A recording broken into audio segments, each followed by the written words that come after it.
Hey everybody, and welcome to another Andrelczyk Amusement Academy. Thank you all for joining in today. Welcome, welcome. If this is your first time here, especially welcome. My name is Brian Andrelczyk. I am a real-life theme park designer who likes to play in RCT and Parkitect and all sorts of other theme park management type games, and teach how to build some realism in the game and kind of the finer points of how we would do it in real life. So, welcome. Today we are going to continue our little park. So welcome everybody. Thanks Marcel for stopping by, and welcome Ride Play and Things on Tracks. Is it coaster time today? Maybe. I'm not sure. I did consider at one point, we wanted to do the bobsled coaster back here, which we're not going to get to for a little while because I want to build the areas kind of throughout, just so we don't screw up our spacing. But I might at least screw around with that layout because I think it's going to be more or less a stock layout, and see what's going on. But we'll go for all that. So anyway, how is everybody? You guys have a nice holiday time if you weren't here in the Parkitect stream. Alright, so the last time around we built out our little space here. We're still missing this guy. And we might do that one. We might just kind of move along because I'm kind of looking forward to moving to another thing, which we'll see what we can do with that.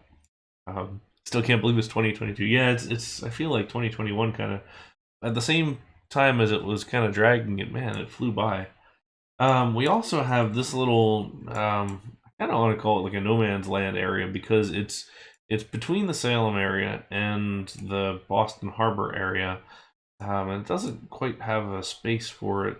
It feels too small for an area, but I don't really want to connect it to Salem because that seems way too big for that. I really see the train tracks here as our dividing line, and actually what we probably want to do is put up some kind of a little sign or something at some point that's like a welcome to this area.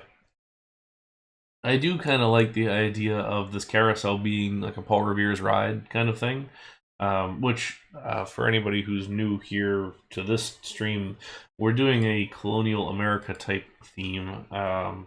So a couple areas, basically Salem here, Philadelphia Independence type stuff here, Boston Harbor here.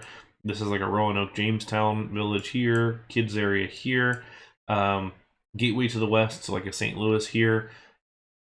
Fur trader, trappers, maybe like northern U.S. / Canada going on here, maybe more French influence.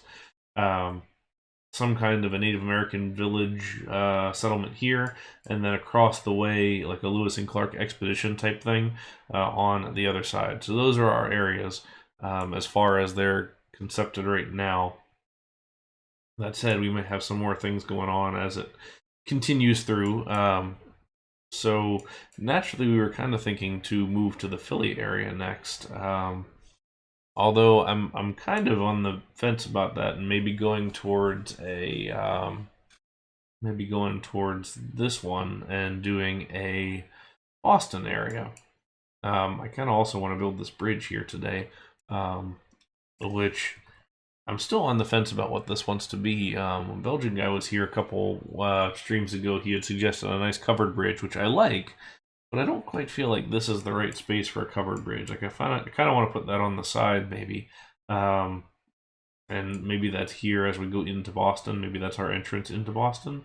Kind of want this to be just sort of a nice stone. Maybe it's a stone arch bridge the whole way across, which could be pretty nice.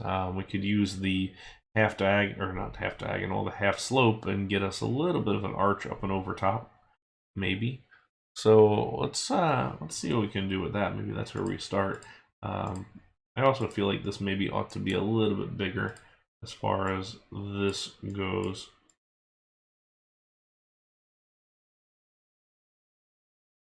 I guess this river would be.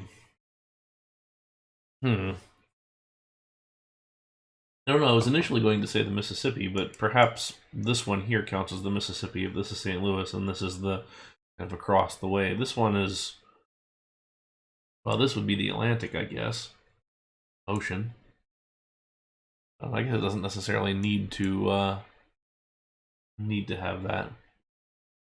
Yeah, Busch Gardens is a very nice. They have a great set of bridges just in general. I love the big arch bridge over top of everything. Very pretty. All right, let's come back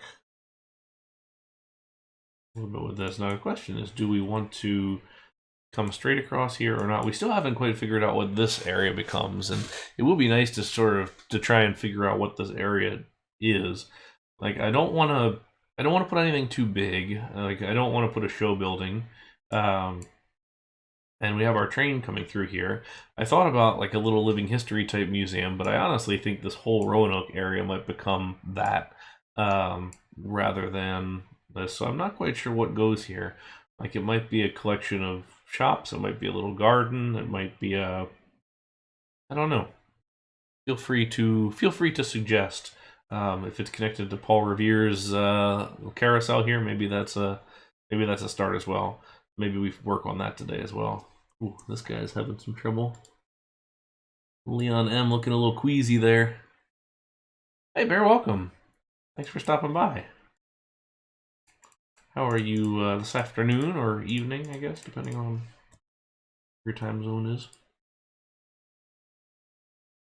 All right. Hey, Robs, welcome in. Thank you for the raid, and welcome to the stream. We are continuing our little park here today, and doing a bit of work. Thank you for the raid. What were you playing yourself? And here's our one coaster that we have built so far. So we'll see how we come along. Maybe expanding some more. I think this park's going to have maybe 5 or 6 coasters by the time we're done, but they're not going to be huge. Although we might do some kind of oddball stuff. I'm kind of thinking of a Coma Flyer could be a lot of fun as an option, perhaps. But nonetheless, oh shoot, I always forget to turn off the. This is why I don't like to use that tool. There you go. Well, I can understand it. I kind of jump back and forth between a bunch of the stuff, and I've always heard Horizon Zero Dawn was good. I've never played it myself. But shoot here. But I always seem to come back to RCT, no matter how many times I say that I'm gonna stop for a little while or do something else. It's one of those that I feel like you always come back to after a certain amount of time.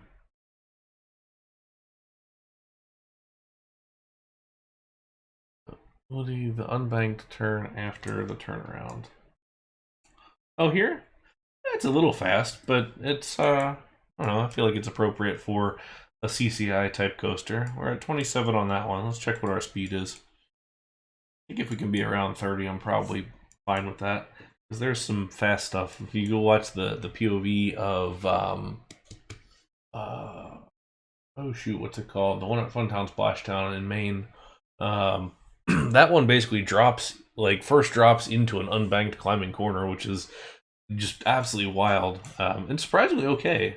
Like, not as bad as I would have thought it would have been. Okay, so 40 for that guy. We're at 47 here. 33. We're a little fast. Our laterals are still in check, more or less, 1.35, which doesn't give us red, but is aggressive. Probably contributing to that intensity, but honestly, I feel like we're doing all right. Either the handymen are keeping up with it, or people aren't getting too sick, because I don't see a lot of barf. It's not bad. But okay, so let's see. I kind of thinking maybe we do some kind of a bridge of like a stone bridge of some kind. Here, let's do Memorial America. So let's go to the internets. I'm kind of thinking a bridge of this type. So just kind of arch some buttressing there on the base. I mean, we can't quite do the the height of that. And granted, we wouldn't be doing concrete anyway. But I kind of like this sort of thing. Also, I like how it comes up to a point almost and then rolls down. That is kind of nice. Although this one's good too with the linear piece there that comes across. So I think maybe this is where we land. Let's go back to the game and see what we can work with. I'd like to have this texture if we can. I know we've got the standard brick texture for arches. I don't know if it's in this one or not. Yes, it's not. Let's see. Arch. We'll see what we've got to work with. Okay, so there's our brick arch. We'll grab that just in case we want it. On the quarter, which works well.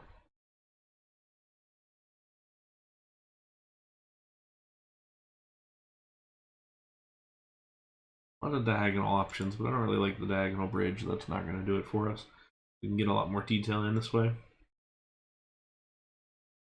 Aha, we do have it. Alright, rock wall, colorable. Also the big one. Let's just make sure we're not missing anything else that could be useful.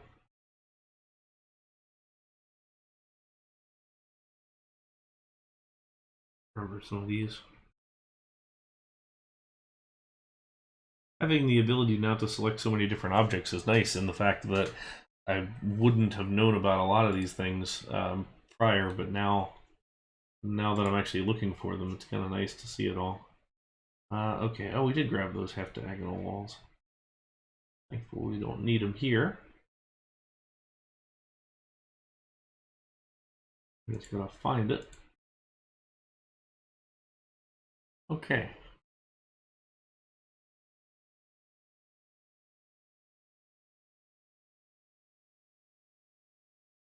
So we are how wide here? 1, 2, 3, 4, 5, 6 wide. Which means that we want on the center point. We'll just go back here as a test.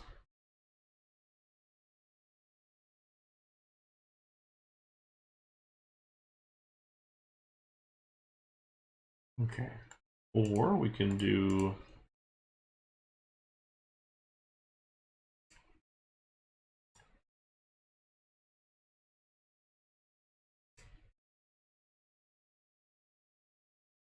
this, but then we're 1 off if we go that way. Kind of like the idea of having 4. Which I guess if you want 4, we're going to need even further.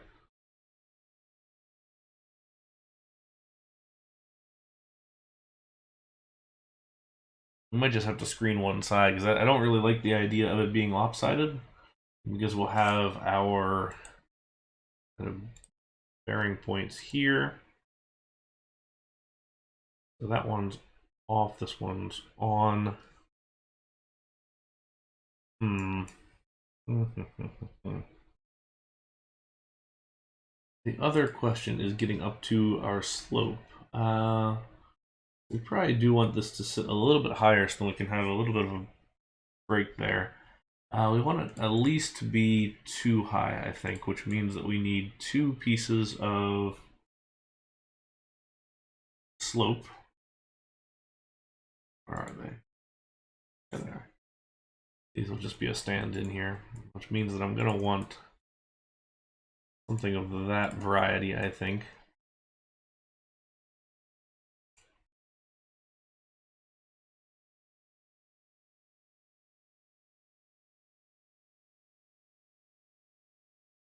Yeah, the quarter block grass pieces might be the way to go, to be honest, once it comes out to it. Let's do this.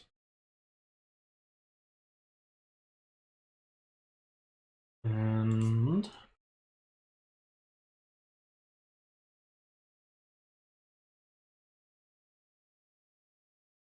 we'll put.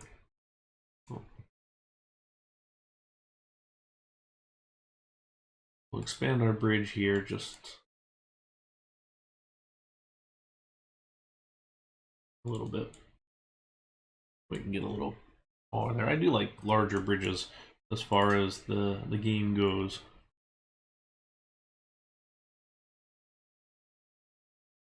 Hey, welcome in, Archways.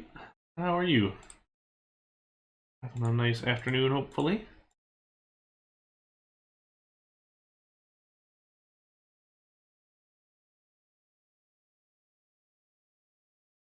Question's going to be, is this too wide if we go for the 4 option? I don't really think so.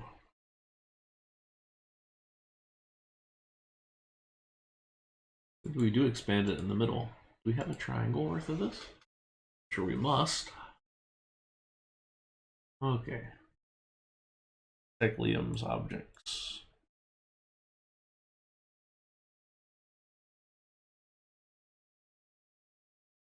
Oh, that's cool.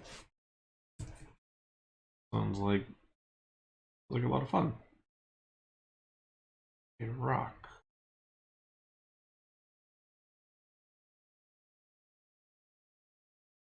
That's the brick. Now we need the rock.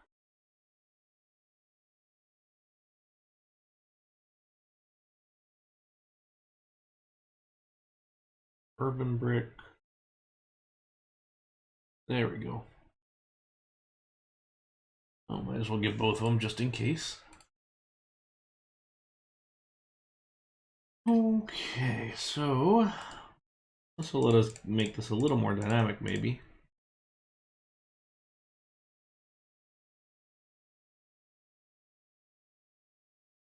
The fact that we can expand out the center part.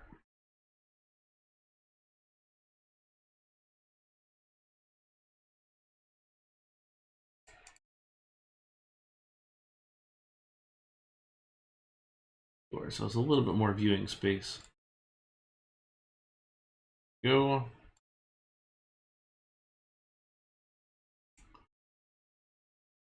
And then we'll just kind of try and obscure this section a little bit as far as yeah, definitely very kind of colonial-esque. What we might do, because the asymmetry is going to bother me if we don't fix it.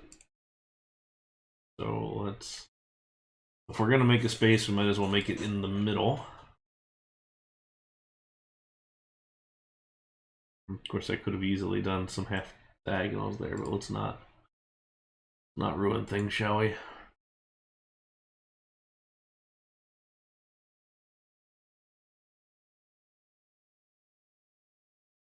What did you want to raise the middle arch, considering the bridge would bulge up? Not necessarily. I don't know if we want to. I kind of figure we're going to go flat across the top once we're up there. Do you mean as in kind of if we were to continue this up in this kind of form and then kind of drop down again? Or how do you mean?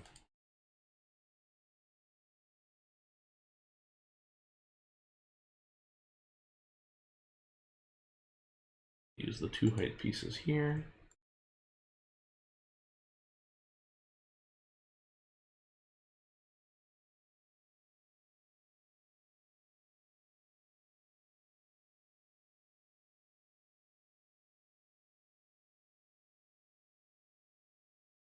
And then the 1 height pieces elsewhere.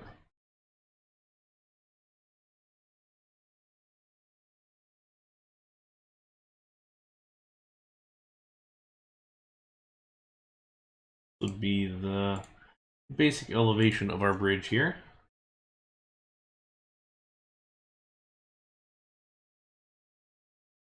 Actually, I don't necessarily hate that cobble as an option of on the top, although I don't think we have it on the slope.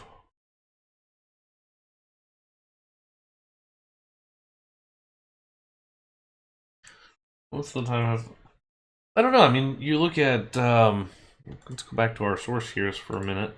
And this one definitely got a peak to it, although, you know, this one's more flat. This one's the same shot as that one, although we do slope up, have the larger center arch, like you say. It feels like it could kind of go either way depending on how we want to go. I feel like if it was just a couple arches, we'd be all right. Although this one, oh shit, that's India, but hmm.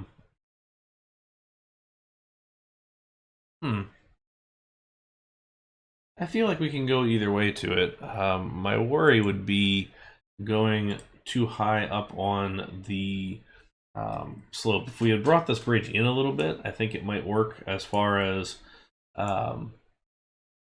far as a shorter bridge, just an up and over. At this length, I think we probably want to keep it level.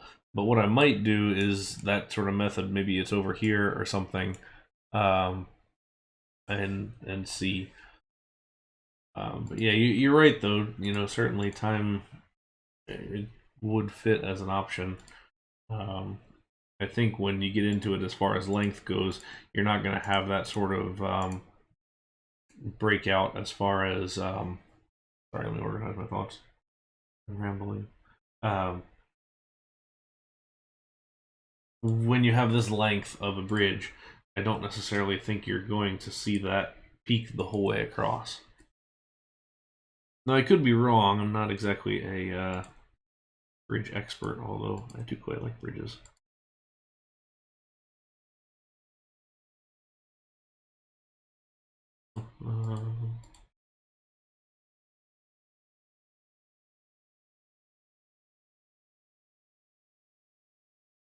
Okay, and then we should probably lower this land here.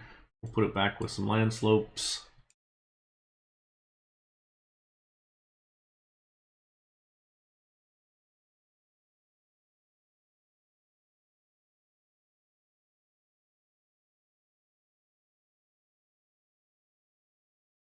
There you go. It does seem like it wants to have some kind of like a wrought iron type thing. Sadly, the exploding peeps does not work at the moment. We are still waiting on Ali to fix the thing, and hopefully then we'll be able to use it. The new save format has kind of screwed up our ability to do that one.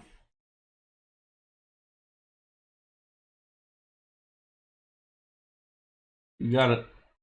Sorry, Olga.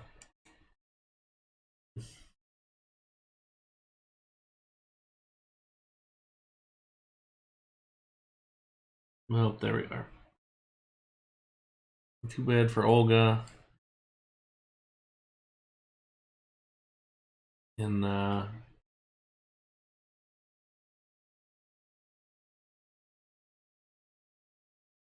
in her name, we will add another tombstone to the hill.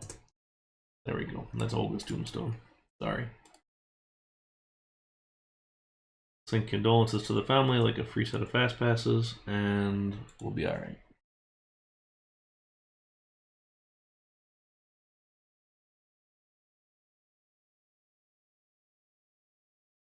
That's true. Olga seems like a good witch name, with apologies to anyone who is named Olga. It seems like a suitably.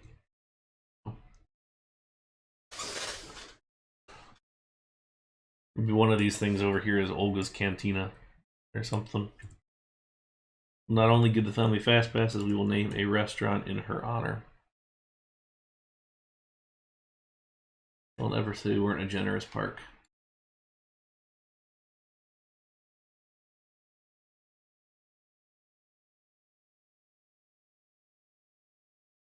Although somewhat amazingly enough, for a collection of people who just watched somebody get picked up and drowned, our park rating's still holding pretty well at 858. So I guess you really can do whatever you want. Did that dude just disappear? He did just disappear. Where are you? Leone? Leone?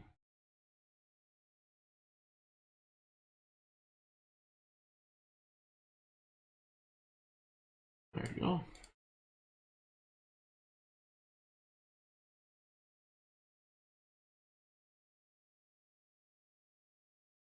This is true. This is very true. Alright, so we're going to need to find an suitably appropriate path option as well.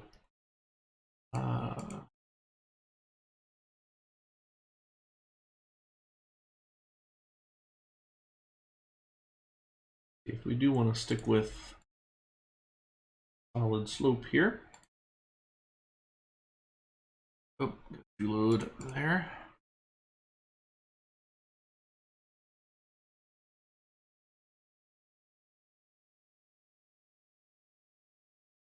The question is going to be if we just want to stick with some kind of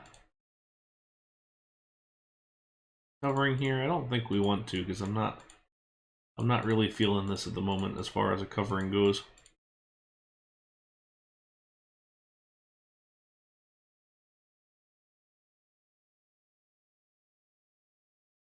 We can do better.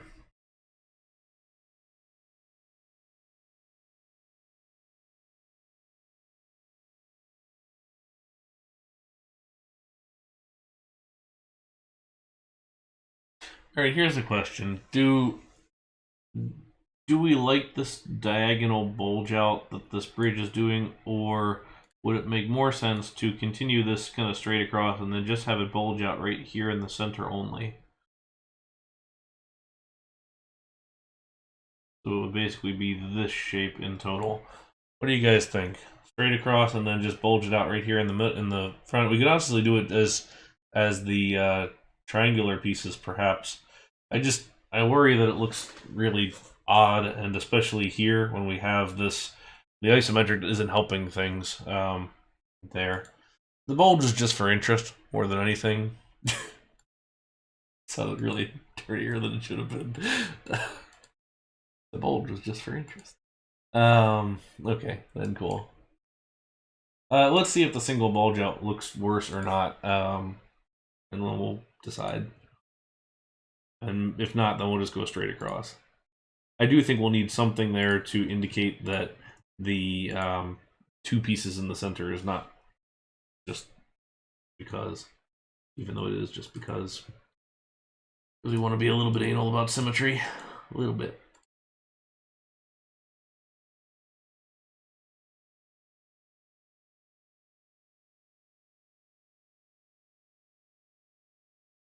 That was sort of the intention for this one initially. So, all right, let's repaint all this. A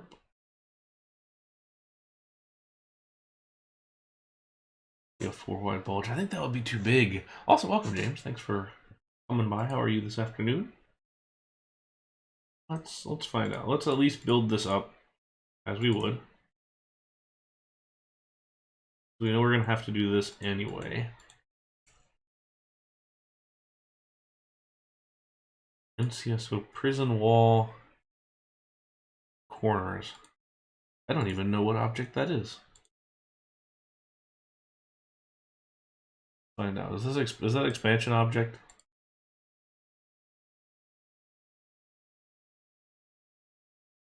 Prison wall corner. This is an expansion object. I think we have something that can work for that.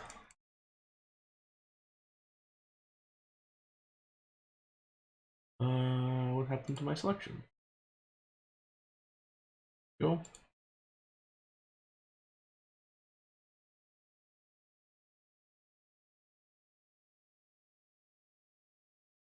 Yeah, I know very few of the expansion objects, I'm afraid. Just because I hadn't played that for so long, and I'd kind of written them all off as terrible, but it turns out they're only mostly terrible. After doing that one DK contest last year, it was a nice eye-opener for which ones are actually useful for things.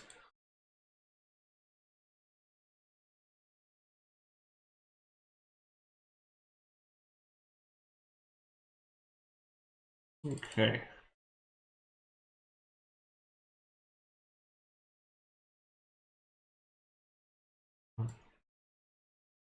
Still haven't changed our bottom yet.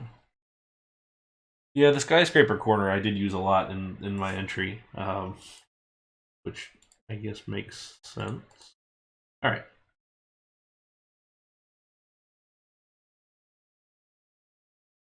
We could go with something like this, but we would need a wall piece. Alright, so there's our bridge, which makes sense up until we get to this point here. We could... I have a feeling this is going to look incorrect once we do the triangle, but we're going to give it a shot. This is nothing without some experimentation.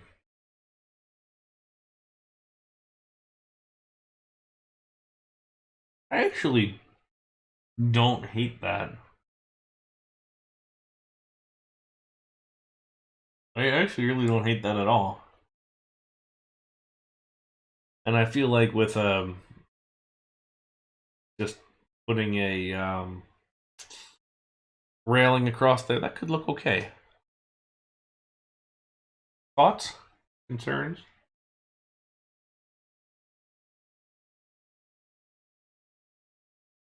It breaks up what would otherwise be a pretty straightforward bridge. I think that could be okay.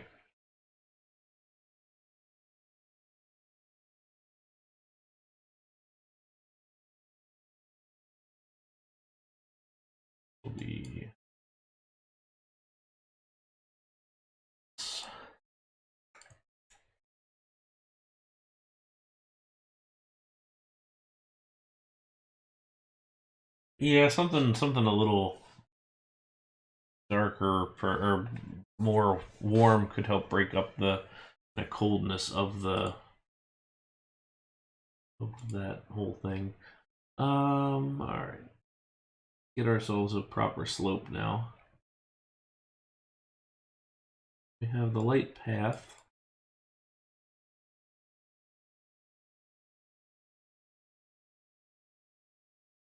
In gray.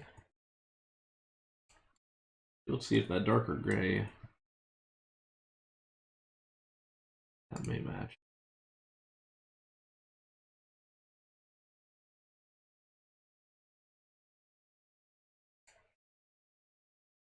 I think we can make it more subtle as it comes along. There's a part of me too that would like to ask for somebody to make a piece that's half of that,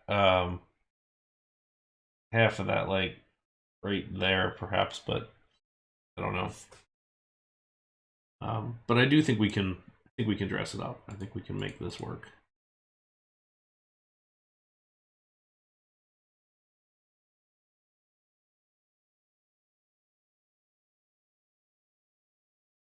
So we're gonna roll with it for now. If we decide to come back a little later, we can do that.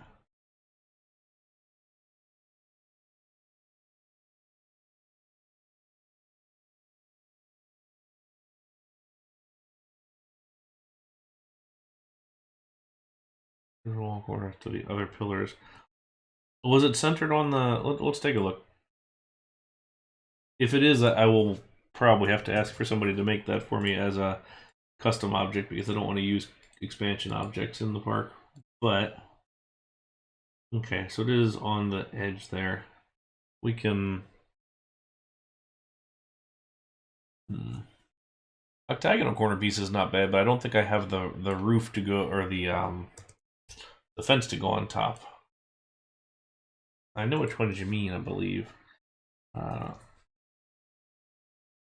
Let's see. Do I have it? I don't even know if I have it. We could always put it in. Because I kind of look at this as the point of the ice break, which is what you see for a lot of those earlier foundations and things like that. Wonder if there's a deco triangular piece, which there might be.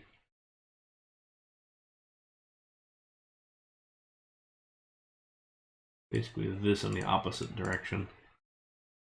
Because that will help us, I think. Oh, no. No.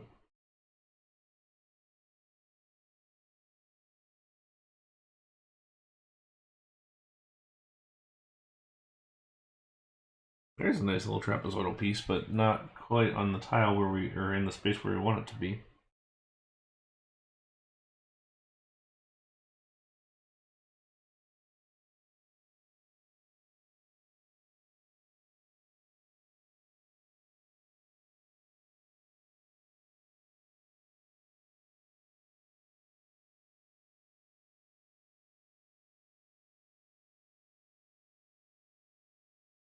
Always see how that's going to sit in the wrong spot.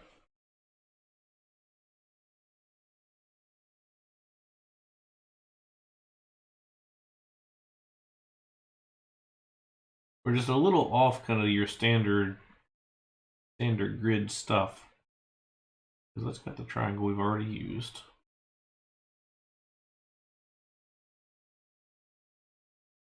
Because we need it on the opposite end of the quarter tile for most things.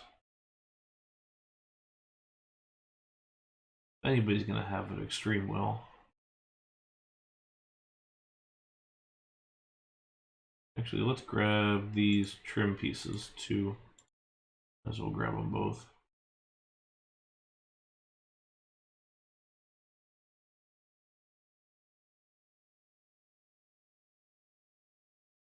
Take those two just in case. I don't think they're the right section, but let's give it a try. Where did we go? Deco pieces.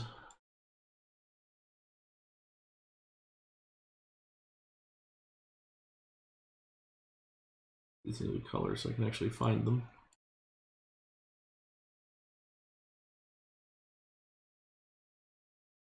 Yeah, unfortunately, it's between the tiles, which is exactly what we don't want. We want it not on the tile.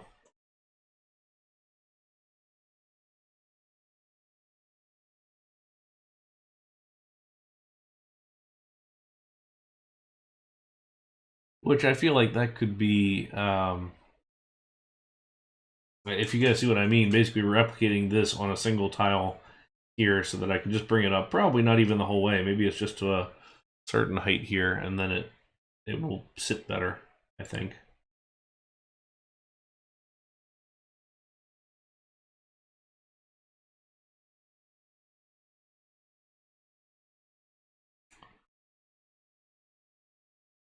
Carry this through.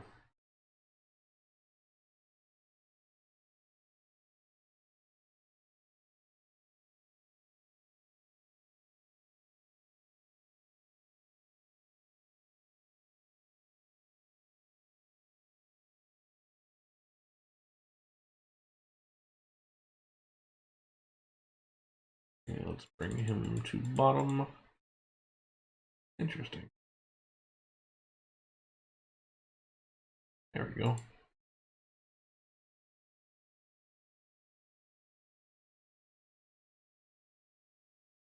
think we probably want to go ahead and take this railing, which we said we would continue,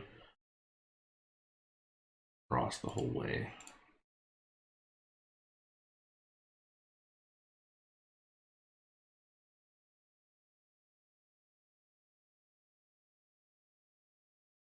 So we'll just need some kind of a divider here to make sure that this doesn't look strange as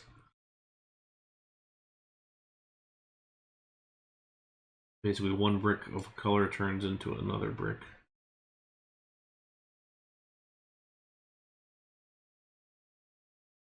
Looks like a little seawall, I guess.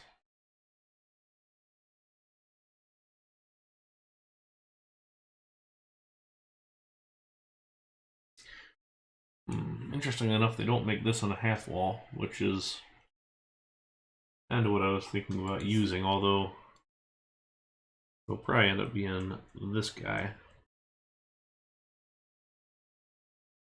One up.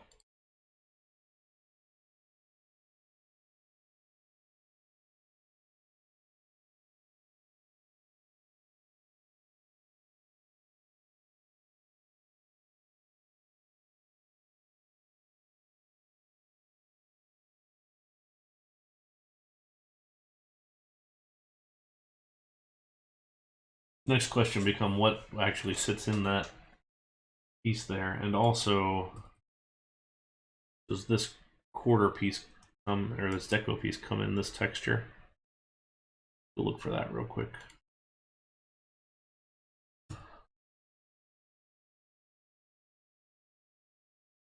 Okay, so we got that one that would work. That's too big.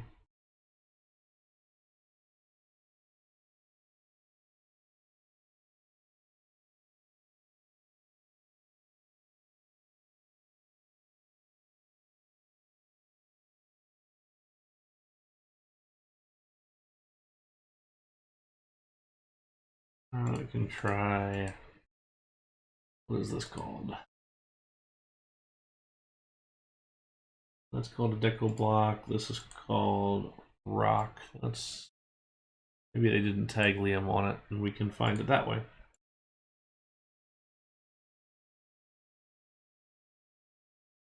Now we're going to be getting all the land block stuff too, but that's. Okay, so fish rocks or something. That will be the question too when we get into artificial rockwork in this park: is do we want to go that route with the fish type blocks, or how do we want to do rocks? Because that'll be a big question as far as how it looks. Like I don't want to use the quarter land tiles. I don't want to use. I want it to make it look sufficiently artificial, I guess. Okay, well I can't find it, so that means that we're gonna live with this as it currently turns out. Let me find those arches though. That'll add a little bit of character to this.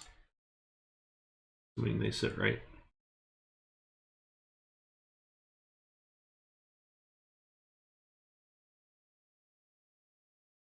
It's off slightly, but not enough that it bothers me. I kind of like the look of that. Would you all agree that helps it at least a little bit?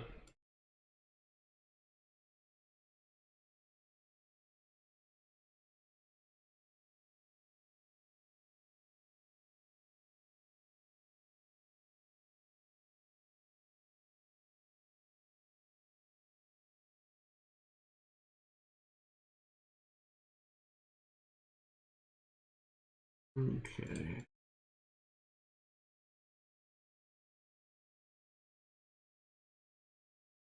Alright, so that should be all the visible sections after this one. Okay. Now it should look appropriate.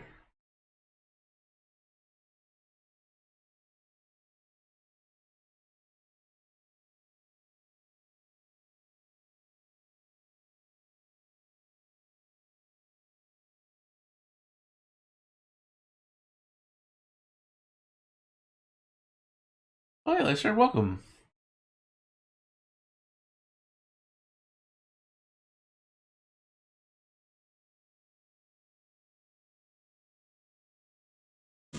Yeah, the top here we need to figure out what this texture is up top here. There's a part of me that would love it to be this brick, but I don't have this slope in brick, so I feel like we've got to make sure that it matches in some sense or another. It's gonna glitch like hell if we do the roof texture, but that may be our option. Unless this top one can sit as a wall.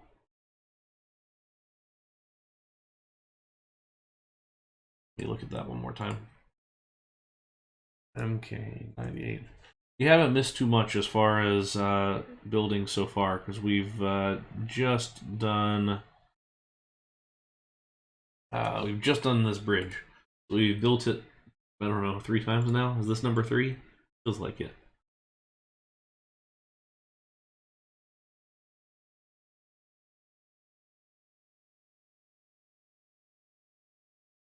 Trying to get the right shape and color and all that sort of stuff, so I think we're getting close.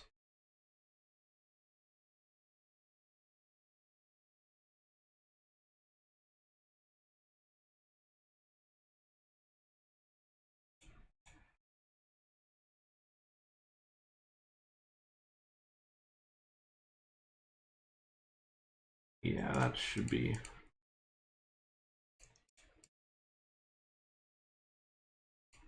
That should be alright. We'll just have to age that up a little bit.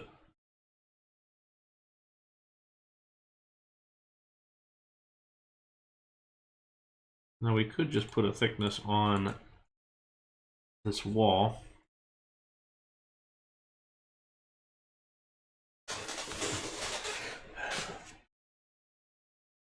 It definitely looks smoother, and I hate to use a texture that is this similar on a side and also a top, because it's never going to look right. and I think this will help as far as that goes. As far as transitions go, yeah, it is a little tough to transition in any kind of a normal way, I guess. The general rule that I've gotten, it's not even necessarily a rule, but it's try and have some kind of a physical barrier, whether it's a bridge and a river, whether it's a little section of trees, whether it's something, so you sort of have that clean break to the next one. If you want to be real fancy and you can figure out how to transition architecture wise, then that's a pretty cool way to have like a front facade being in one area and then like the side facade that you can see from the other area being in that. But that takes a little bit of doing and and just making sure that transition looks right. Okay.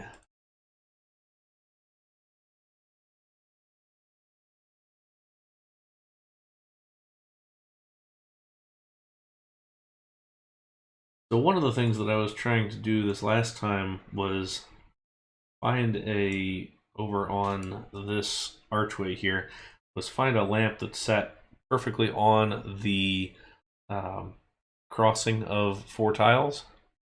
But as you can see, the options are limited. This one is theoretically in the middle of the tile, and then this one is, again, just off, although that makes a hell of a cool lamp when it comes together. So that one's going to have to wait, I think. Although we could put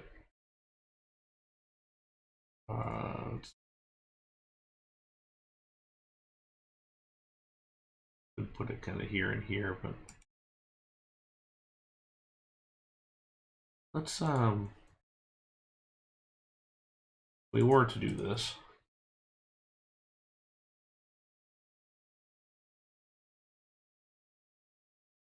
Say we did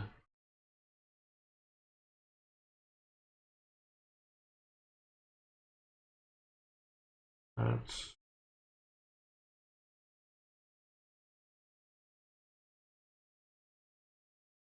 well.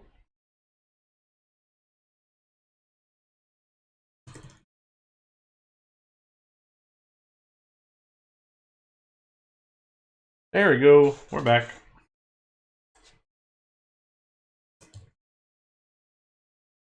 All right. Hopefully you can all see the stream again. We just popped out for a minute there. We hadn't had that for a while. It used to be that once a stream, probably, I would drop out for a good little bit, but thankfully it's been less of an issue lately. Until then, hopefully we'll hold out. Okay, that's a little smoother as far as that goes.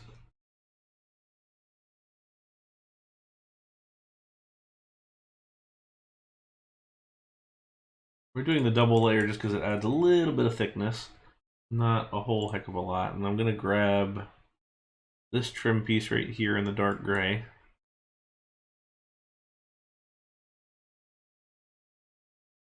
And we're going to go across the whole thing. And then a second one. I think that's going to look nice.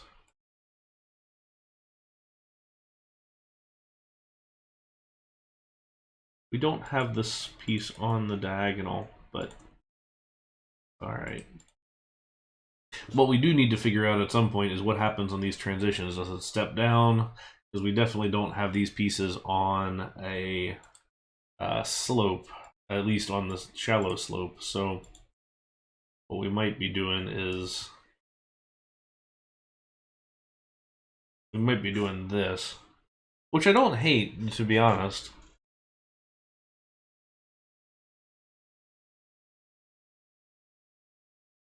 It's not awful.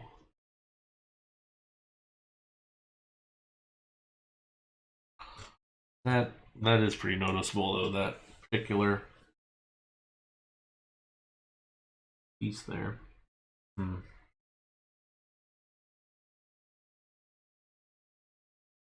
Do Let's say, do we do like a block that sits up a little bit, or I don't really know how we go about that. Thanks, Stream Elements. Everyone's already here. All right.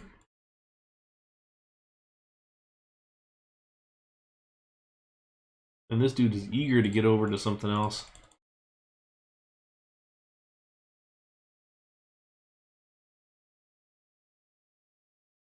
And EC wants to see what's going on. Turns out nothing is going on. Enjoy that bridge, friend. Nausea tolerance is average. You've ridden pretty much everything there is to ride except for the coaster. Or she'd probably get sick on that one. This path is disgusting. Not very nice.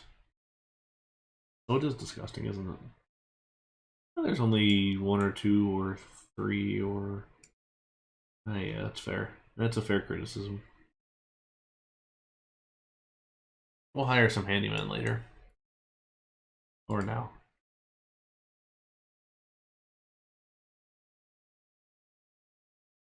I wonder where they all are, because we've got 12 of them.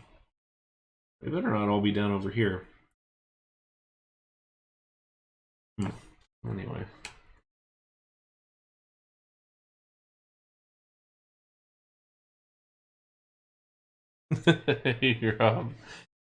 Yeah, pretty much. We're just wrapping up. We're gonna submit it later today. Got actually literally the entire first, what are we now, at an hour. So we spent an hour on this bridge. I'm glad you like it though. We're is an hour well spent in that case.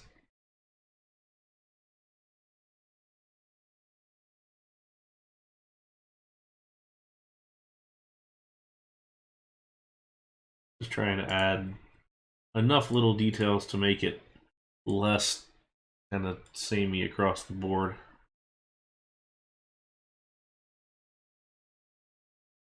Everybody's jazzed about this bridge opening though.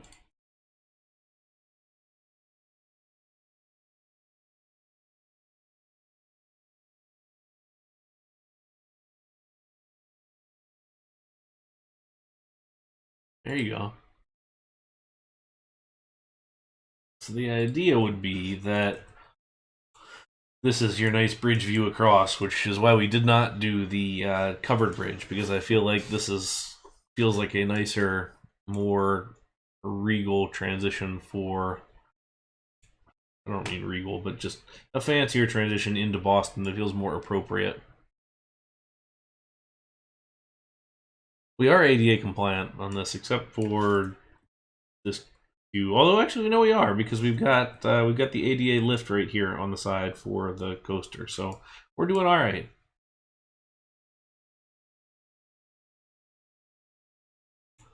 I don't know the next time we're going to get an audit here in this park, but I think we should get top marks. Okay, let's keep this the grass and dirt, because we probably want to do something in here, some kind of a tree at some point. It would not be a bad idea to try and finish this, and also to finish the carousel today, if we can figure out what it wants to be. I think the Spanish tile would make sense for this. Out of curiosity, let's... colors have we used so far? We've used black and the gray. Black probably makes the most sense. We don't want it to be too dark, but we also don't want it to be too bright.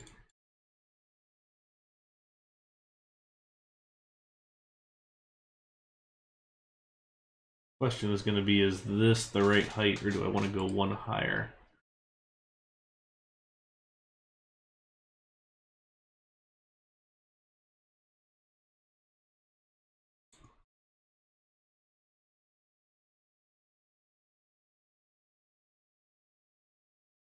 We'll probably have like a clear story window a little further up.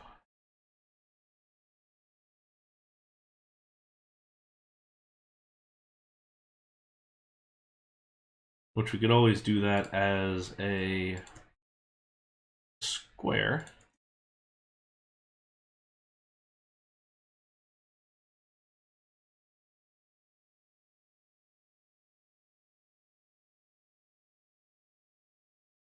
That's what we want to do.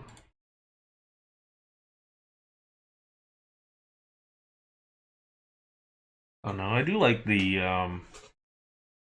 awning pieces. I feel like if we do an appropriately nice wrought iron finish here, this could look okay. Which when we did this initially, when we were looking at all this, we didn't have these pieces. So now we actually do have the wrought iron pieces. So, or we do have the new save format, which means we can add in all those pieces, which is great. So that'll work. Oh, hey, thanks for the subscription. I appreciate that. Thanks for using your Prime sub on me. Thank you for hanging out and enjoying the park. All right, so we'll put one more in here. Oh boy, that's gonna glitch no matter what we do, I bet. Which means we're just gonna have to hide it. That's the key strategy there. Okay, that transitions well. Let's plant this pretty thick right here. We were using these bushes, but let's I feel like down here by the water it's going to be a little more rugged perhaps.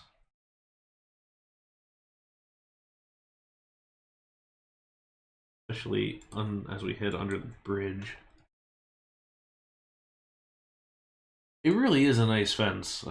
Between just the kind of character of it and the detail, it's just really nice because it's got a good base and then a fence itself. Because I've never really liked all the ones that are just fence the whole way up. Like it's got a nice base and just body, I suppose. And I find that I use the top portion quite a bit because there's a custom scenery piece where it's just the top portion, or in NCSO you can always just sync it and it looks a little nicer.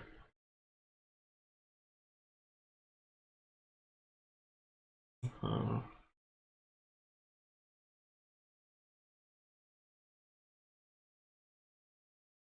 okay. Maybe that is the transition point there. Unless, um,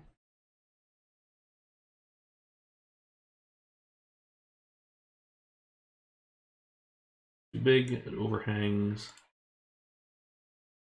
Either a 1x or something with a bigger stalk. Let's see what we can use. Have we used much of the birch? We've used like none of the birch. Some of it over there. Feels like we need another birch here though.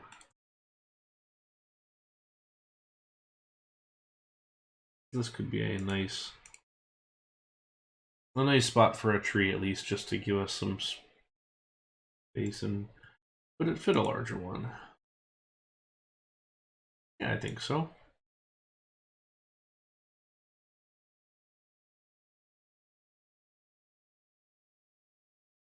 And then we'll just have some creeping weeds up here just a little bit. I think they need to take care of their landscape a little bit better here on the side.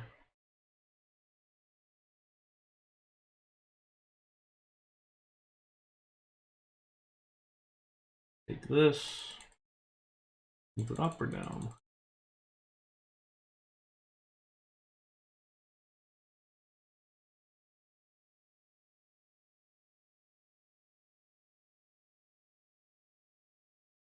I guess what we can do, oh no, we can't. Because these color throughout. Shoot. I was hoping there'd be a way to mask that just a little bit.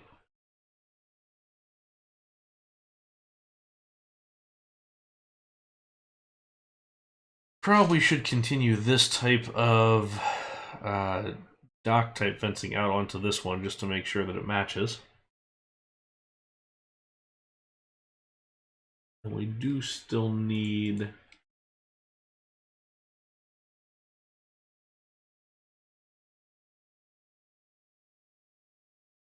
this guy here.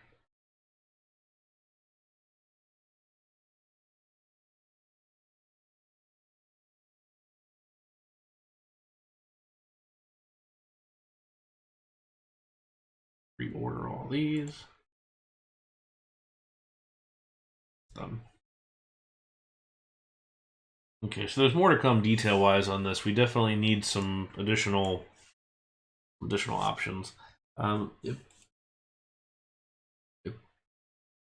probably wouldn't be a bad idea to have some benches. What else are we using in this area? We got our standard bench. I don't really have benches over here. I guess we have a seat wall. Well, that could be a question. Do we want to use like a seat wall here?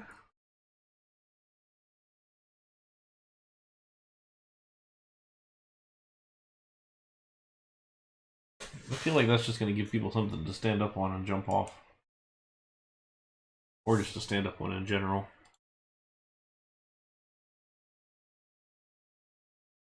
That's my safety team in my ear saying, no, don't do that. Just benches. All seems so wide. Efteling bench is fine, but it's just kind of narrow.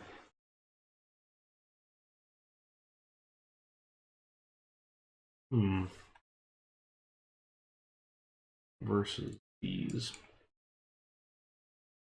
Bro, it seems to, they all seem to take up more space than I kind of want them to. Like if they sat back a little closer, then that would be nice. No, any thoughts as to what we can do there? We'll come up with something here in a little bit.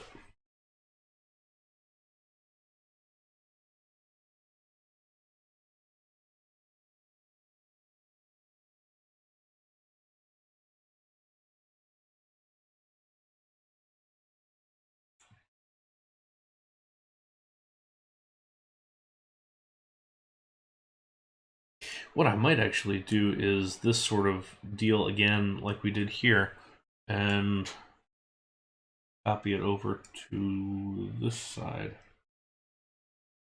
Hopefully it'll be alright. Because that roof worked really, really well, in my opinion.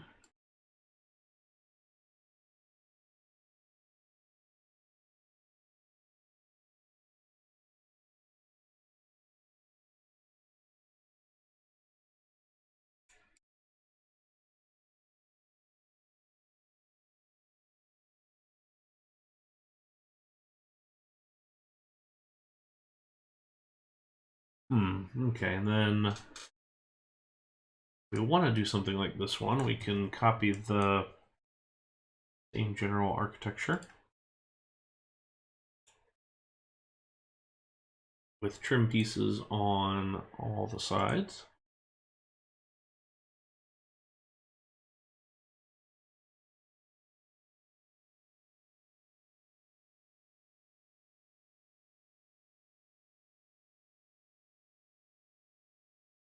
We do want to go pretty ornate here, and I feel like this Victorian roof rail works well.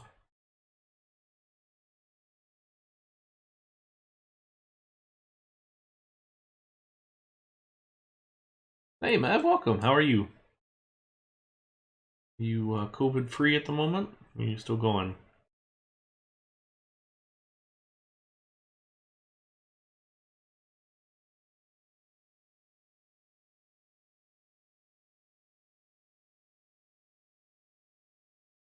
There you go. How are the Browns doing this year? I haven't been following football. Is it another horror of a year, or are they actually okay? Ah, sad time.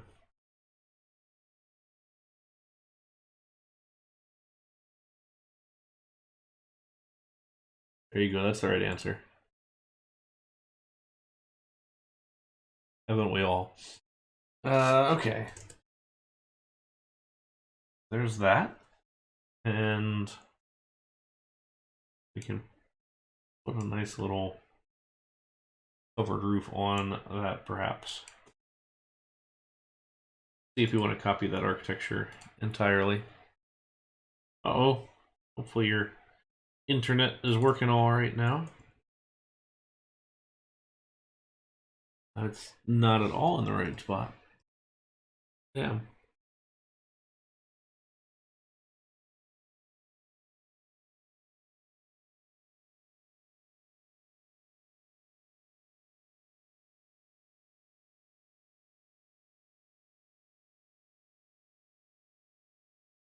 Go.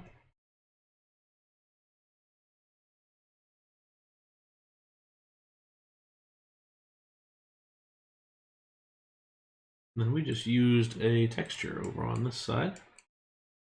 Roof texture.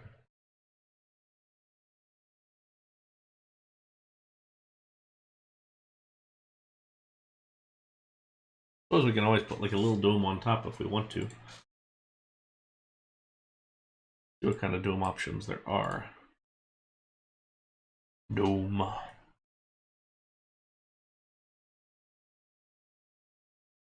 Three by three centered. Well, those are ugly.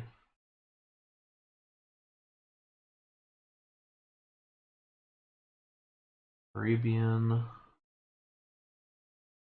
Gonna point to it, that doesn't work. And the mysterious ones are maybe a little too textured. Quarter 2x2 dome. Give that one a try, give this one a try.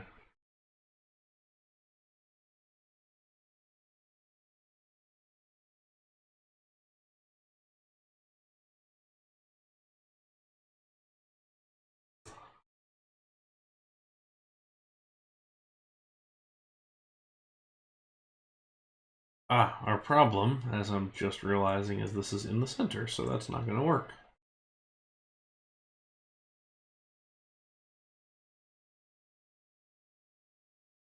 This one would, but I'm not sure it's going to look any good.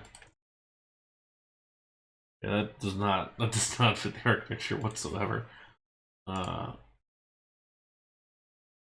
This kind of one might, but as would this maybe, but I'm not sure that's for us. I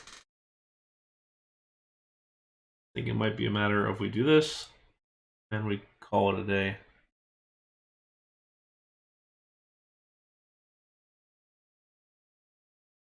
It is kind of like the Dragon Ball Z of RCT streaming, where we're like, maybe we'll build a coaster this time, perhaps, and then we just don't. Look, I may screw around with the bobsled coaster, whether we build it or not, or whether we go for it or not, because what I don't want to do is build something back here in a spot that's very permanent and then run out of space in between, as you know. Honestly, I would simplify that to, am I going to build a ride? Because I feel like we've been 2 or 3 streams now where I haven't done that. Exactly. Maybe I'll do that splash battle here in the middle. That could be our option. Why is everybody getting sick over here? How is the carousel shouldn't be making you sick? What are you all doing? This? Oh, 0.18. That's pretty sad.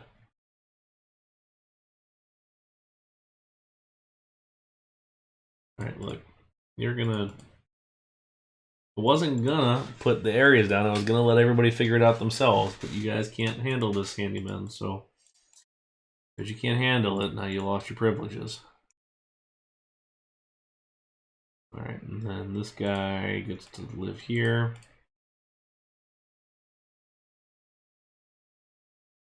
Okay. Alright, so ritual. Alright, list. Ritual is number 25.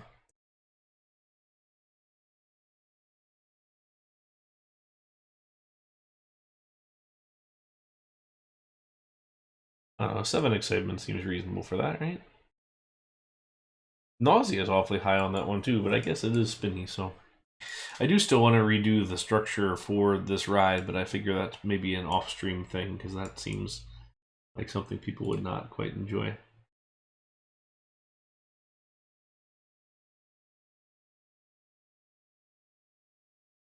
As in, it would be boring, but that said, you also just watched me build a bridge for an hour, so maybe I'm wrong.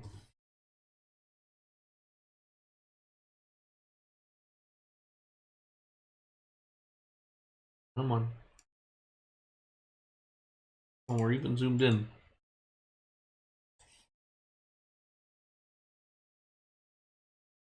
Put a disclaimer on here that you're in for the long haul. We're gonna have a party though when we finish this park, even if it might be like 2 years from now. We're gonna order pizza and we're gonna like have a good time.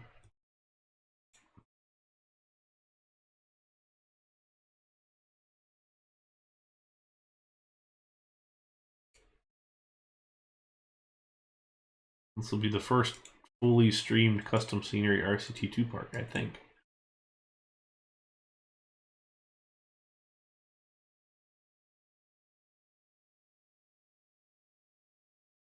There we go. We'll do it. Have fun. I like that bump out there, but I don't think I have the pieces for it. So what we'll do is put this across until we get something better. Come on, my control key. There it is. Okay, and then this has got a bunch of just little parts and pieces here. Do we have this in the quarter? I'm not sure that exists. I gotta ask Extreme if we've got that one.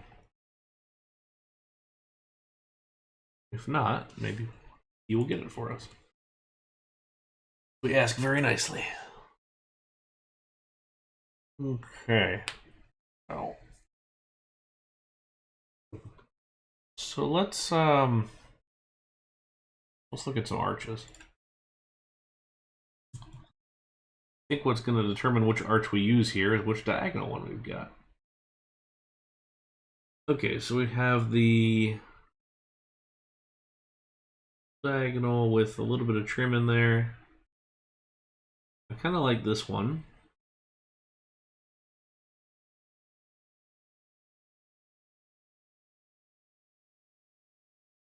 It's true. It is floating. Or we have the one that just doesn't have any stuff. Let's grab this one and let's grab this one. And then we'll grab our corresponding arch wall, which we already have. I think this is the one. Nope, that's the one.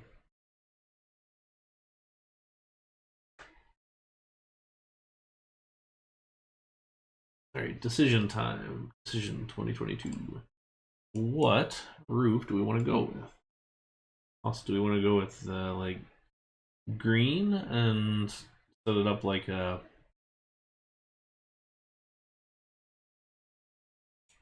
I don't think we want to do green. Okay, do we like this one?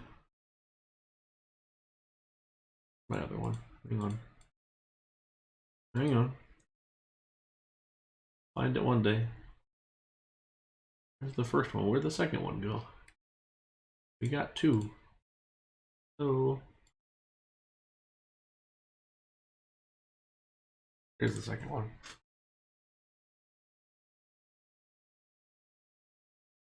Okay. Thoughts? We have this one with the dots, or we have this one with the kind of spidery type angles to it.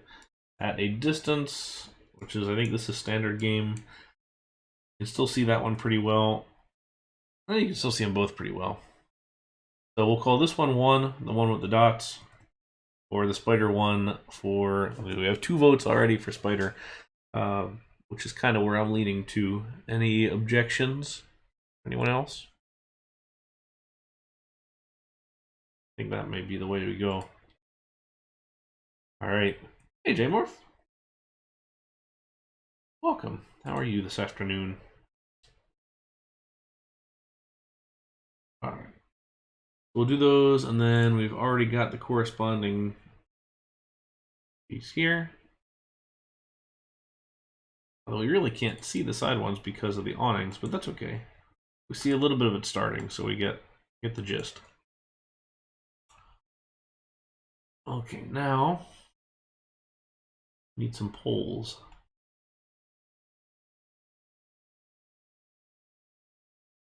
I don't want to go on the outside like this. It gives me another little point of depth across the whole thing, and it lets me take some kind of brick and do do something with it. Actually, I think this is Liam's urban brick, which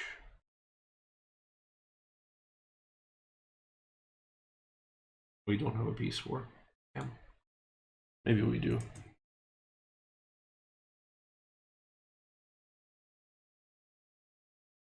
I think this is the 5th time today I've searched for Liam and just objects.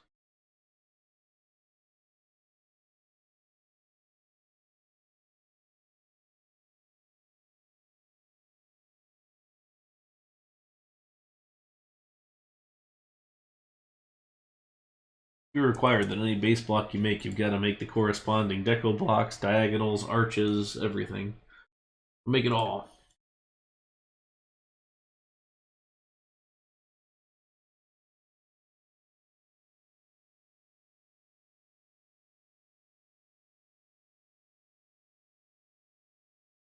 Let's do this one at least, so then we can have an idea about how this is going to turn out. In case we don't like it, this side will be easier to take off.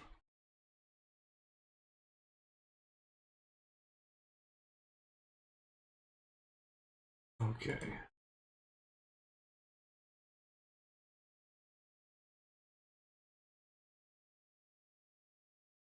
Here's Lesser coming by, entertaining these fine guests.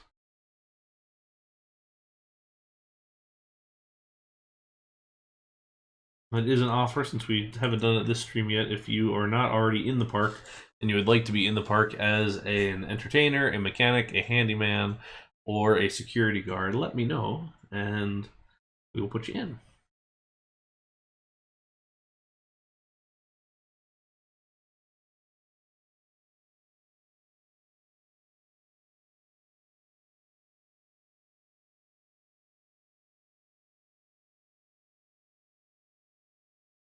Okay. We'll do our archways here, which I think are working okay. It's a very dark carousel, which I have some slight concerns on, but not enough that I hate it so far. I do need to fix this or do something with this little clear story space here, and I had some ideas, but I don't know.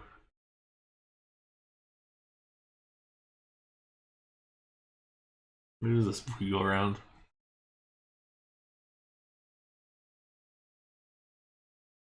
That doesn't look right because we have the supports for the pieces. I'll be one of the performers on the stage. Were you already in, or do we need to move you on the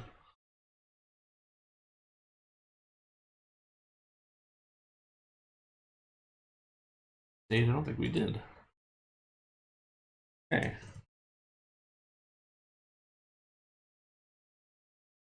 There we go.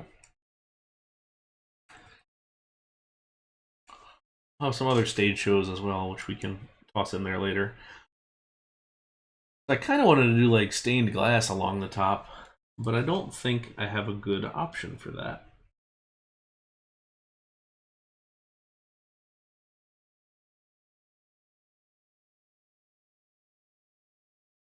We're already using the roof rail up above.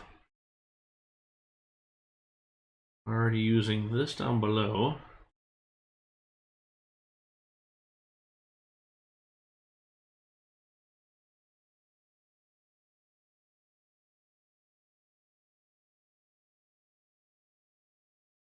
We've got this guy, which could be a... Hey AJ, welcome. How are you? Hope you're having a nice afternoon. Let's just do a diagonal search. Let's see what we got. If there's something we can use for some stained glass, then maybe we go that route. If not, then okay. We can do neon rod. That'll fit our colonial America theme.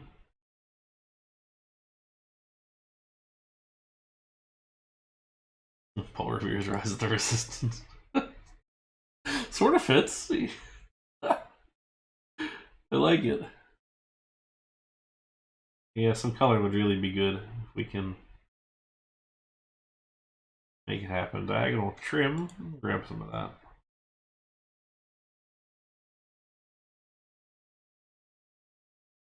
Yeah, the switchback coaster kind of reminded me of the one you and Zara did for the Weed Park. Um, let's grab that glass tile. That may be what we use. Yeah, it was great, and Otter was a lot of fun to talk to. So that was good. Yeah, that's a good advertisement, I suppose, for anybody who hasn't seen today. We posted a player interview on my YouTube channel today with Otter, who has recently won gold on New Element for his Marblehead Park, which is sort of like a mini Cedar Point type park. That is really nice. And as a little preview, since you're all here, we have another player interview on Tuesday coming up for the next post. So more to look forward to. That was a fun one as well. What is that? Oh, I like that Greek pattern. That's nice. Yeah, ZTTs is a great park, just in general. It's a very um, nice park, and that ride is a lot of fun too. Windows has some options. This is at least good to just see what's here. We do have a lattice wall. And see what that looks like. But I think our play is going to be the glass. I don't need a new fence. There's too many fences already.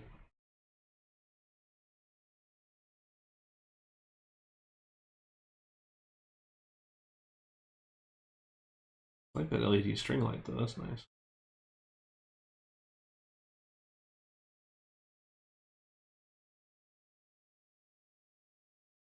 Actually, search for that. Are there any other? Aha, there are, nice. That could be cool. Alright, so let's grab, is this the glass? Okay. I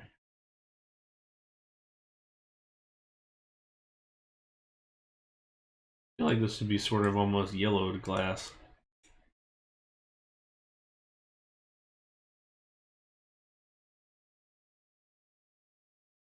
Put some more trim on this and then see how it looks.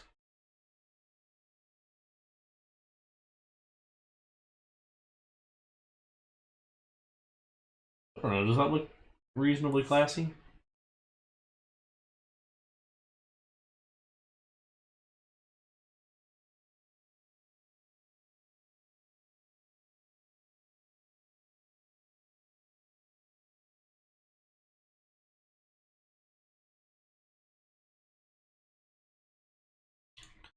We can try other colors of glass too if you think we need some different options, but I kind of like how this is turning out.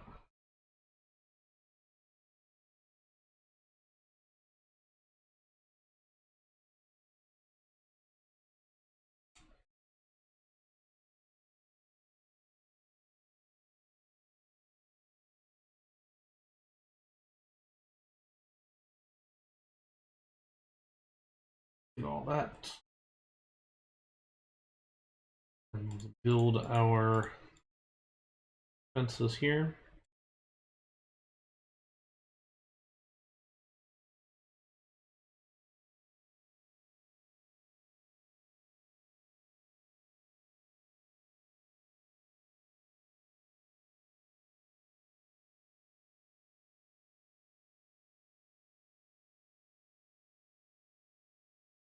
Okay.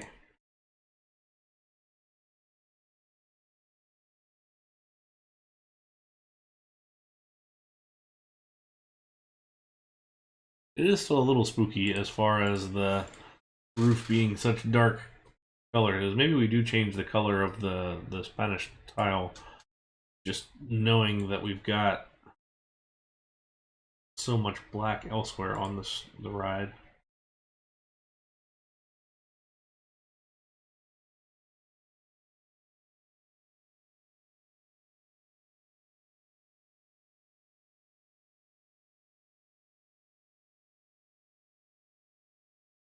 May not be a bad idea.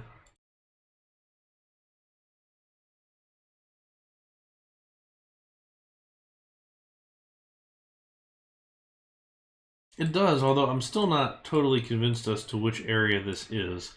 Like, it's kind of on the border of yes, Salem, but not Salem. And I'm not sure if it counts there.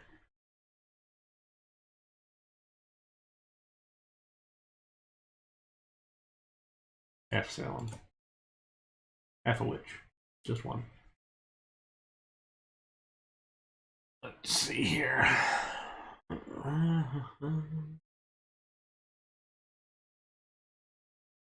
Go.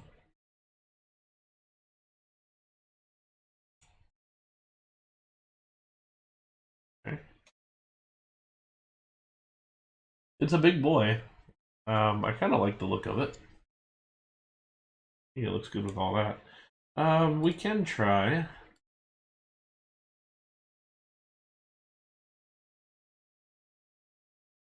Other options.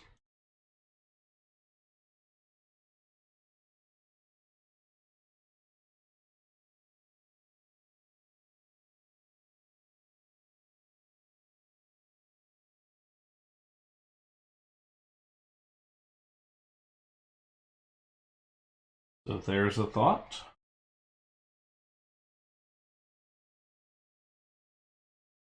I'm not sure I like.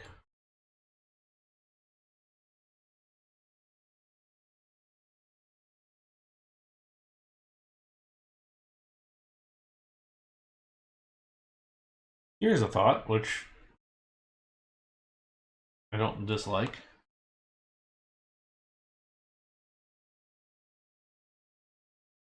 Or the black. We can also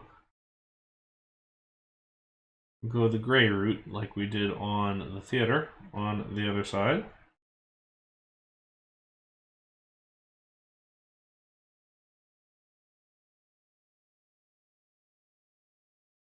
Which honestly, it just looks like it's deselected in a video game where it's just kind of grayed out.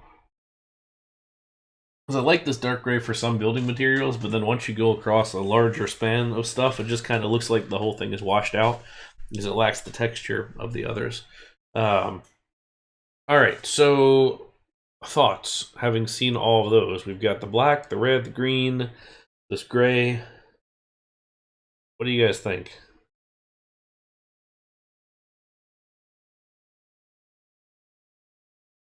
One vote for red, one vote for green. I kind of like the green more than the others.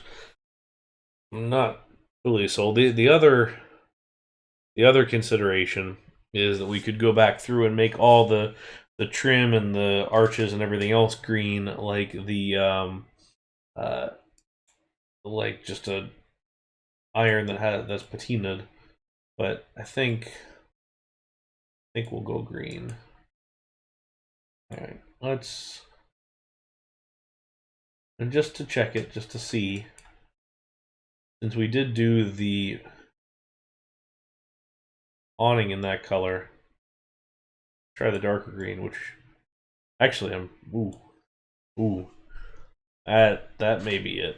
It's a little darker, but it kind of fits the overall kind of regalness, I suppose. I feel like the carousel has to be regal of some kind because it's the sort of old school, just overall feeling. I'd like that. What do you guys think? Better than the other green, or I think this is where I want to go. I love this English palette green in general. I think this is a very useful one. Yeah, there it is. There it is. That's our carousel then. Okay. So what we didn't do before, I think I did and then didn't save it or something, um, is to change the colors of the horses. Which I guess we can do them in two sets, or did we change? What did we change about them? We can change the colors of some of the horses. Let's pause this. You can actually see this. Because I always like when the horses have a different kind of color scheme.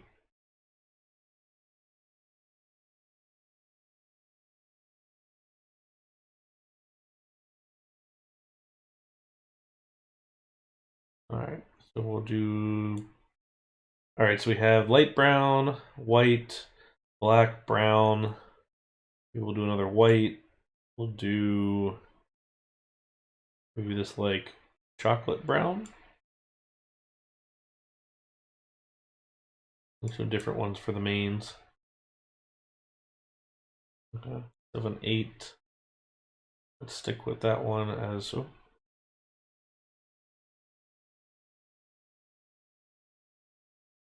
white.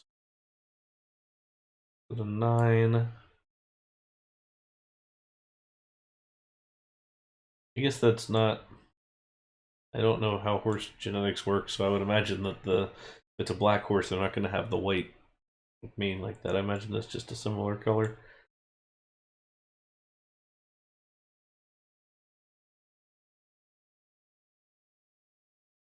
Let's do another brown.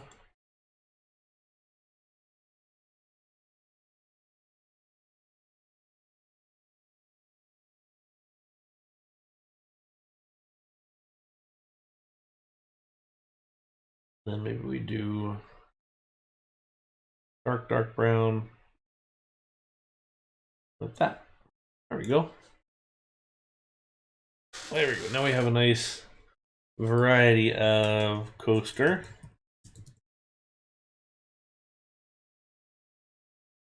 We'll call that Ball Revere's Ride. Okay. Well, at least we can say we accomplished something today. Even if it wasn't a whole heck of a lot, we're there. And that was sitting out for a long time too. Where is my light? These guys.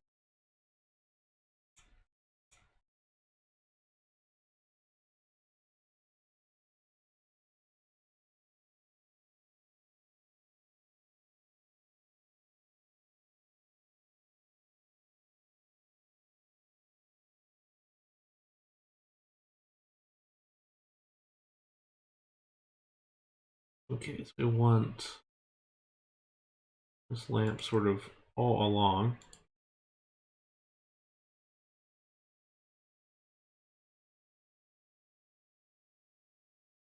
Lights, there we go. I'm sure we can probably put a little bit more. Do that at some point. Yeah, we do. Go away green and look away gray. Now, granted, it's not the exact specific color of go away green that Disney uses, but it's, hey, pick a green that kind of matches the landscaping around here and let that kind of fade away. But yes, we do. I don't hear look away gray quite as often, but I know that it is a thing.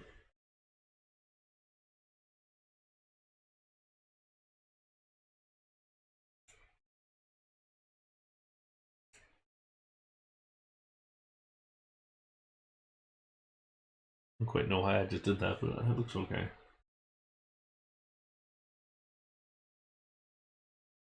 I was thinking about this in terms of like either a roof hatch or a something. I don't know.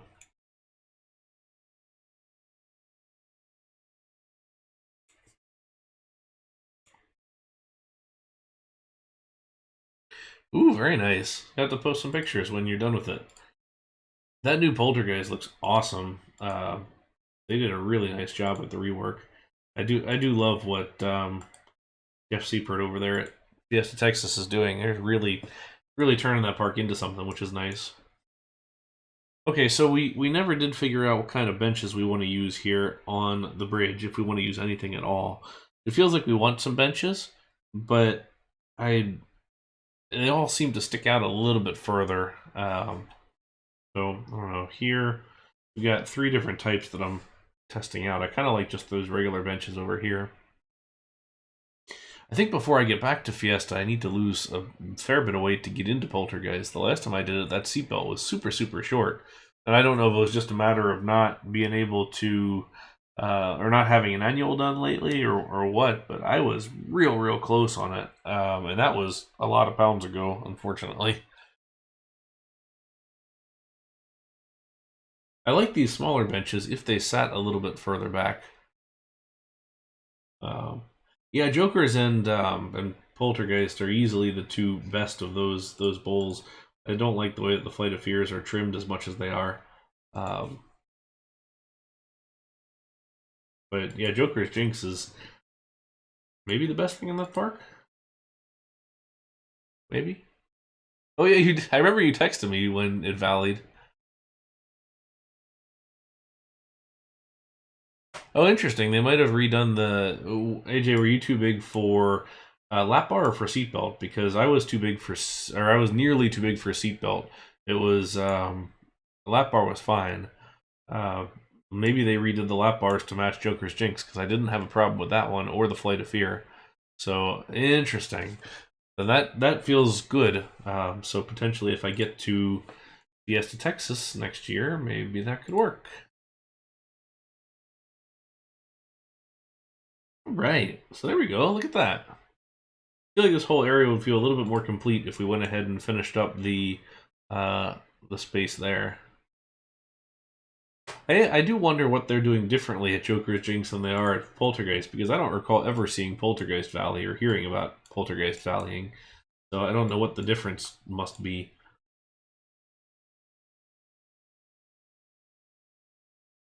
Alright, first of all, let's lower this. We'll have this as like a full seawall.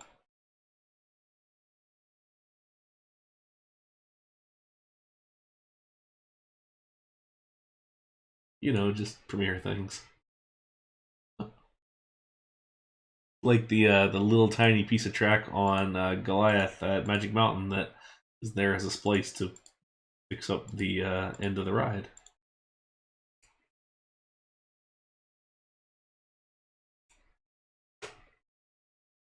Okay, so I guess we'll transition into the netting over here because that fits our plan.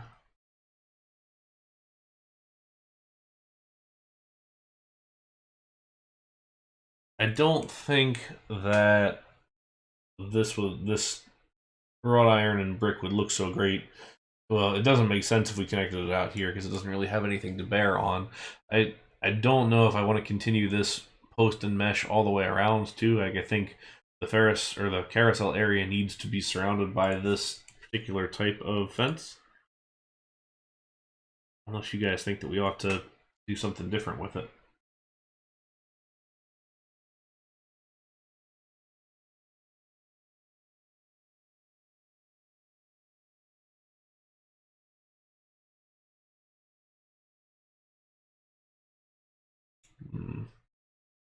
And then now we can maybe put some of the other track piece or plant pieces in over here.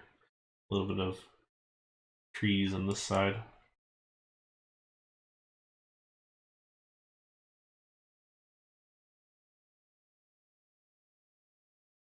All right, we'll do the wood first, and then we'll come back with our next stuff.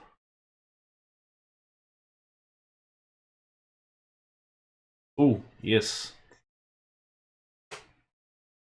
Enjoying that water because I have nothing else to drink because I'm losing weight. Not that I'm bitter or anything. It's fine. It's fine. It's fine. But I've gone, what, 8 days without soda now? Which is, for me, pretty substantial, which is kind of sad, but I'll take it.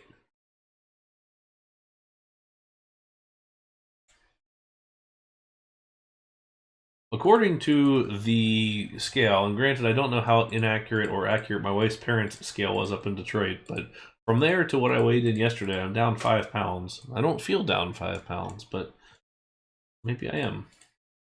In which case, cool. But we're hitting it hard. We're going to try for the summer to be down a good, I don't know, 30 pounds. We'll see. It's been a bit of a struggle, so we'll see. But after I was real tight on some coasters here in Spain last year, and then the other month at Busch Gardens, I had to fit in the big boy seat at Kumba.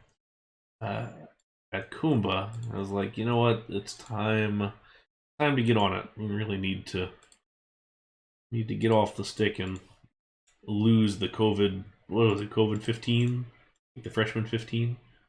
But for me, it was like the COVID 30. Turns out when you're sitting around at home and you have all the time in the world to exercise, instead you just eat.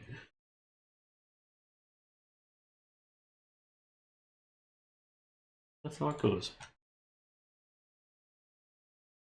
So we're counting calories and we're exercising. We're gonna kick this.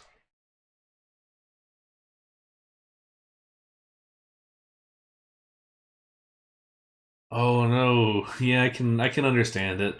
Thankfully for us, they pulled us off the or I told the guy I wasn't gonna fit once he was trying, and they pulled us off, and then we waited two trains, and then they just held the queue for us, which was also a little bit embarrassing. But the thing is it doesn't bother me too much because I know that I'm heavy and like I know that I wasn't gonna fit, so it's like all right, well, bring it on, let's go. But it didn't quite bother me as much as it maybe could have. But I like this thinner piece, I think, instead of this guy.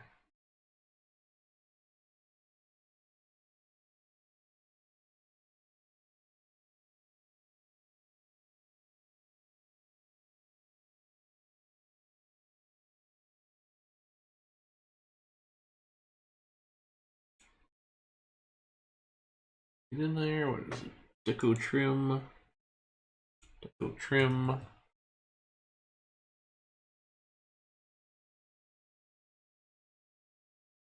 Yeah, if you have the grouper, I mean, usually the ride grouper should be able to kind of assess and put you in the right lane.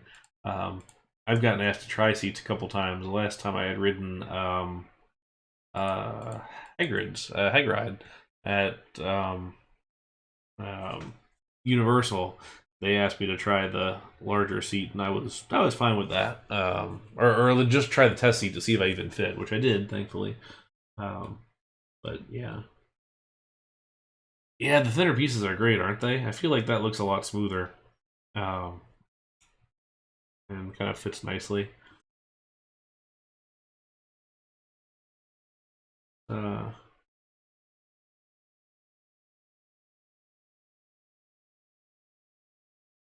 you can't see that one.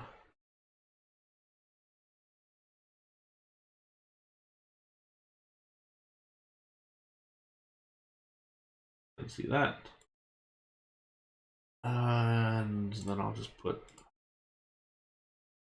this in there. That'll at least make it somewhat obvious that we're doing more about supporting. Because you figure that the way that this would be supported really is you'd have essentially 5 cross pieces kind of in this way horizontally, and then the decking kind of decks across that whole thing. But the way that we visualize it in our CT is kind of stick it out on this angle, which is fine. I think that's maybe the way to go. All right, let's grab this guy, and we use these. This is a great grass piece to use. In general, I really like to use this one, but the problem is it's very thick and very square. So you need to edge it with something. So usually this long grass piece is the best one to do it with because it'll be a really abrupt transition if you don't, and then it looks bad. And to avoid that, you just use that piece.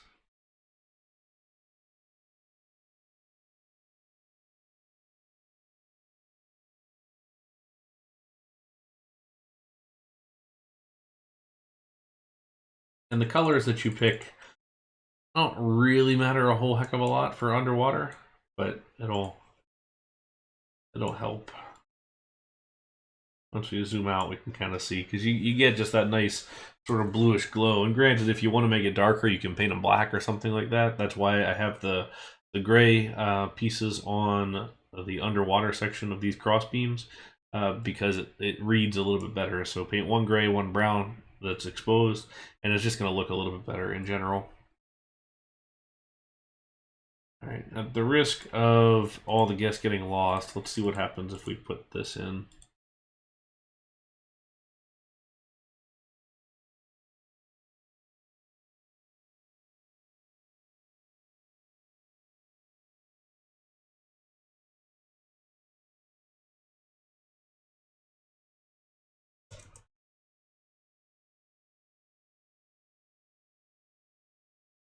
And then we'll use the benches again on here. Gosh darn it, why are we still in this issue?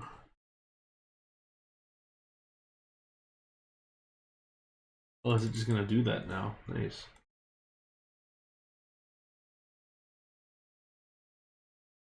Okay, there we go. Got rid of that one. There we go.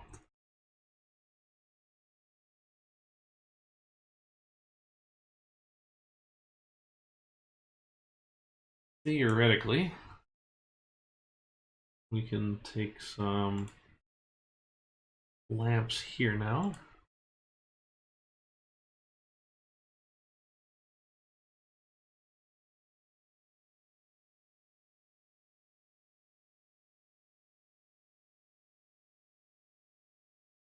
You know what? We'll put these in artificially. Because I don't want them interfering with the way that this is set up.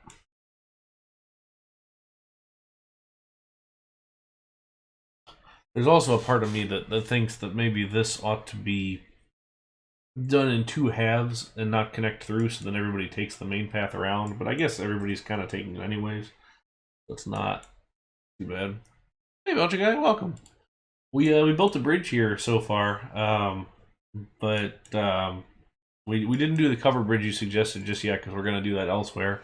I figured this kind of pride of place bridge across the path from the entrance probably ought to be something kind of more stone and I don't say regal, I guess, but we'll do the covered bridge here elsewhere. But yeah, hopefully nice day, and early shift is never fun. How early do you have to get up? I don't want to know. Okay. Now I got those. Make sure we put some benches along here. You can still see those seawall pieces.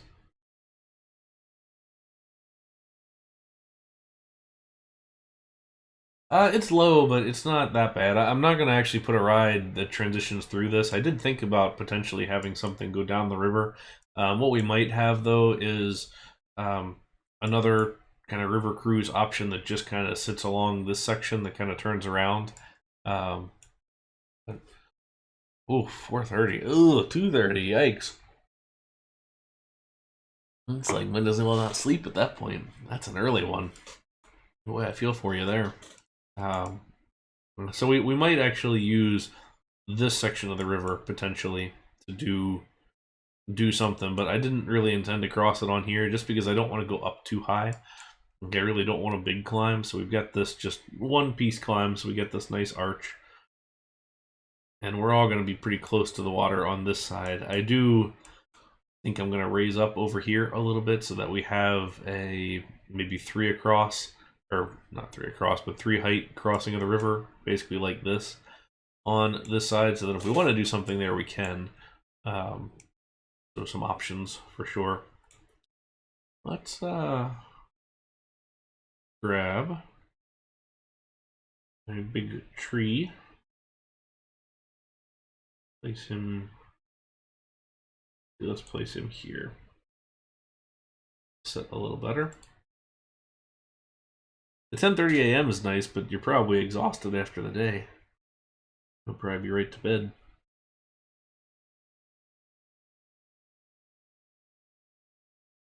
Do we want to do spruce?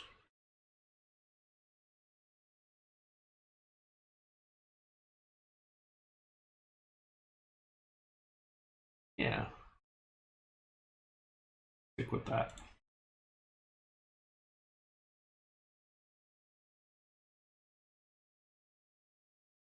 And we can have a variety of these plants.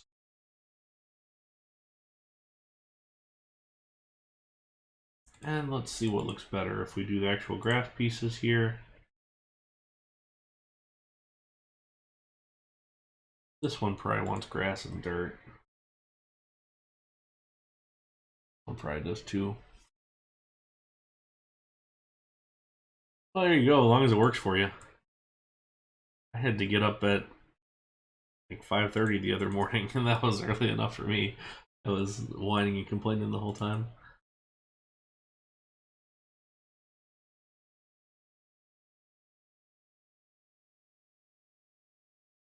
These can be changeable, can't they? Go darker green.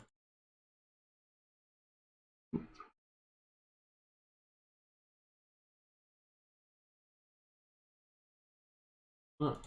Only recolored the tree, although I don't hate that coloration. That tree ought to be darker. That's my problem, is I can't quite stay up as late as I used to. Like, I noticed that lately, where midnight's about, unless I'm doing something I'm really enjoying, midnight's about it. But, I don't know.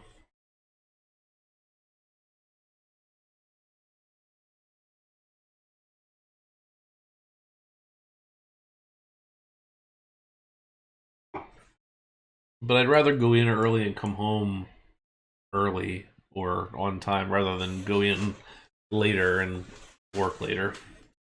Are you searching for something or are you just walking? Sounds good. Thanks for stopping by.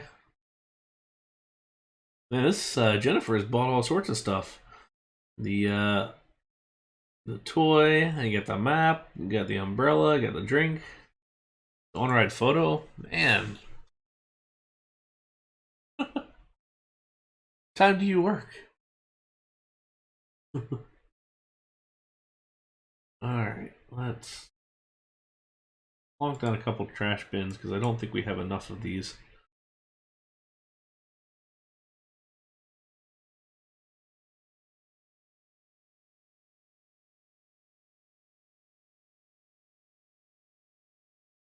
Yeah, so the original reason behind the 2 p.m. stream time is that it was the time that most people could make in the most time zones. So that was where we ended up initially, and that was why we picked the Saturday too. But like I said on Discord, I found that Saturday is not quite working out for me like I thought it might. So instead, we're sticking with the Sunday, which so far hasn't been too bad. Hopefully, it's acceptable for everybody else. Yeah, Thursdays is a little bit tough because of the getting home from work and then trying to get the whole thing done. I did say I was going to do the splash battle today. I'm kind of regretting saying that, but I might at least lay something out and see where that lands. I am noticing that I've screwed up the supports over here in some form or another. May need to fix that at some point too. Okay. Let's put these lamps in.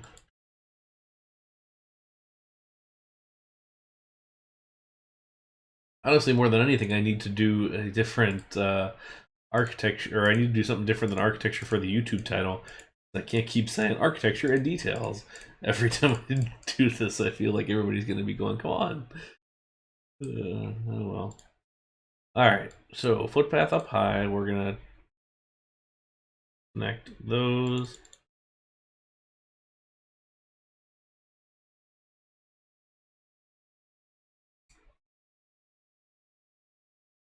All right. We'll put it down on the ground.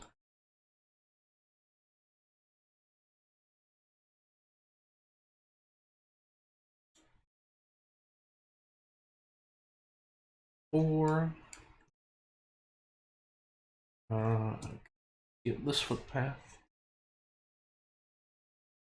This is the way to do scenery for the pathway if you don't want it to actually be on the pathway and you don't mind the guests not interacting with it. As long as you're okay with them not being able to interact with it, this is the way to go. As you build a pathway up high, Put your thing on there, use Tile Inspector to connect the various sides to make whatever visible, and then lower the thing down. More or less, this is what proxy pathing is, although I don't really use that as far as everything goes, since we can get away with a lot of other options with no custom scenery. Okay.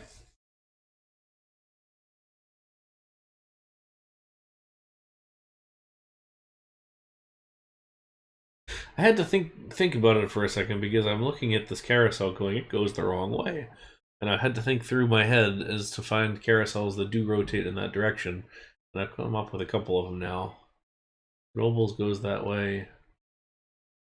Santa Cruz goes that way. SeaWorld goes this way, I think. Because I'm pretty sure we paid attention to that initially as well. Okay. I don't know. I guess I've never really paid much attention to carousels as far as rotation and that kind of thing goes. I know that it's usually counterclockwise or anti-clockwise, but I don't know for sure. I do know we got the rotation of the what's it called, the troika, correct, because we paid attention to that. But no. Anyway, I'm guessing that this is correct, but whatever. It is. It's done, and I really don't want to shoe. Well, I guess it wouldn't take too much to shoestring that again, but I'd rather avoid it if we could.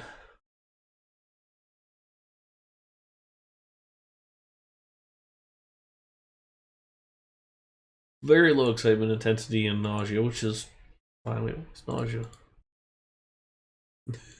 Oh, how is that high nausea?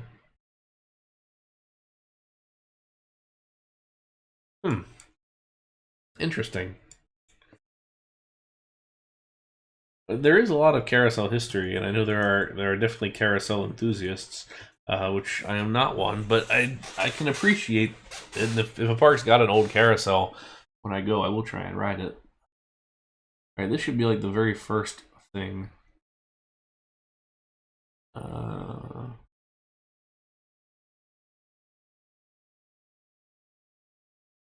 Somehow it's not. Where is it? All Revere's ride is ride number 10.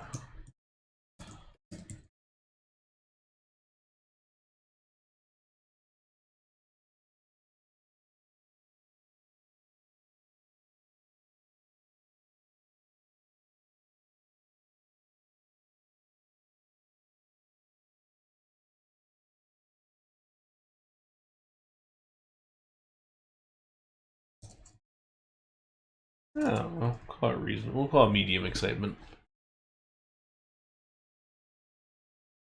Well, that sounds cool. I would probably enjoy seeing that. Knoebels has a very nice, carousel like museum history sort of thing. Interesting. I didn't realize that there was a distinction between carousels and merry-go-rounds. I thought that was just a regional nomenclature, I guess.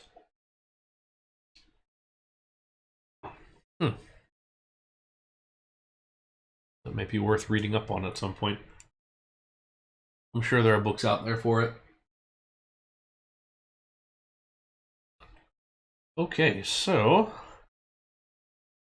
we're feeling pretty good about all this so far. We got our carousel. We haven't finished this building, which I did say we were going to do that at some point, but I don't know.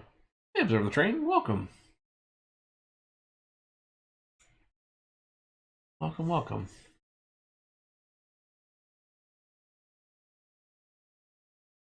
Alright, so what we should do... I should read up on that and do an Amusement Academy stream. Okay, so while I'm thinking about it, what I should do is go back through and place some fire hydrants, because we always think about those too late, and then we run out of space for it.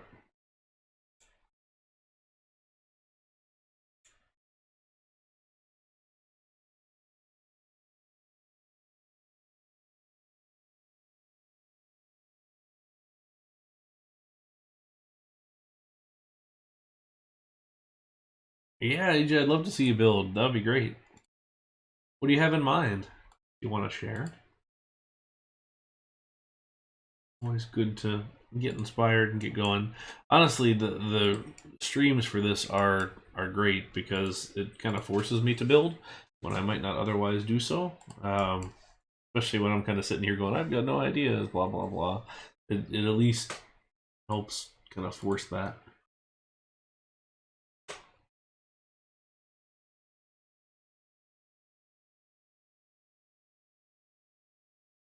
Ooh, I had the half piece.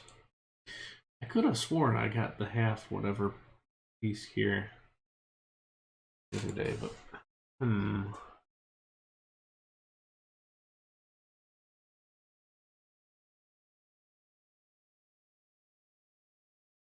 maybe I didn't.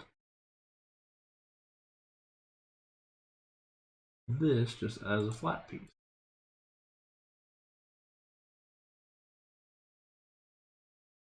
Okay, well, we'll have to go search for it.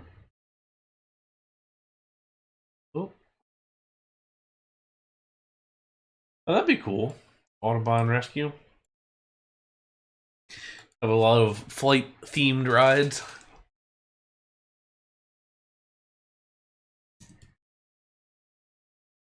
There's an Audubon Society right down the road from us here that you can tour. I haven't actually gotten a chance to do so, but apparently it's pretty nice. You can learn all about the bird rescue.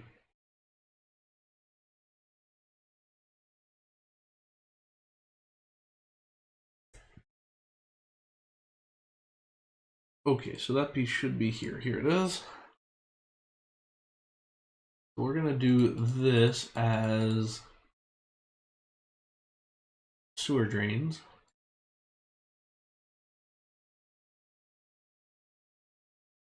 Just instead of going black, we'll go dark and gray.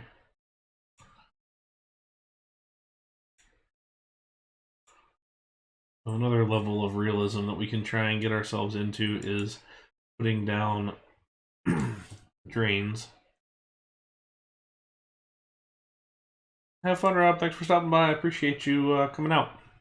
Have a good afternoon.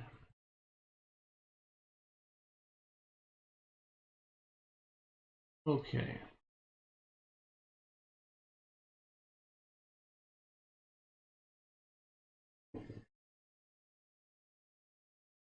Oh, cool. That sounds great. Osprey's a good name.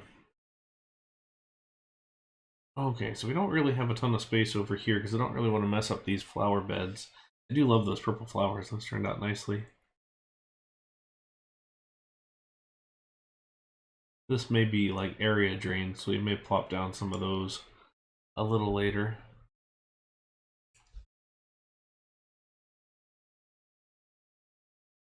Probably put one right here. Might as well just go ahead and place it.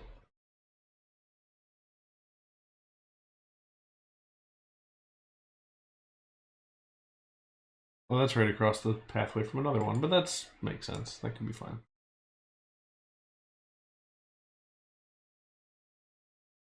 Let's see. We can build over top of fences, or we could build fences over top of drains.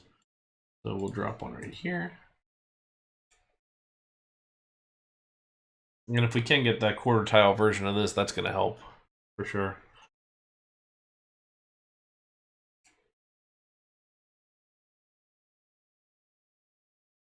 Alrighty, so what we're working on now is this kind of transition area between Salem and Boston, which is on this side, and trying to figure out how all this kind of sits. As I was sitting here staring at this, kind of what I'm thinking is we wanted something more to kind of sit along this whole thing. I'm thinking that maybe this train wants to bulge out a little bit and just kind of continue along. And then we put some trees and landscaping and other things in between because it feels, anyway, to me that I don't really want to fill this space with anything major anyway. And maybe this is the way to go. And what we can do is make this little depression right here feel a little bit more natural. The reason we've got that depression is because the coaster would have touched the ground, and we really don't want to do that. So this coaster is a little more modern wooden, so we want to avoid that. But yeah, AJ, I don't know how you build at the speed that you build, because it's it's like Shogoshi can always build like crazy, or Mavericks even still he can build crazy fast too. It's beyond my capabilities. No matter how much I try, or no matter how inspired I am, I still can't put that together. So in general, and this is generally what applies to steel coasters more than anything, is you don't want the coaster to touch the ground because you need a place for the footer to go. So for a steel coaster, you need basically a footer that comes up out of the ground, which is the pier, and then the support that anchors to that and then anchors to the track. So steel coasters, 100% of the time, should never touch the ground anytime. For wooden coasters, it's a little bit of a mixed bag. So you see a lot of older wooden coasters that really just went all the way down to the ground, and you see weeds growing up through the vents and everything, and that's fair. But the more modern wooden coasters again are going to have footers. They're going to have ledger beams and still on top of those footers, and there's just a certain amount of things that go underneath of the coaster, so the track couldn't quite sit there. So what we haven't built for this coaster is actual footers yet, which I think we will do at some point. I'm not sure I'm quite there yet. That's honestly maybe one of those things that we do off stream and show off later. We will do something themed out here, I think, just to make this feel more correct. But essentially, stability and just you gotta have something underneath of it to hold up the track. So my general advice is yeah, definitely have your supports come from somewhere, and make sure that they could actually fit and sit in the right spot. Yes, definitely not inverted coasters touching the ground. You don't want a face full of dirt. Something has gone wrong when that's happened. The nice thing now with this being as it is I can absolutely stick some trees in here and have a little bit larger of a forest, which we haven't really done elsewhere, and I kind of like that in that it obscures the view just a little bit. And I've always been a fan of coasters that sort of go off kind of away from the parks and kind of scream through the trees, and this could be a very nice section for that, especially sort of this lower section and also this back corner. So maybe this becomes a little more of a forest. Now we did have this marked out here for potential custom supports, which I think we will continue and do those. We did have them as the angled wood pieces here, which we can continue along and do. Let's bring it to this height because we want them all to be more or less consistent.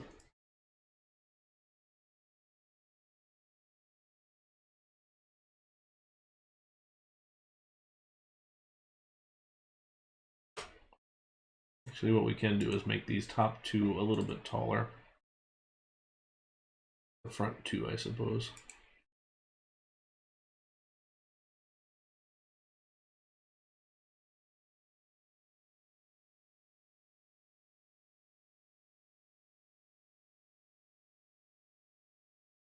Got quite a few people in the park now. We're approaching 1,000 guests, which is not bad for us not even trying remotely to get guests.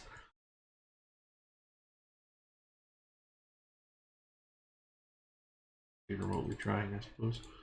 Okay.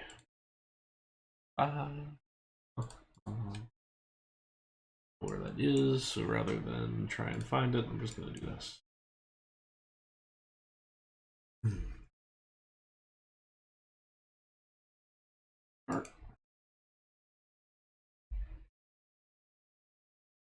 Yeah. Still have somewhat of a train. Oh, yeah, they reopened it.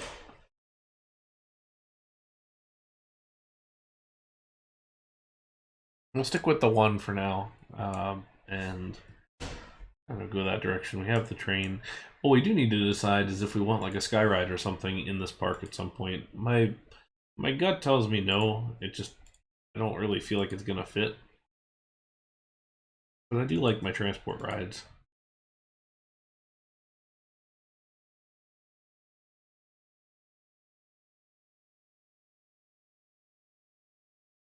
So as it stands, this is not really the way to build supports, but being that we're in RCT, we're trying to draw them in the similar way that it's trying to just draw it in the similar way to how the game draws their supports. So we're gonna just do it like that, and not put this one in. There we go. Ooh, a Poma fan, not a Doppelmayr gang.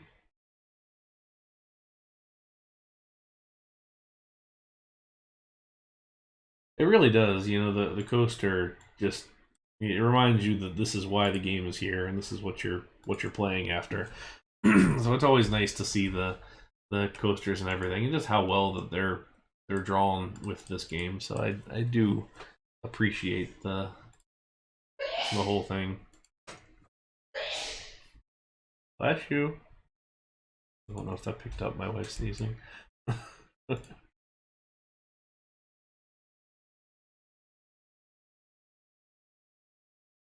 All right, let's.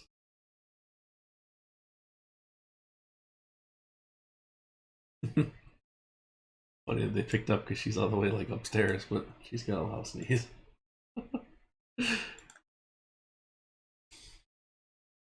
To be honest, I don't know enough about cabins of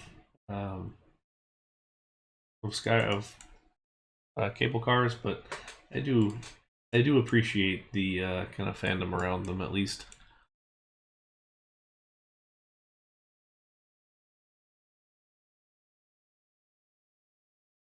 Okay, we're just grabbing a variety of plants and things like that. This is going to be a little more marshy down here because we're at the same level as the water, so eventually you're not going to get such great drainage on this side. But we can simulate that in some way.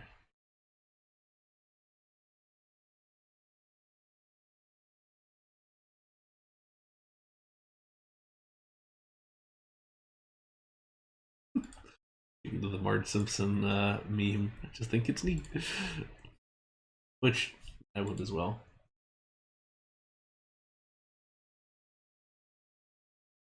Okay. So if we do that nice edging of weeds there, we can actually get a pretty nice green space in this section.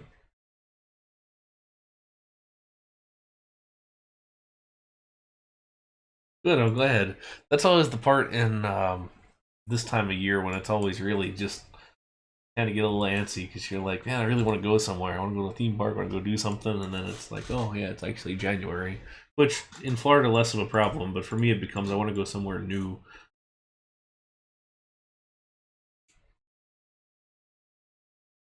Chad says, bless you. Pardon? Chad says, bless you. Oh, thank you.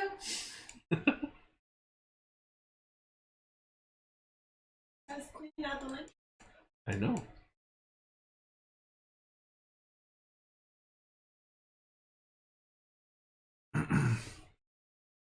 So the landscape choices are a couple things, and honestly, I will say I am not great at this. So I will be the first to admit that this is not my forte.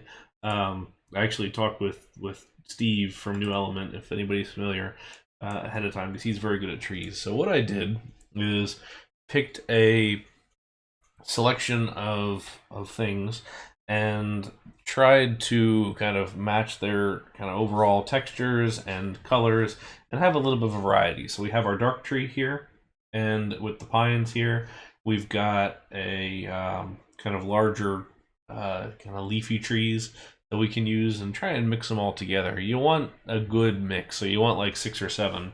And then there's also kind of the specialty type stuff like the weeping willow, and then this particular tree that I feel like I use a lot along the waters. I've got these fruit trees here just to some coloration, and then of course the various uh, landscaped bushes and things like that. And then this one I have separately called out for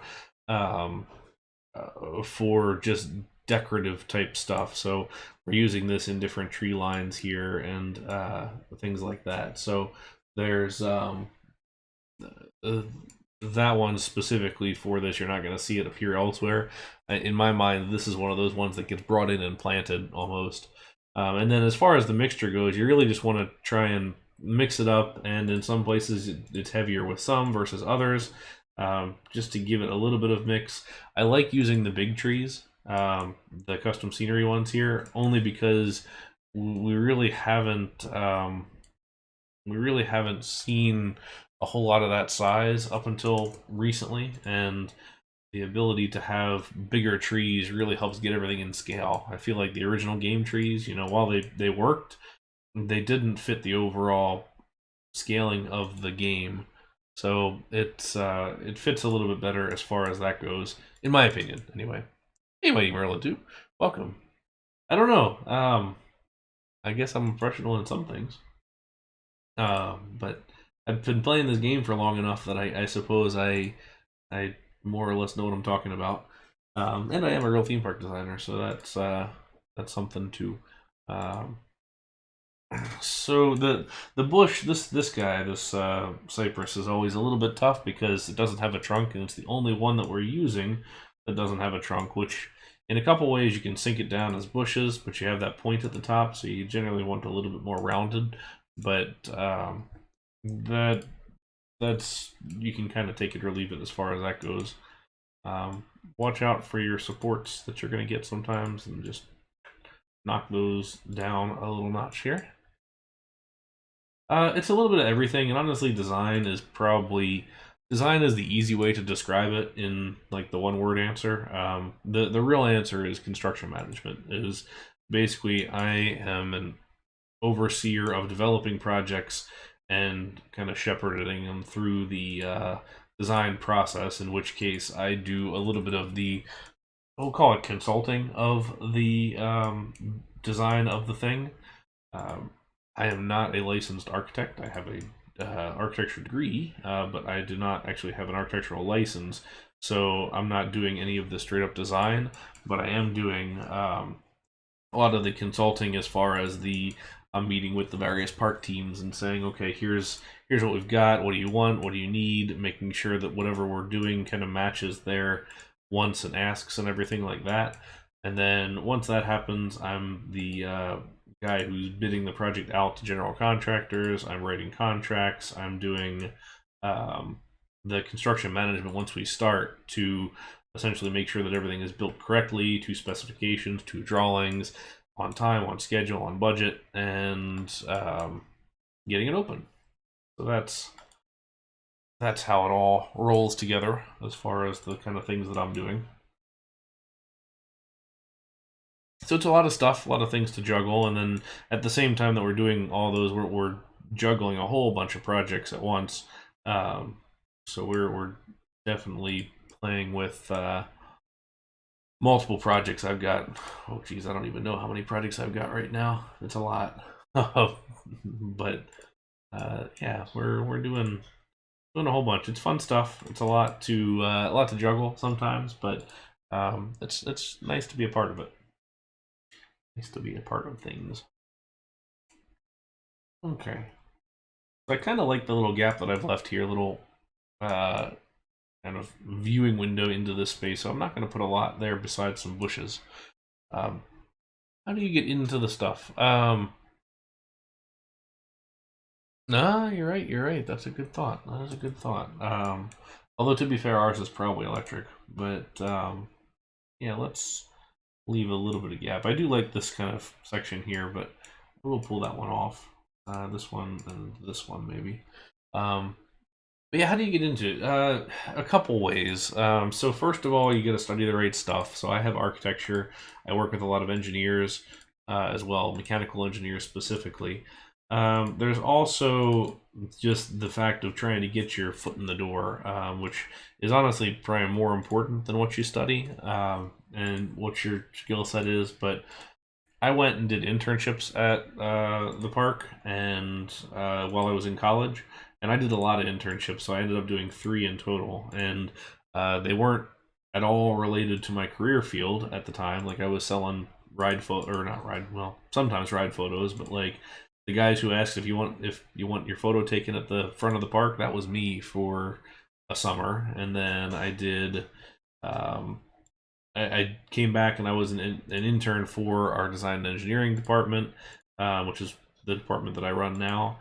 Um, and so doing that kind of stuff and doing little projects and kind of working my way up. Then I came back one more time as an intern for culinary. So I was a assistant supervisor in one of our restaurants in the park, and so that gave me some good options. And I just kind of kept involved and kept a kind of running connection with the team that ran design and engineering, so that when they had a position come up, I was top of mind and was able to. And they pinged me and said, "Hey, you should interview for this," which I did, and must have interviewed well enough because I got the entry level position, and then kind of from there worked my way up.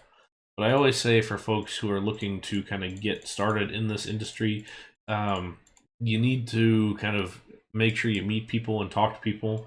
This industry is surprisingly open and is very willing to talk to you. So like go find people on LinkedIn, find stuff that you're interested in and reach out to those people and ask them how they got there, ask them what advice they've got, and talk to them in that sense.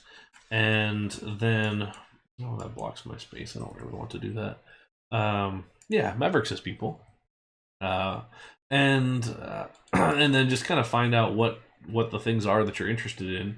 And I would suggest going to the IAAPA Attractions Expo in Orlando, or the European one if you're over in Europe, and just to meet people and talk through how they got to where they are and put a face to a name and just make connections. Because honestly, this industry is so much about connections.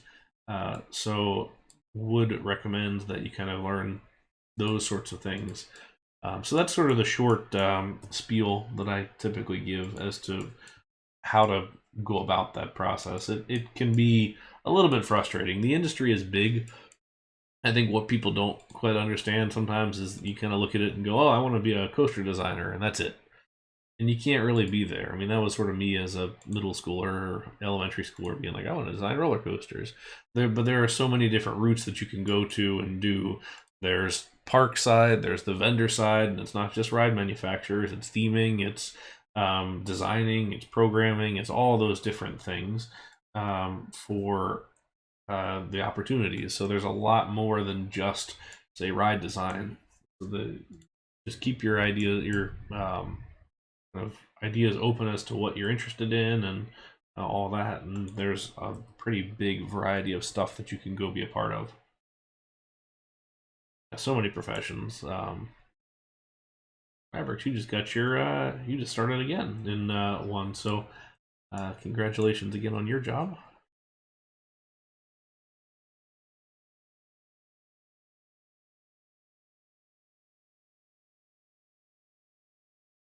It's just been a few years, so I've learned over the time, uh, and I like to help. I've done a lot of like speaking for college classes and things like that. Just uh, theme park industry groups and things like that. So I always enjoy those sorts of ones because it's seeing people that are eager about the industry and learning about that sort of thing. Because when I was in college, there weren't those industry groups and things like that there are now, and it's just kind of nice to see all those become what they are now. I mean, there's just so much available and so many cool competitions and other things going on that really make it interesting.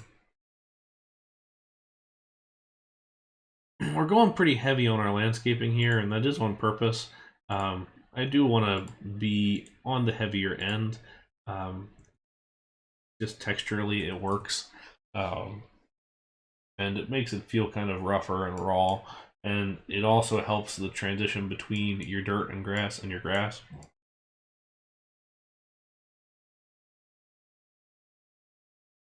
I don't want to go too far beyond that. I do want to grab ourselves a couple of weeping willows. Also, rotate your trees. I know this is not Parkitect and you cannot scale your trees, but rotate your trees all the time, please. It's good for you.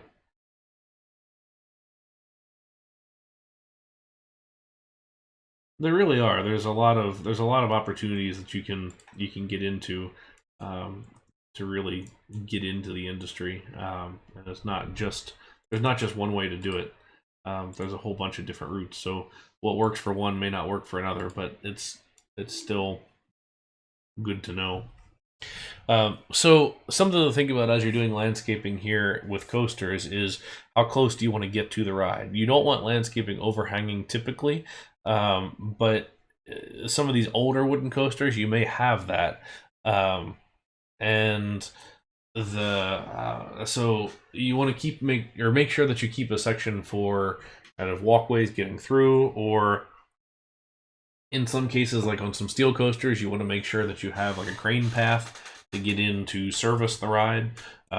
That's probably what we'll have more on this side than the other, just to give ourselves a little bit of space. We've already built up this side a little bit, so we might have some kind of access points throughout. And honestly, what we can do is just kind of mark that here, just so we don't forget about it, is to say we want to have, access points, and this is part of your back of house space.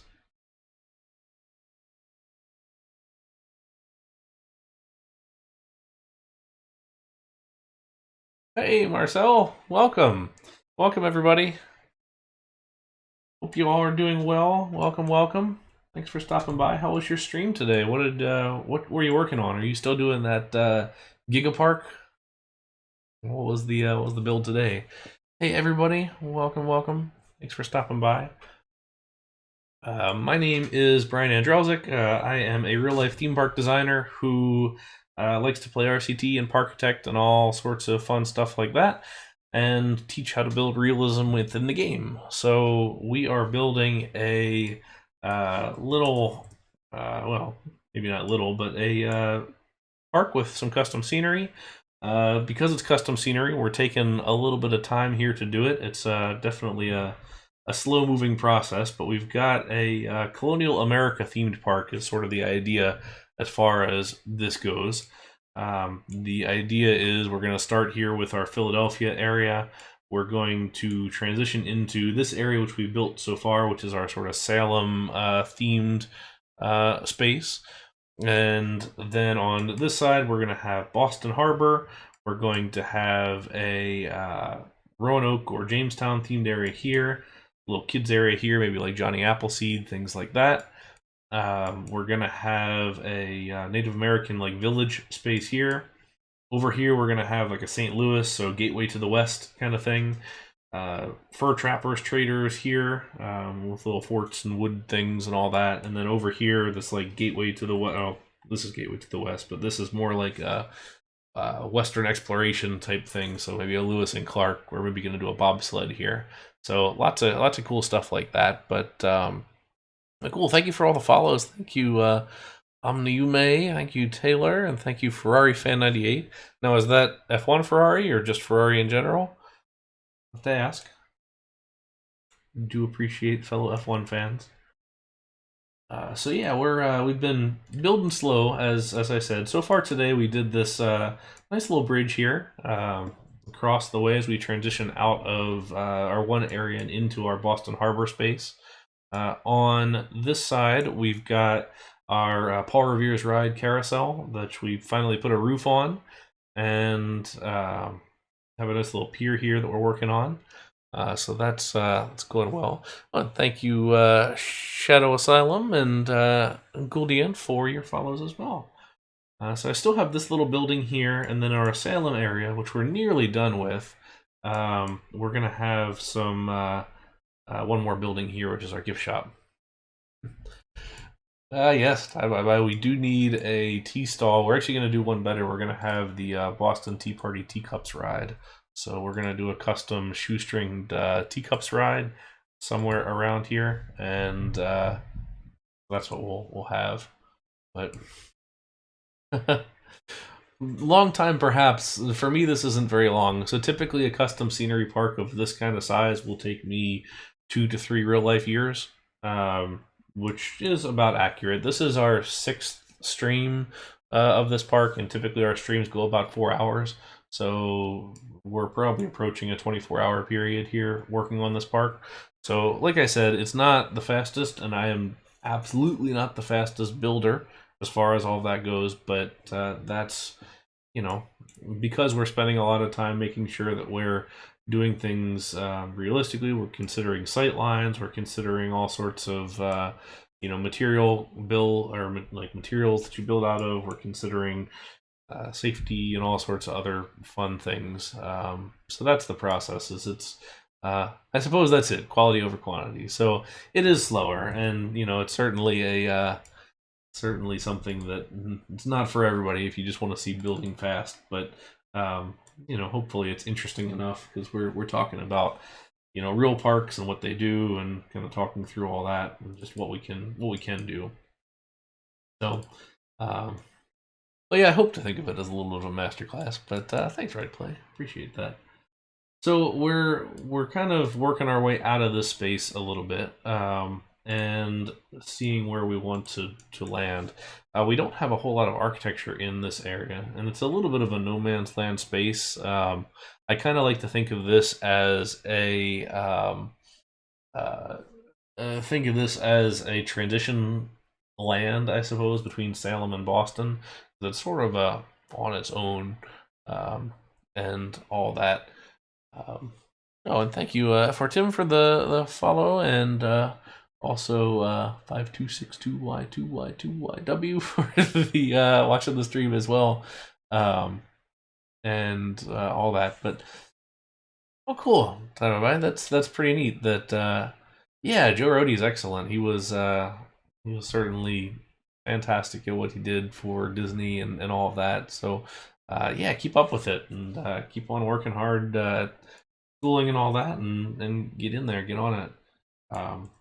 I'm happy and lucky to be where I am in the industry, and very happy to be doing it. So it's anybody can get there. It's just a matter of putting the time in, meeting the right people, talking to everyone, and doing all that kind of thing.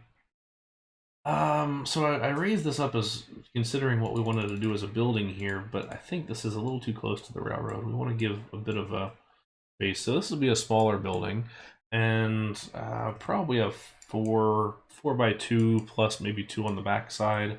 And what I might do is we'll consider some kind of a little walkway here, and consider this for what we call the back of house, which is just the employee area. So we'll take our little half tile fence and go across this way, and then we can carry this around. Now, I'm not quite sure what this building is going to look like yet, but I really want to do some kind of architecture in here to tie to the Paul Revere carousel. Probably something that's got 2 lamps in it. What is it? 1F by land, 2F by sea. So we'll do something thematically tied in there, I suppose. And then we'll give our little bit of a pathway here, which we're on the half tile, so we're not really going to have peeps use this probably as far as like our employees go, but it'll still look okay. Take our trim piece here, and then close it off there. And it doesn't need to be huge, considering that we can't get a vehicle back here. So one of the things to think about typically in your back of house areas, you're going to have things like dumpsters or storage or transformers or things like that, but it's no good unless you can get a vehicle back there. So there's probably not, actually, that thought has maybe reconsider this, is we probably want an actual pathway back here. So while we don't want to put a building right next to the railroad, we don't mind a path, and that could work okay. But that way we can put a back of house vehicle space here, and we can actually use all this space for something useful. So we can put a electrical switchgear back here for power for the area. We can put some a dumpster, perhaps. We can put just all sorts of various park needs, because there's not really a whole lot of anything else back here. I don't quite know what this building is going to be. Most likely a shop, since we already have the restaurant here. So instead we'll go with the shop. So we'll have some storage areas, and honestly what we'll do is put some little huts back here. You know those, like, not necessarily Connex boxes, but the little kind of delivery, not delivery, but even like the long-term storage boxes. We'll think about those in the space back here, because every theme park I've been to, there's never enough back of house storage space, never. And you always see these parks with some kind of a storage box of some kind. So we'll have a couple of those back in this area. Now what we are going to have to do is screen this a little bit better. So let me grab a wood fence, which we've used here, and let's change this out right here. Yeah, so we call those Connex boxes here. I don't know if that's an industry name or what that is, but I kind of think of like the little rollaway boxes. I'm trying to think. There's a brand name here, and I can't remember what they're called. Let's see, rollaway storage. No. Yeah, sort of like Pack Rat.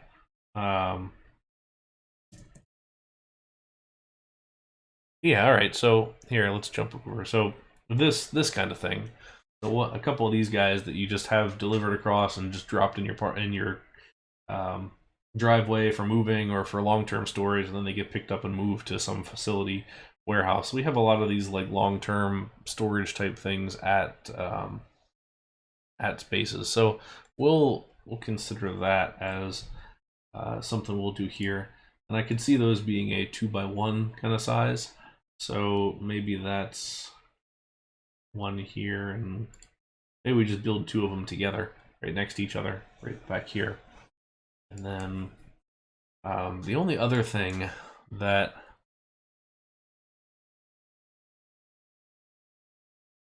actually that's a good thought too, is a staff break area. At least just sort of like maybe a seating area. We'll have to consider where the most centralized location is for like a crew cafe and things like that. So if we zoom out and take a look at our overall space, I haven't really thought through where parking and things would go yet, but I would imagine our employee parking might be sort of in this little elbow here of the Philadelphia front, and then our Salem area here.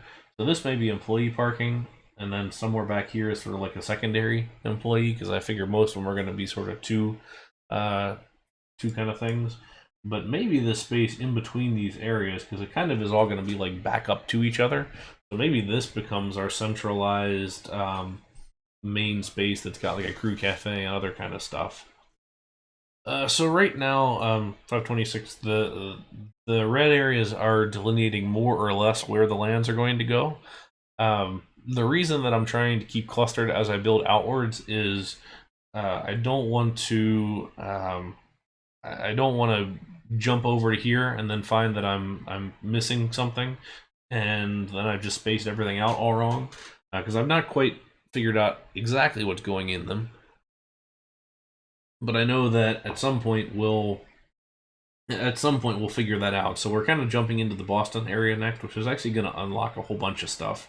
It's going to unlock the ability to move over here to the St. Louis area. It's going to unlock the Native American area and the kids area back here. So that'll be a big thing over the next couple streams, I think, to develop this one out.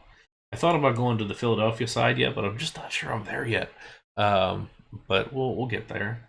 I'm not quite sure I know what I want to do with it yet, but and thank you Allocate5 for the follow as well, and thank you Donzija. I'm sorry for any terrible pronunciations, because I know that I've done that. What I do want to do is widen out this space here a little bit. Oh, and actually that's a thought. Oh, there you go. Thank you.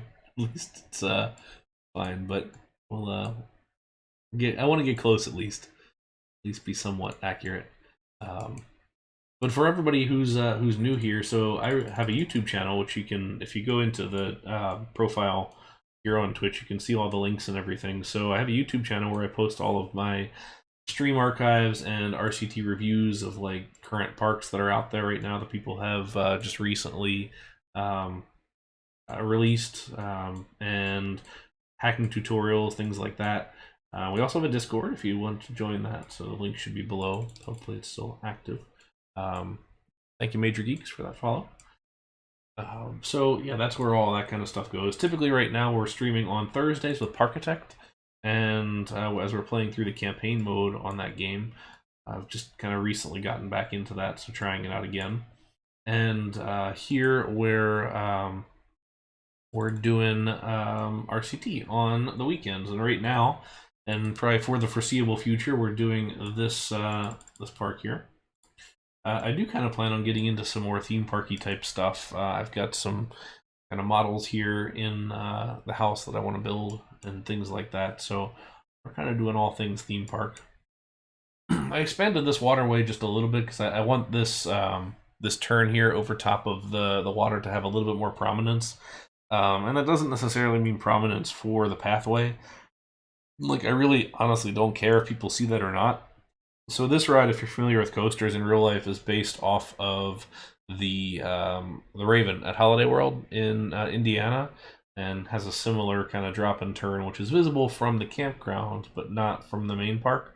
And that's okay for me. I just really want to make sure that that works as far as a thing. Oh, thank you, Laser, for hosting that. Yeah, feel free to join up if you wish and hang out. Another Discord, I'm sure, because I know everybody's in too many of them already. But we like to have some fun. But okay, so we're working on the landscaping here.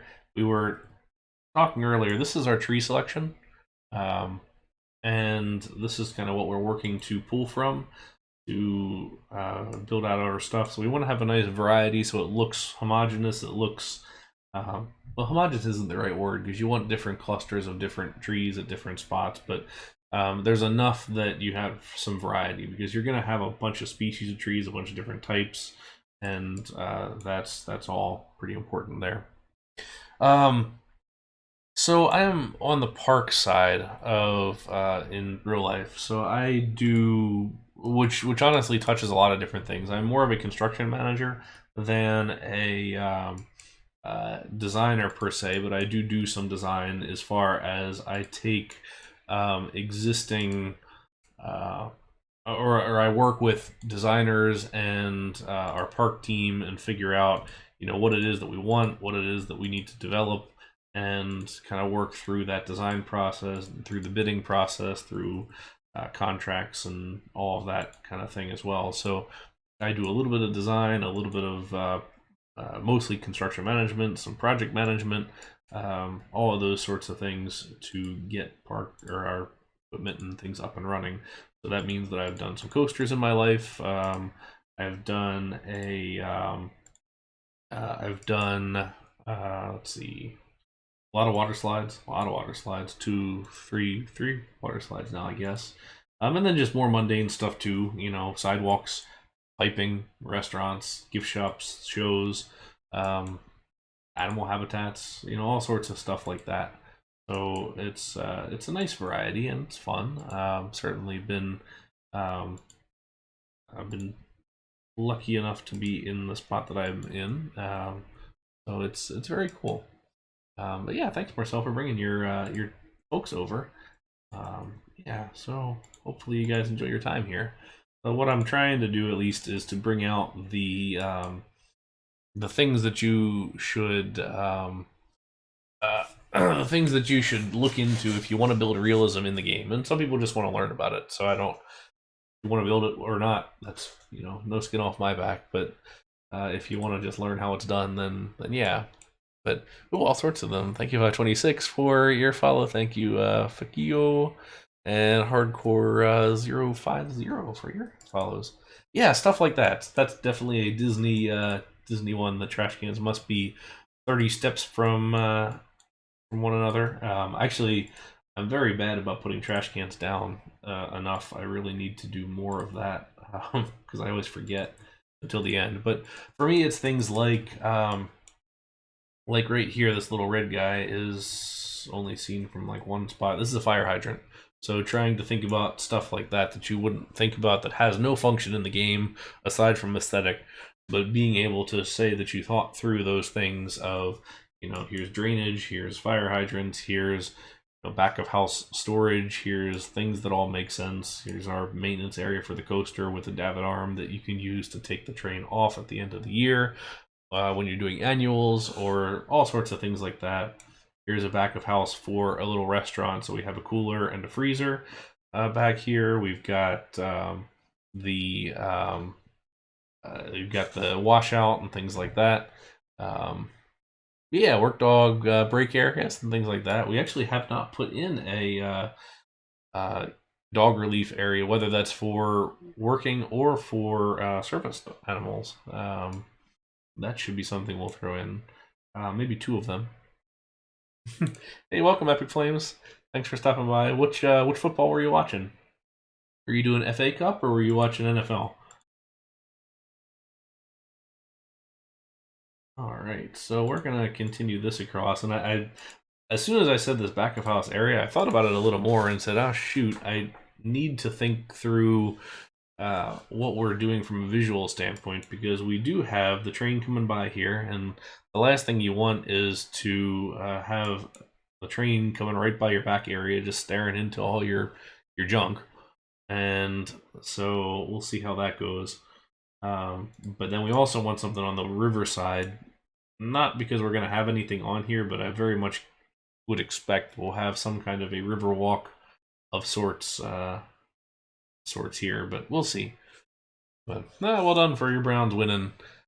I have no game in this fight at this point. My Eagles are. I don't even know how the Eagles did this year, but that would be who I would cheer for if I still did. More of the F1 at this point and other racing things rather than the football. Oh, did they? All right, good for us. Hopefully we'll do something decent. All right, let's knock these couple out. The Bucks, yeah.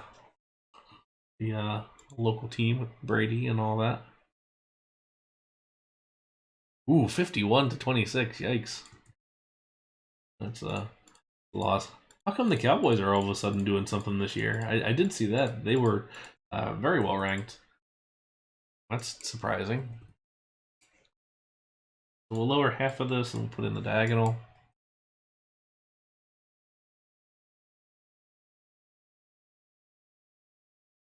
So I actually don't use any of the real in-game path, really ever. All this path you put down is all custom scenery, so you can kind of see when you make that invisible. I just like to use the invisible path because it kind of lets me do my thing and do all the theming, and you can do this sort of broken up path and stuff like this, and then come back over top of it with the invisible, and then it works just fine. So I also go through underneath and color it this one land texture, and only because I'm just a little bit anal about wanting it to look clean and touched up and stuff like that. So that's pretty much it. Yeah, so that's kind of what we went as far as that goes. Yes, I am using OpenRCT. I am using the new save format. So if you are playing OpenRCT and you have the develop build right now, we are on the new save format, which lets you not only make the park gigantic, but you can also select so many objects, which, as we can see here, you used to be able to select, what was it, 247 or 248. So now we're at 2047. We are absolutely making use of that with our small objects, but it's interesting. But yes, it is. Prior to OpenRCT, were just absolutely killer stuff. Like this is a shoestring right here. So we look underneath and you can see the track down here. Maybe you can't. Same thing with the with our shoestringed Troika flat ride right here. You could do that with the old trainers and things before OpenRCD, but it would take you forever. It's the same thing with like the double wide multi-lap go-kart tracks and things like that. I remember spending probably 9 hours on a go-kart track just trying to get it right with the old system.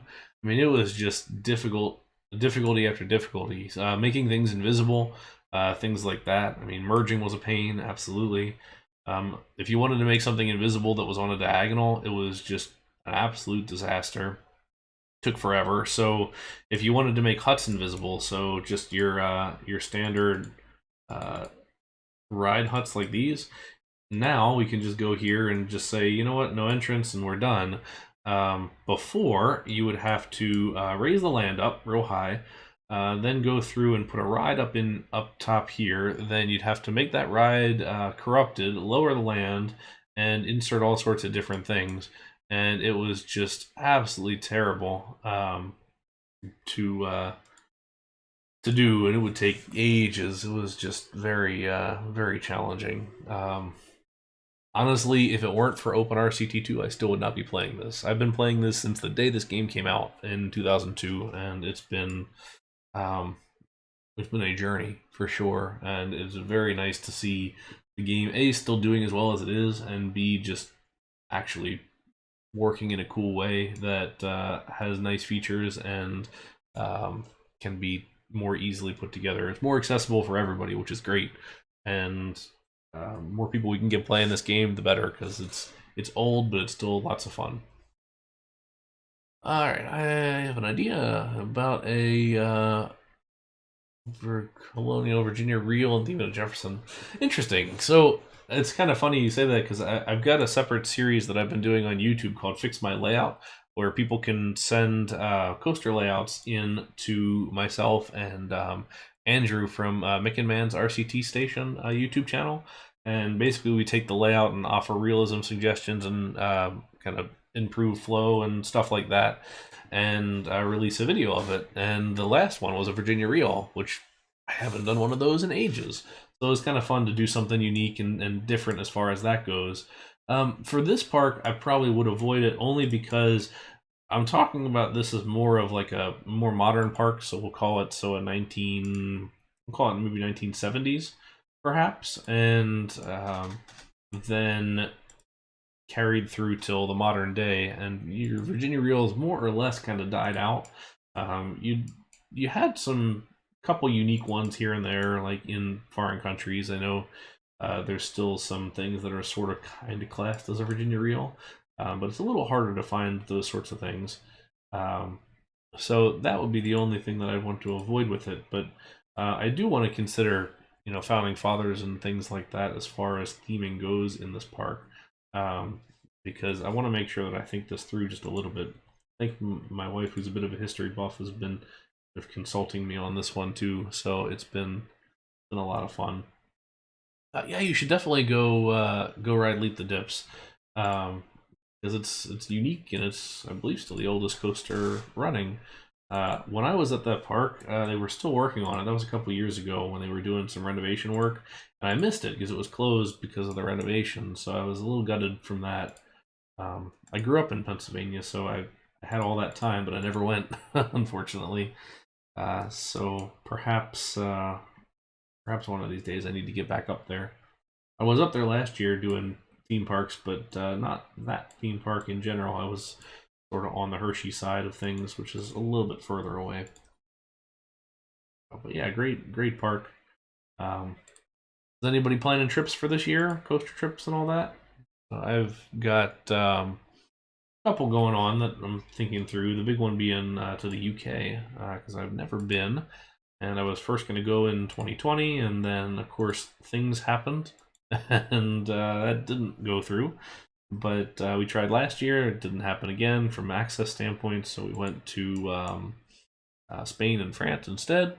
And then after that, we're going to try the UK this year.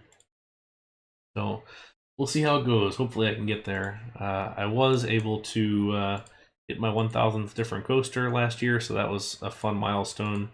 So we'll just continue to extend that along, hopefully, into the next year. Oh yeah, thank you. The palette is modified English palette.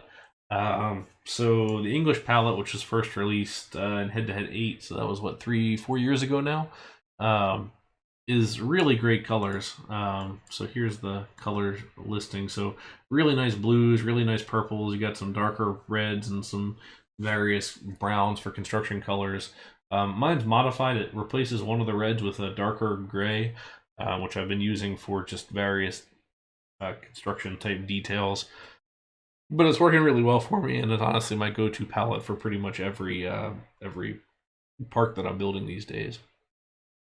Ride Play, you're in for a treat. Velocicoaster is great. It is so good.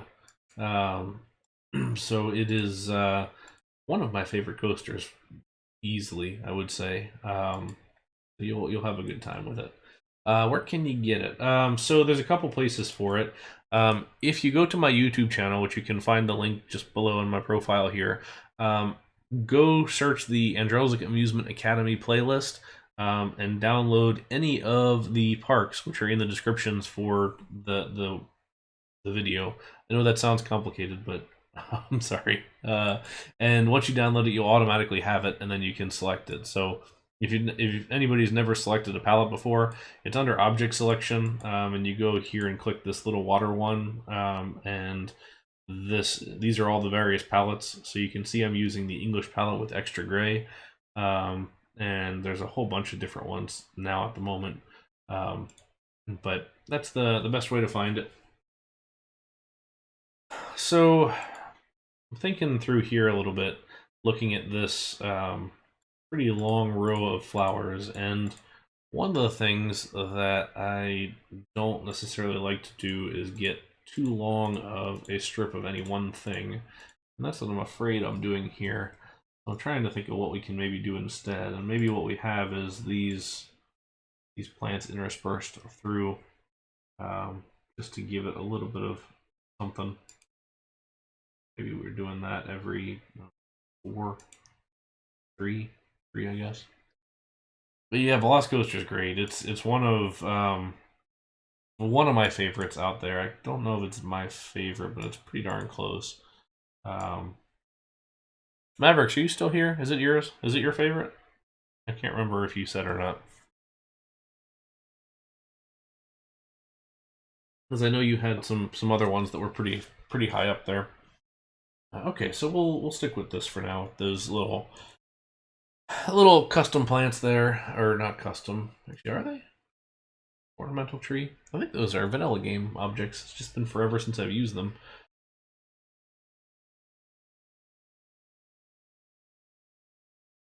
Yeah, Universal's has done a lot lately between Hagrid's and everything else. They've been expanding well, and I think it's done well for them.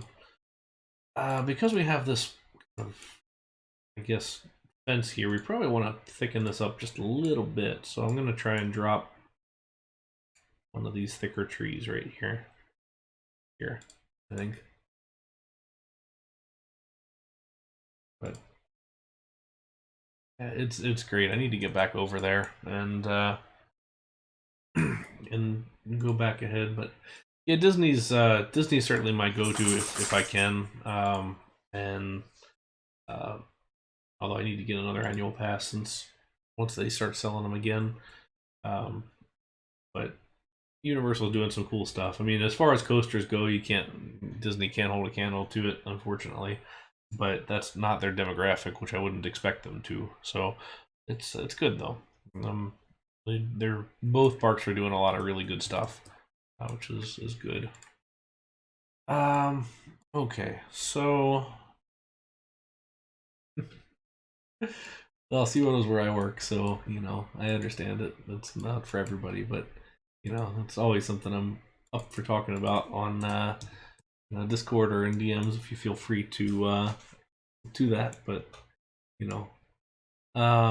so we've got our Boston area here, which the way that I'm kind of thinking about this, that's a shame for Rude Staff. It's definitely one of those hit or miss things that if you catch one time around when you have Rude Staff, it certainly can color your opinion of a place for a long time, which is not good. Which is part of the reason why you need to have good staff training.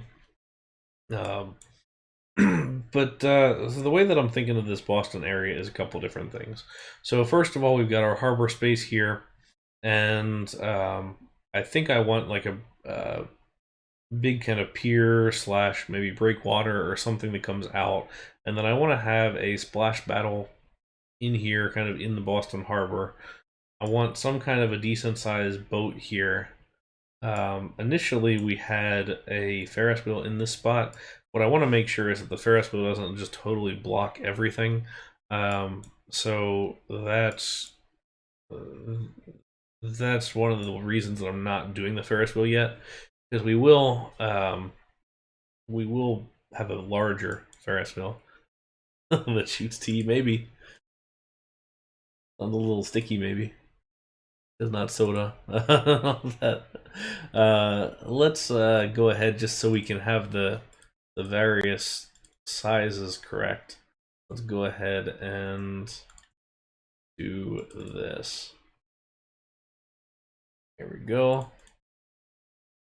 So that's the size of what our Ferris wheel will look like when it's done. We did go through here and build our train station, which we have open right now. What's the old Splash Road Tower? Oh, the Shoot the Chutes. The kind of slope and yeah, down the whole thing and into the slope.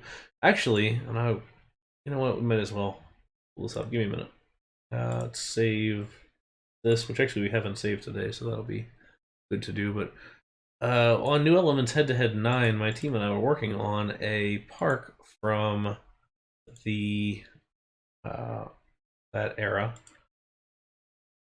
and we didn't end up going through with it, unfortunately. But let's see here, we did have one of those in there.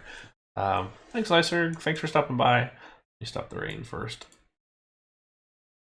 Okay. So we had a splash boats or a shoot the chutes in the process of happening.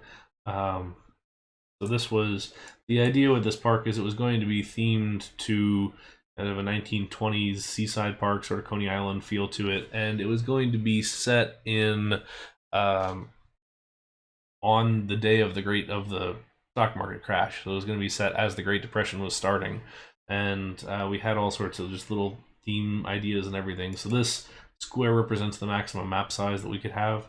Yeah, we had to shoot the chutes in there. We had a nice little Traver wooden coaster off on the side that had some pretty tight maneuvers and actually worked really surprisingly well.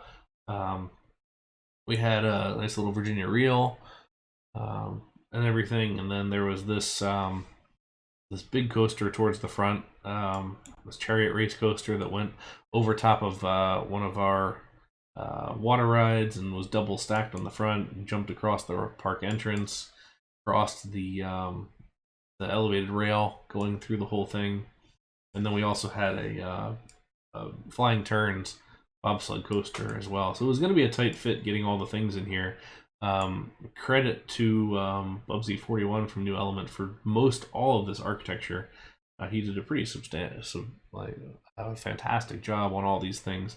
So we did all that, and unfortunately we didn't finish it in one part because we had other ideas that happened in second part because another team released a 1920s park which is just absolutely fantastic, called Gangland. So that one won out, and we really didn't want to get just totally upstaged. So because of that, we didn't finish it.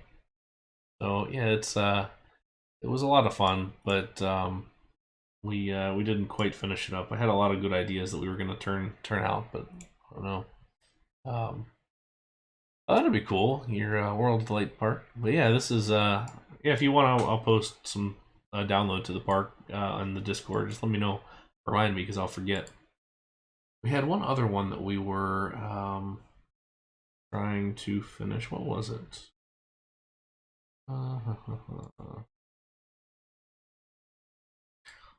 Let's see.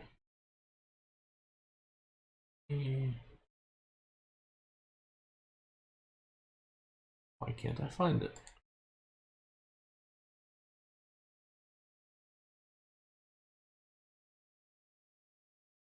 Maybe I haven't sorted it out yet. Trying to find the other park. We had a Tibidabo themed park we were working on. Tokyo Dome.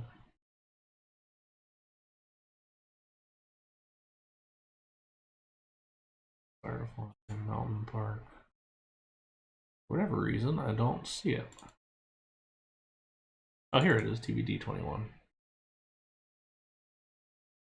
So if you're familiar with Tibidabo Park in Spain and Barcelona, it's an old park up on a mountainside that's got all sorts of unique rides and a couple of coasters that use the landscape really well, including a nice Vekoma. So we were actually working on this as a park for the finals in the game, or in Head-to-Head 9. But never did quite get off the ground, and then we didn't make it to the finals. But I had a couple thoughts on it. We were building this pretty gigantic wooden coaster, so I was inspired by the wooden coaster that was at one point designed to go into Alton Towers down into the valley, so a big 200-foot plus drop wooden coaster that dropped way into the valley. I wanted to do that for this guy, so I built this just absolutely monstrous wooden coaster that kind of used the cliffside and everything else and went up onto another hill, and was just going to be this just absolute monster of a ride, and was kind of the basis of what became the rest of the park in general. But it was pretty darn cool as far as that goes. You can see the big drop here, absolutely huge.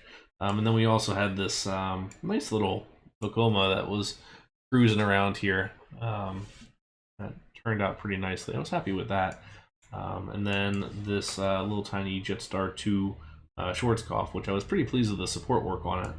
That took a little while and was my first kind of foray into the half-diagonal realm of bits and pieces, but also didn't quite work out, but it's alright. One day we may finish it, but if not, then it is okay to remain unfinished. Alright, let's get back to the park. Maybe if I can find it. 27. Okay.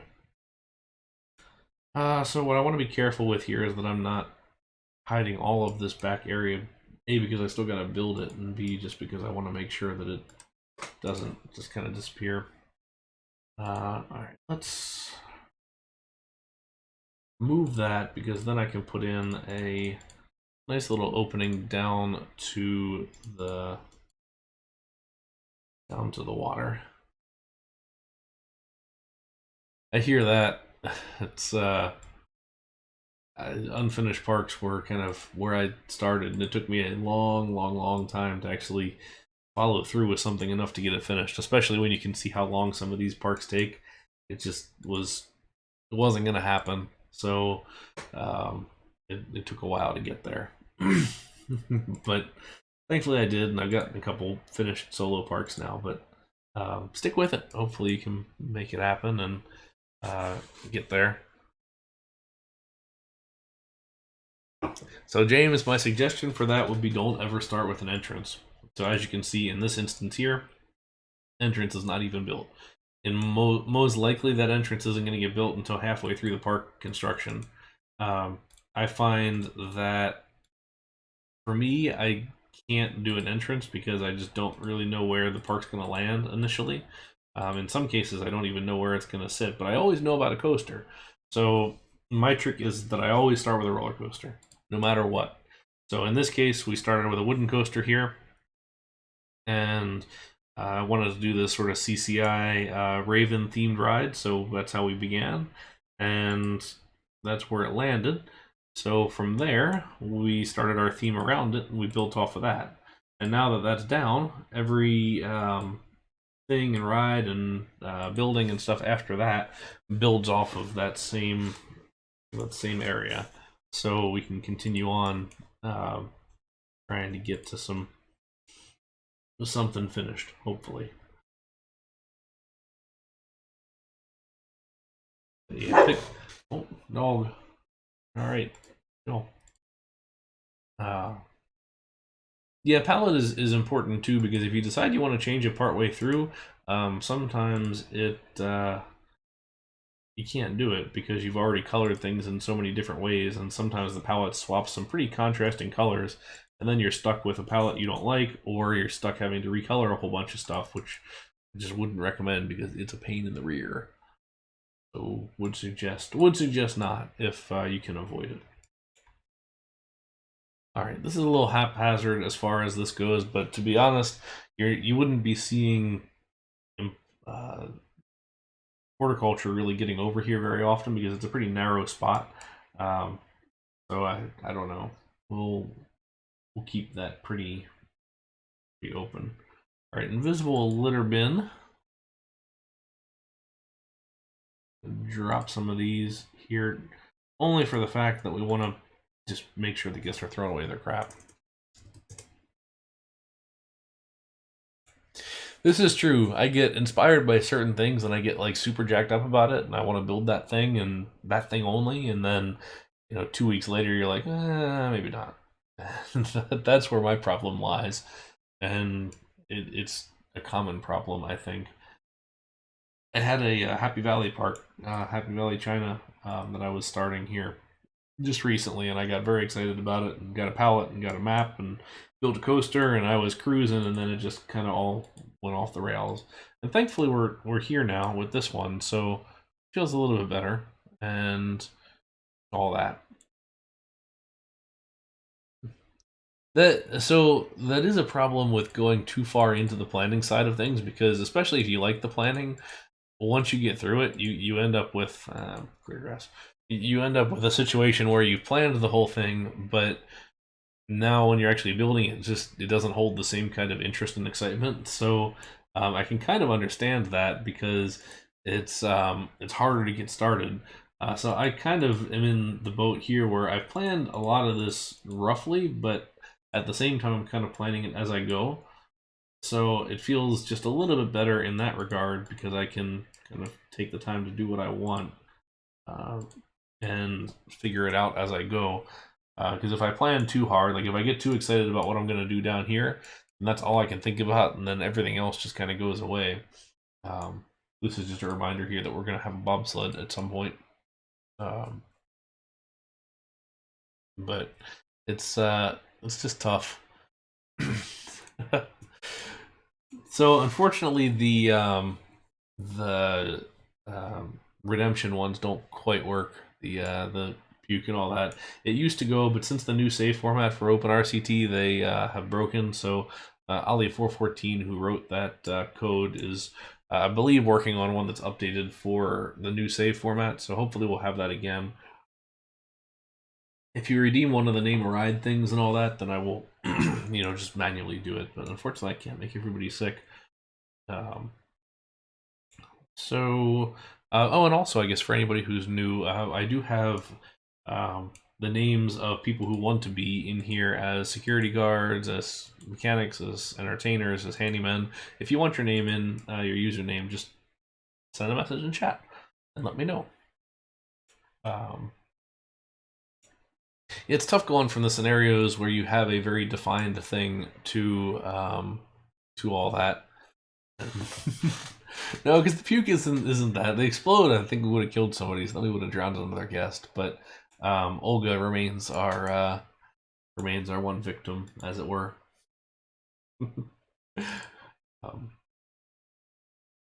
Which has actually kind of been fun playing the Parkitect one. What kind of staff member would you like, Marcel? Would you like to be a mechanic, a security guard, an entertainer? What's your choose or your choice?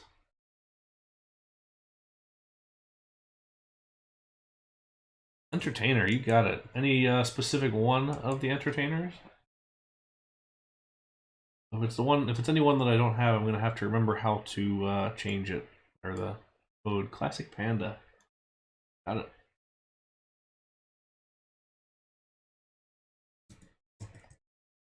Thank you very much. And yeah, AJ's right. The contests like on DK and RCT Club are great for getting into it. Honestly, some of the things on New Element are too. It certainly is a little bit more competitive as far as quality and things like that go. But there's a lot to learn, and I think head to head is a good one for that. It is such a big contest, and it's good for a lot of folks who are just kind of starting out to pair up with somebody who's experienced and do all sorts of things like that. Yeah, red play. Got it.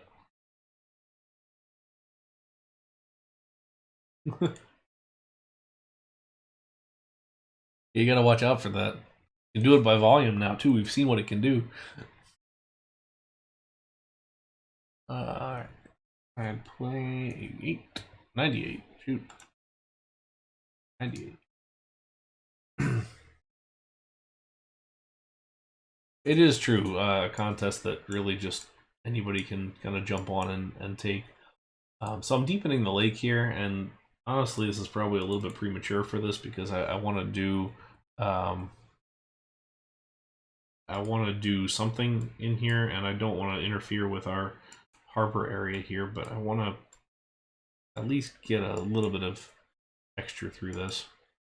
But yeah, that's the tough part is 100 plus entries and all that kind of thing. It would take quite a while to get through.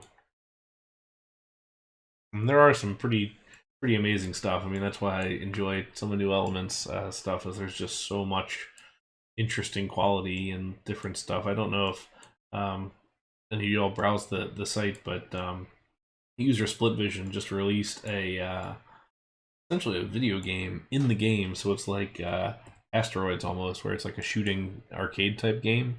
It's just such an incredible design, and it's took a lot of different learnings and things like that. It's pretty impressive to me. But hey, AJ, thank you very much for the subscription. I really appreciate it.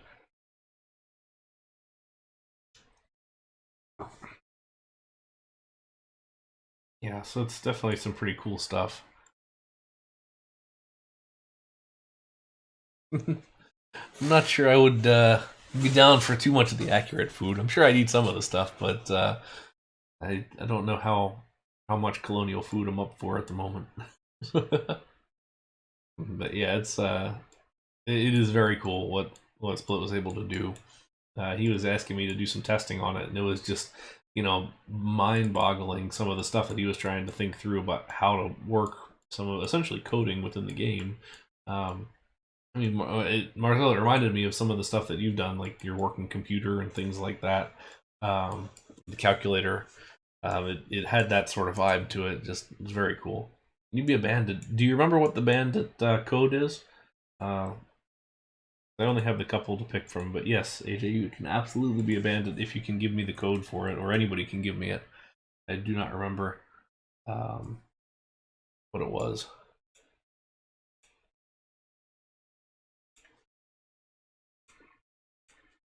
Yeah, lots of custom stuff. Yeah, lots of custom trains. I suppose, what is it? Is it staff set costume, I think? What are you, 965?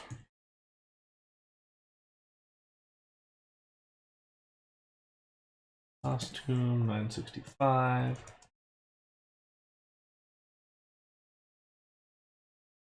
Oh, did I? Oh, that's why.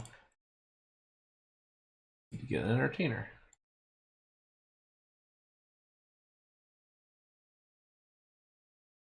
Alright, so, AJ. Alright, let's try this again. Staff list, 1280.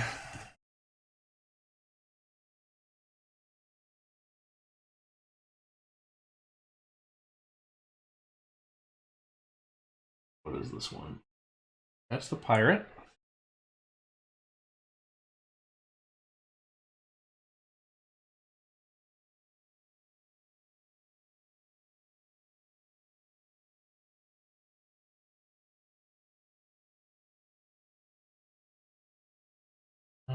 Okay, let's try 9. Is that the cowboy? I guess that's the cowboy. Okay, so we know that's for 9. That's the cowboy. That's the... Alright, that's the bandit. There we go. And then we'll do... Did I spell this right? B-Y. 1, 2, 3.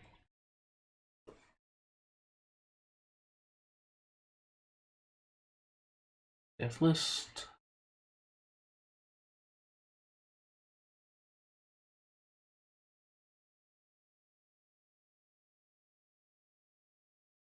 Or 420.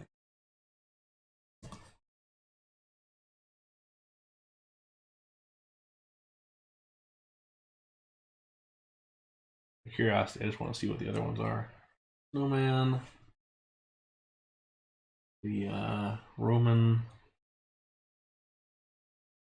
Space guy. Bandit. Cowboy. Pirate. I guess it's just the 10. There you go. And that's how you change a costume if you're interested in doing that, just some console commands.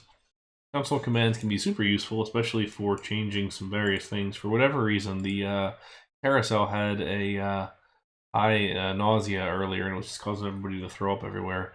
So we reset it temporarily, which is not something that sticks, but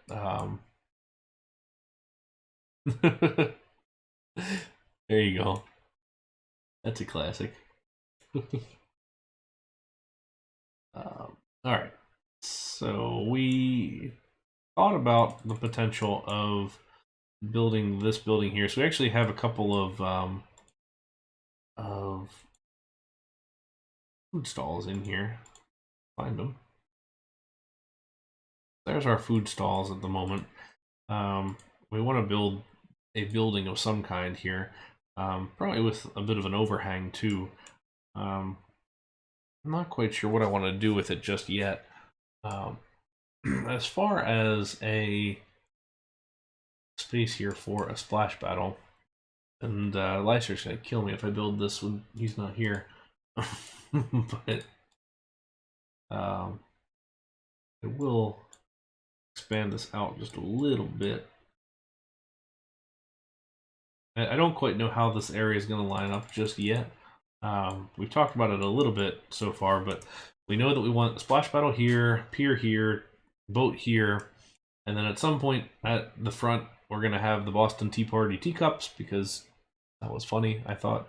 And I would like to have a dark ride of some kind, whether it's a coaster dark ride or a regular dark ride. But yeah, so I don't know. We'll figure out where we go with that.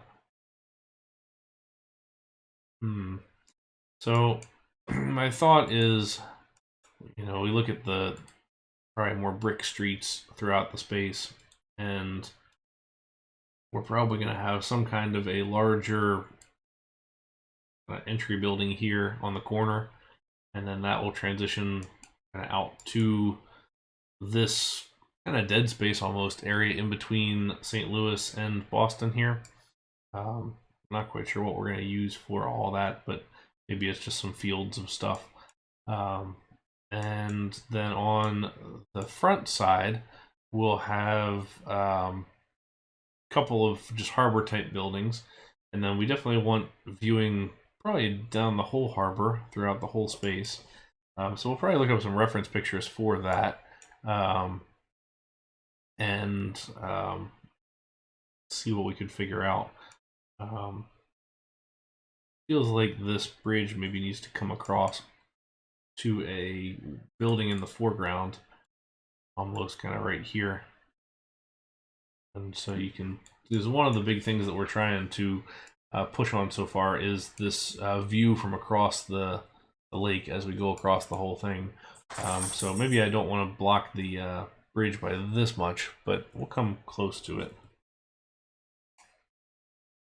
Yeah, I've heard plenty of people talk about doing like Monty Python or some similar type theme park over the years. We need to see somebody finish it up. Well, those are always tough, especially if you're doing them as a competition park, because not everybody knows the intellectual property. So, always a challenge there. As far as a splash battle goes, I think, if we were to consider a layout, we want it to be kind of small and square. We want to have some space that we can put a we want to have some space that we can put a just any kind of theming into. And figure this is just going to be a straight, oh, not that.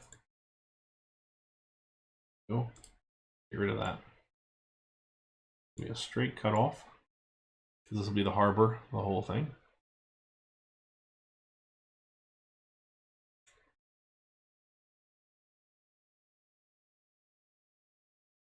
And we don't want it to be too gigantic because we don't want to blow this whole thing out of scale.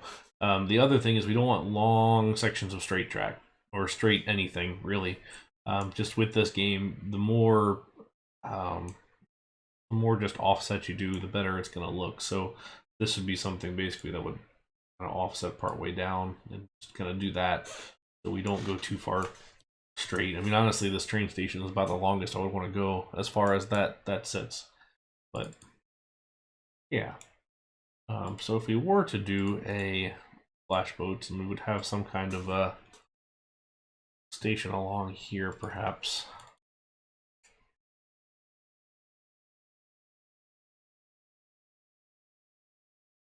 You'd want to just make sure that we're wrapping around existing stuff.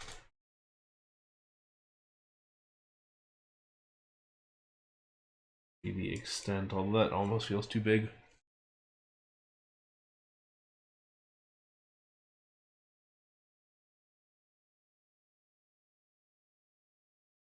There we go. We can do that because we'd have some theming here in the center, some theming over here. We have the ability for guests to shoot each other as far as the water goes.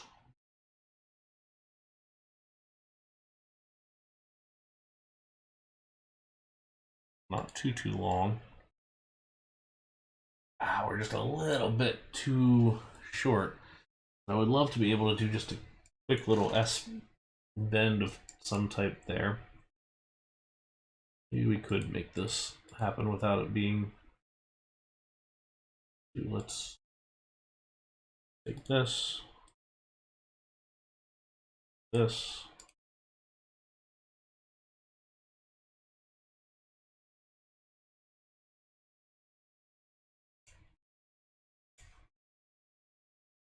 We would probably have a like boathouse or something here that would be our maintenance building. We'll have the station building, of course. This would be more harbor space here, and then really this whole space around the side would be harbor.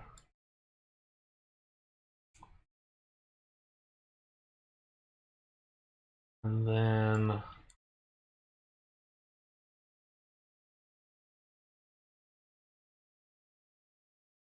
why I'm doing this with land, because I'm going to replace it with scenery anyways.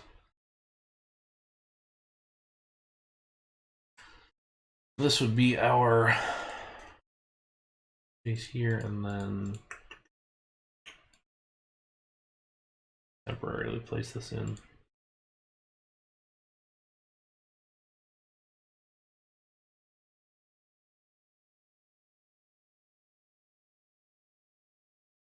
Go out to some sort of point here at the end that maybe we put a little lighthouse on or something. And then it's nestled in there very nicely and kind of sits in the space. Actually, I don't hate that, to be honest. Not a bad. Yeah, so that's one of the things that I really like about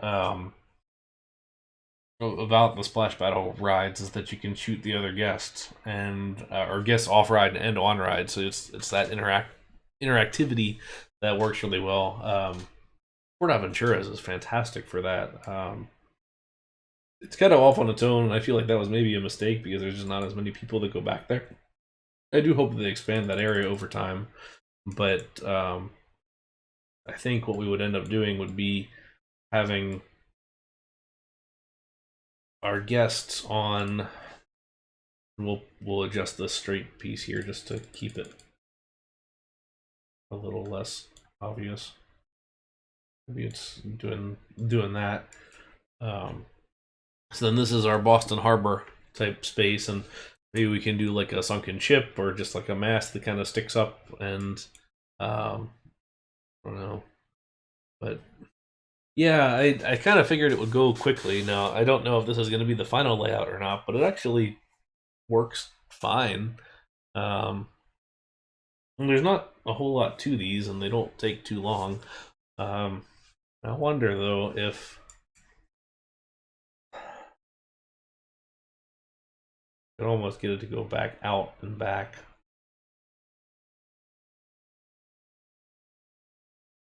Yeah, so crates, barrels, all sorts of things. We need stuff that's going to shoot back. So we need like little targets and other things like that. So we'll just kind of clutter this with, we'll call it themed junk as far as that goes. Okay, so here's layout 1, and I'm gonna take a screenshot of that real quick because I want to play around with it again and do a second layout.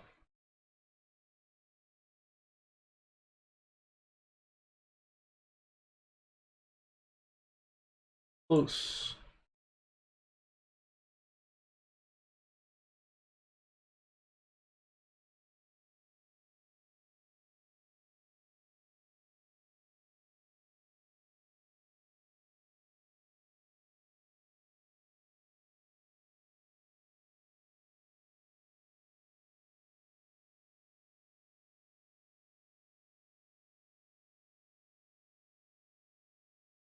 Just a little bit too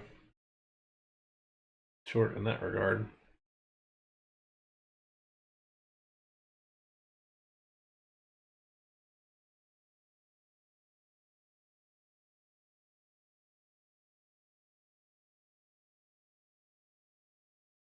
Kind of come across as far as that goes.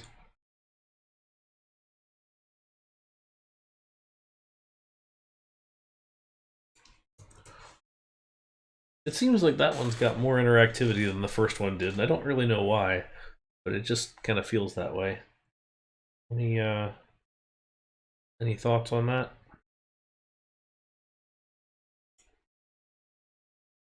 I suppose too, if we gave this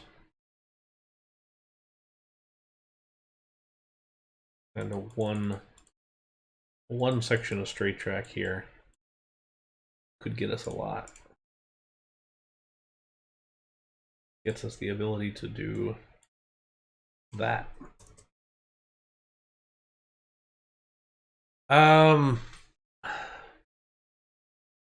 Legoland doesn't have the same kind of splash battle as far as this goes, at least Orlando's Legoland. Here, let me pull up. So, oh, that's right. Yeah, that one, they took that out. So it is gone over there now. So, this is a splash battle. So Mock Rides does them. There's a couple other folks. There it is.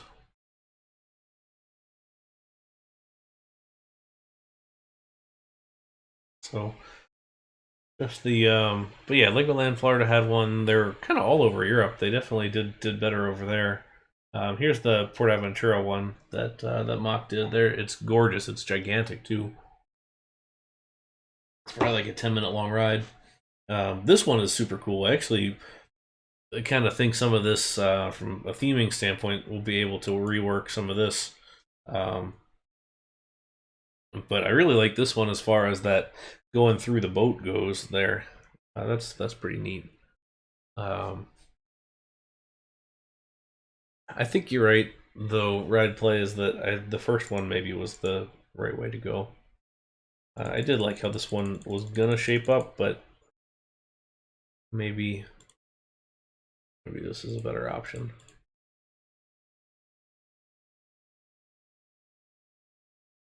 Let's see though, real quick. One kind of thought here.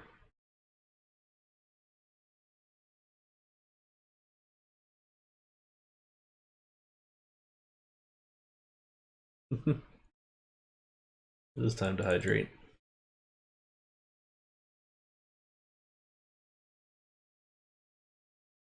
Oh, shit. Thank you. I was trying to figure what you meant, Jayworth, but that was it. So we have a thing on this channel that whenever I forget to change back from, usually it's from the internet. Whenever I forget to change back, everybody's supposed to take a drink, take a shot. So that was our take a shot moment for just now. So anyway, not necessarily taking a shot, but I did take a sip of my water. So whoops. Oops. Well, there we go.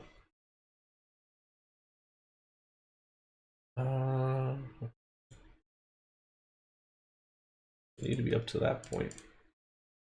Mostly I'm trying to figure out what is the most efficient way to cram as much track into this thing as I can possibly cram in here.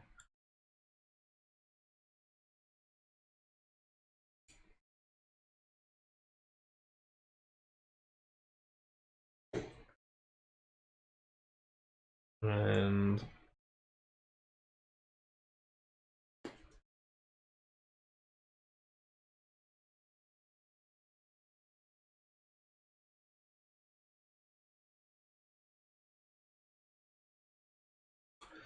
the thing is that our ride track here is going to be hidden more or less.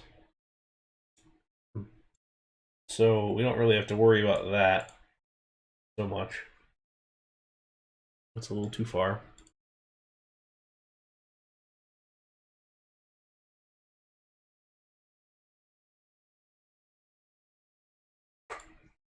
Love to be able to go. Okay, we need one more straight section here, which is fine.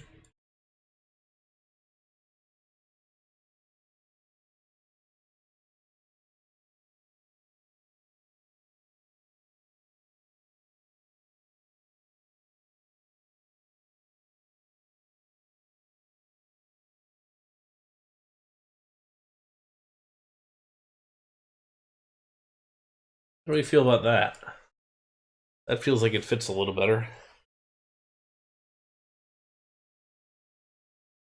It kind of sits in there nicely.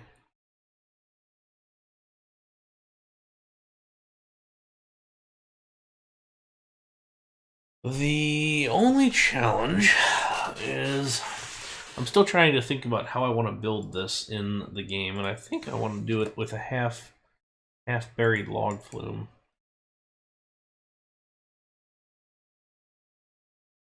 I think that's going to look the best. Maybe not. With the right theming, that may look okay.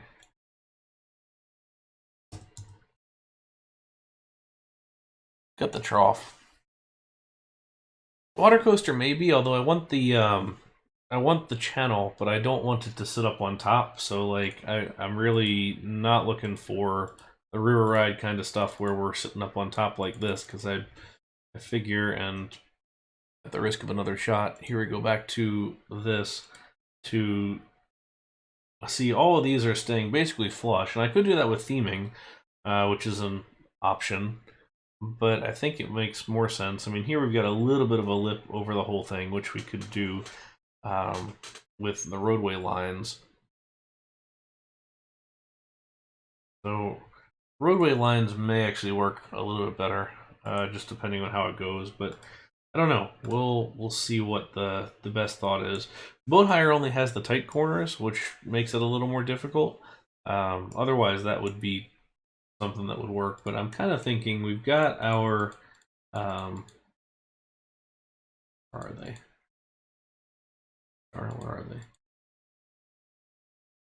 We've got these guys, all of the roadway line scenery that we can use, and there's all of the turns and straight sections that we need.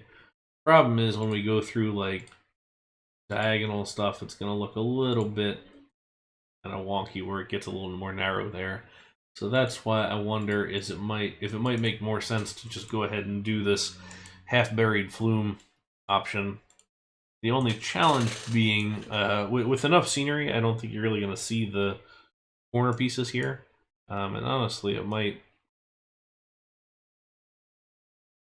be fine once you... Okay, well, that doesn't really do a whole lot. With enough scenery elements, I don't think you're going to see what's going on there. We would have to adjust this guy. I don't think Submarine's got any... It might have the larger turns, but it doesn't have S-bends. And it still has the track, which I really don't... I'm not looking for as far as that goes. I do think I've got the Splash Battle trains, if I remember right. Nope, not Splash Boats. I forget what Space K called them.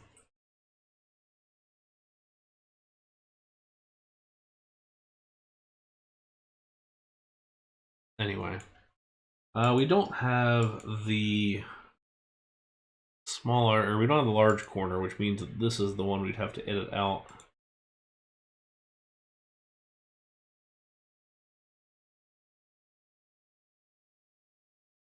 Which I could be fine with that. Just have a little bit of a straight section there, which honestly is fine. It just gives us more room for theming. And let's give it a try real quick just to see what it would look like if we did go this route.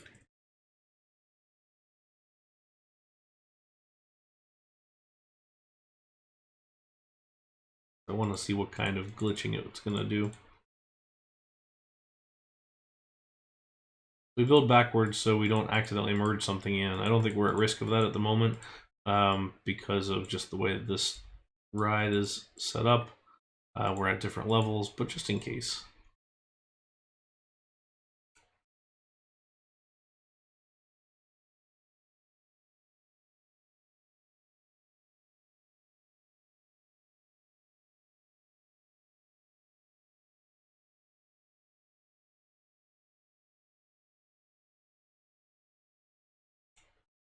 Okay, and then I want to say I had the boats, and I don't remember where they went from. The coast. Let's just check again. Object select.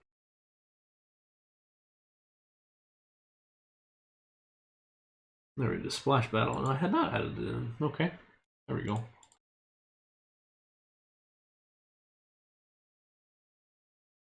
They're not quite the vehicles that I'm looking for, so I may work with Space K or someone else to develop out some better options. You can put them in 1s and 2s as far as like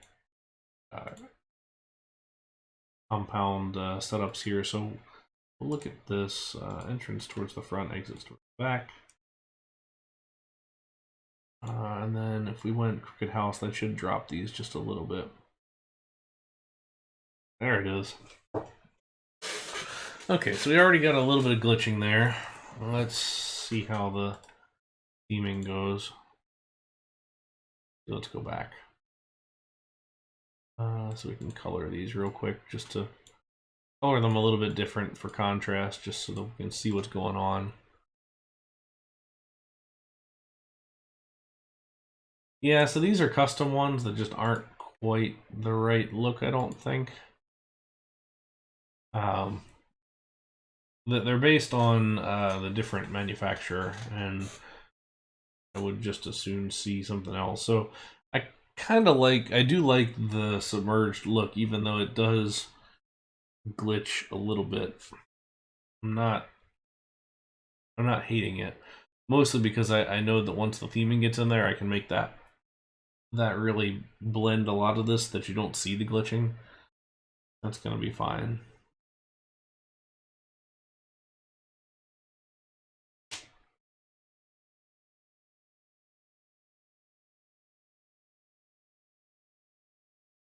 Interesting that these are getting together, but that's fine. So this may be where we before we go with it. So I just got to talk to Space K about maybe making some more of the mock ones, more so.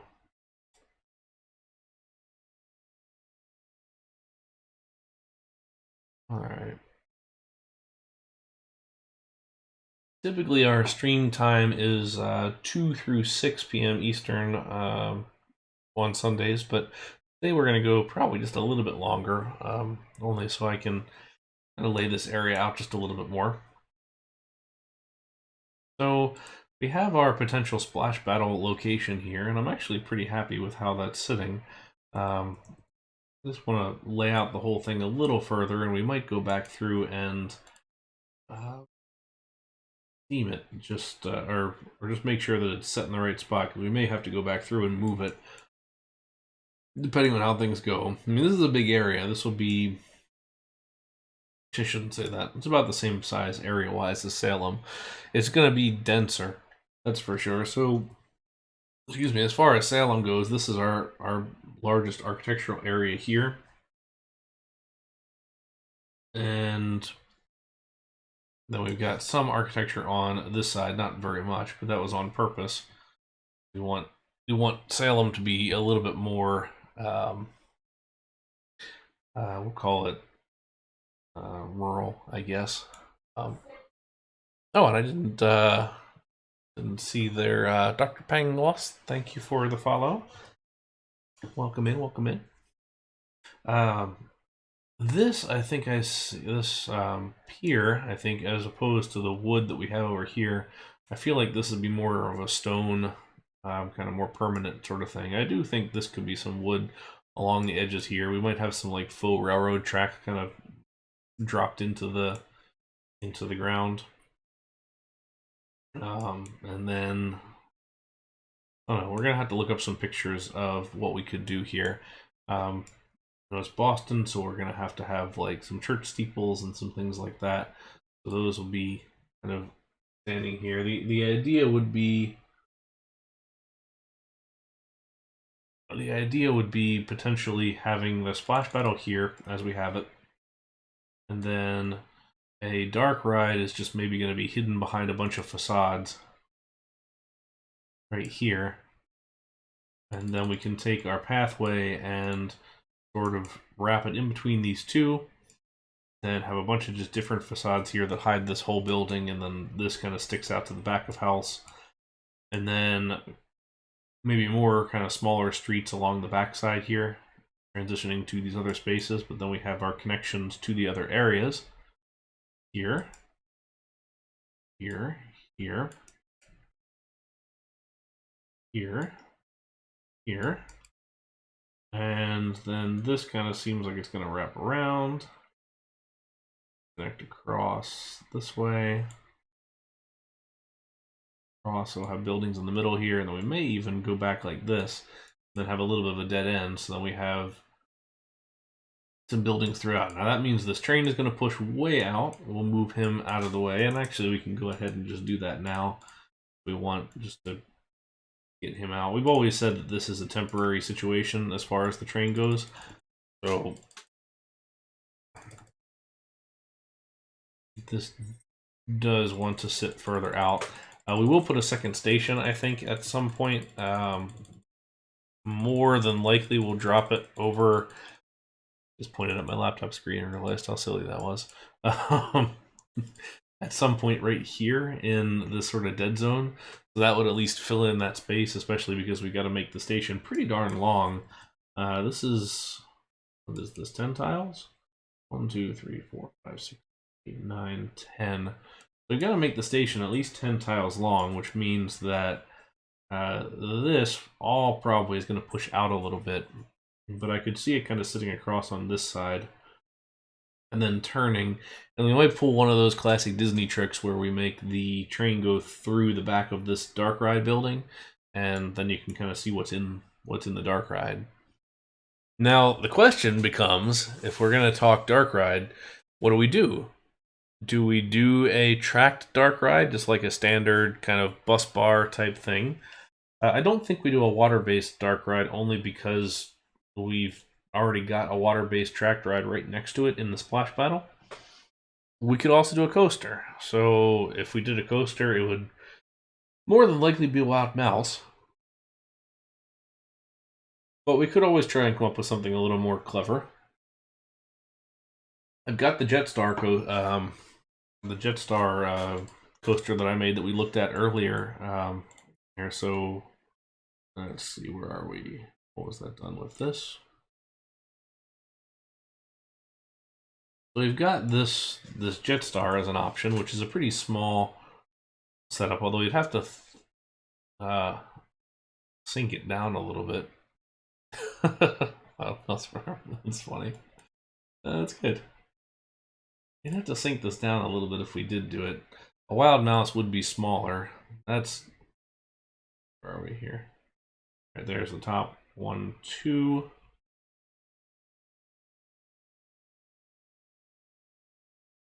So we'd want to sink that down a couple of spaces, and that's really the key here to making sure that we've got good coverage of facade buildings. Is you want to make sure that it sits low enough so that we don't have any issues.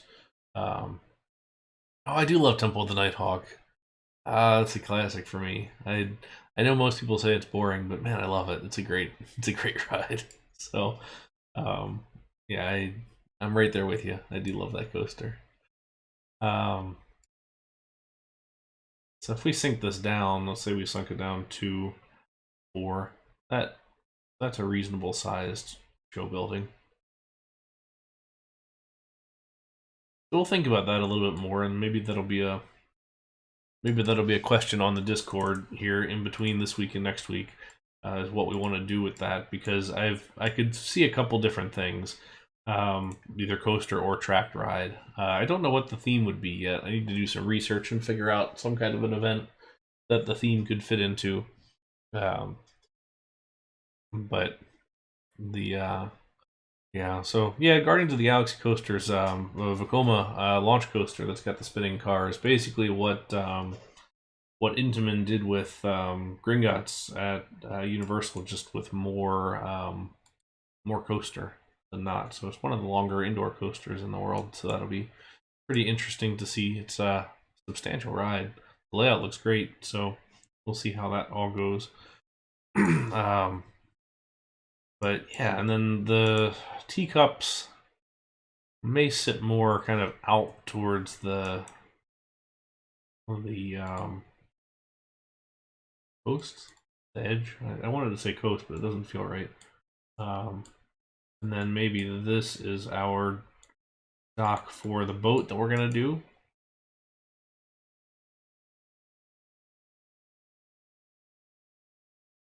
And the concern that I've got with the boat is making something feel large enough that it has some kind of a presence to it that you can put guests up on and everything else. So really, from a peep standpoint, we need probably at least a 4 across something.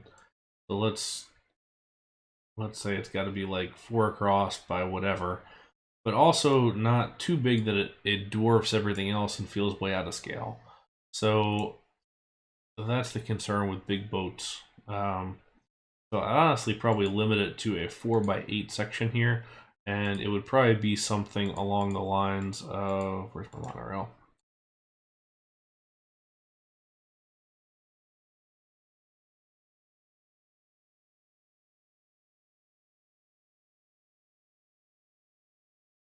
It would probably be something along the lines of that kind of shape.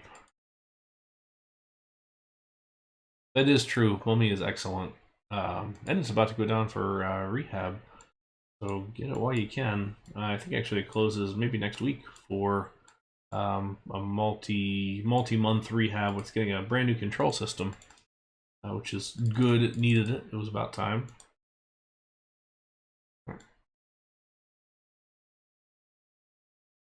All right, so let's take the monorail, and actually I'm just going to rebuild that on the ground.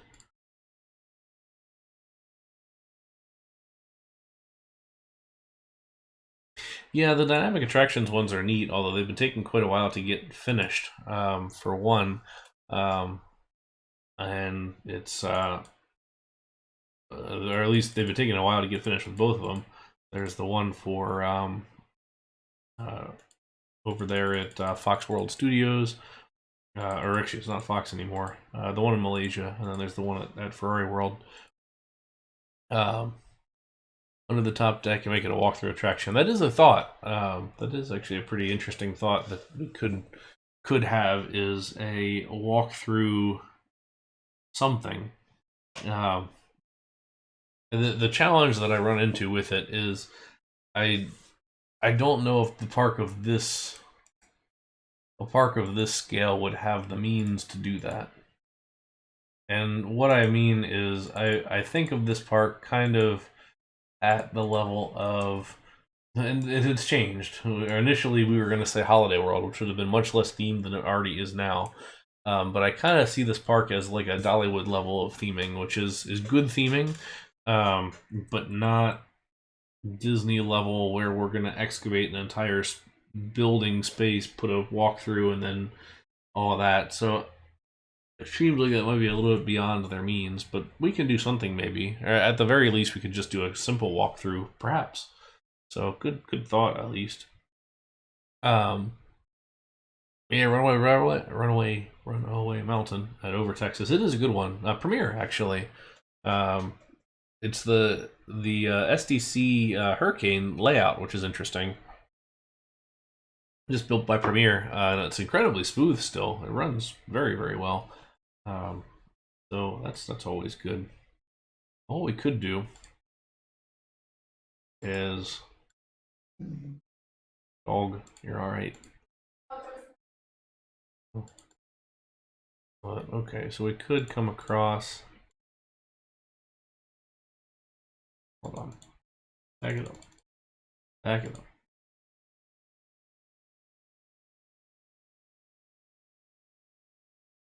A Rocket Roller Coaster is not too bad. The music is always good. It's a little bit of a, I mean, it's an okay coaster, but the music certainly makes it a little better.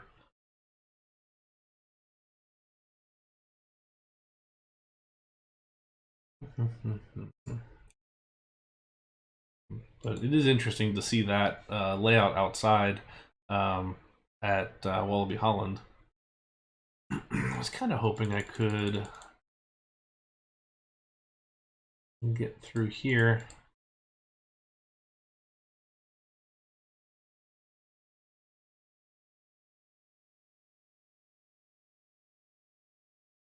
Yeah, it just kind of cuts across, but because we could actually do like a little small walkthrough.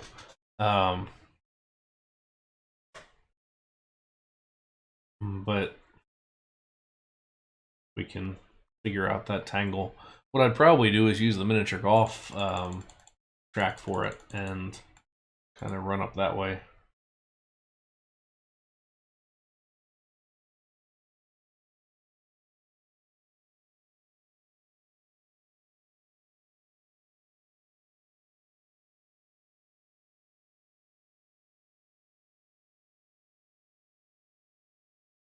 I don't know, we'll play around with that maze a little bit later and see what can become of it.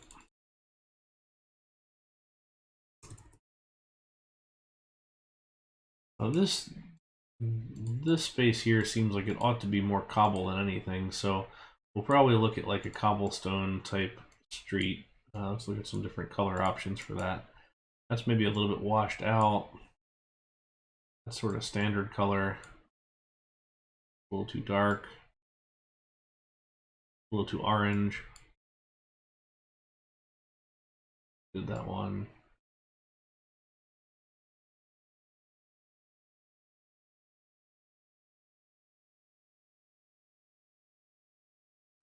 It's a shame you missed out on Dueling Dragons. That was a good classic. Had to see it go. Okay. We got some options. Honestly, the gray is probably going to win out. It's either going to be yeah, and Rip Ride Rocket is cool too because it's got a secret song list if you know how to access it. So look that up ahead of time and figure out what song you want. and there's a couple hundred other songs that are part of it beyond just the standard one. So it's very cool. I usually listen to the Muppets on that one, which I think is a fun mix. Okay, so there's some options that we have for our pathway. I think so far I'm getting rid of these, this. I think it's either it would be gray or the light brown, but that honestly looks like Muppets is a licensed thing through Disney. So I mean, in the same way that Universal has some of their various ones, Disney has theirs that kind of trade back and forth. It's the same way that in a lot of parks you see the redemption toys from like the carnival games and their minions or things like that, but you're not at Universal.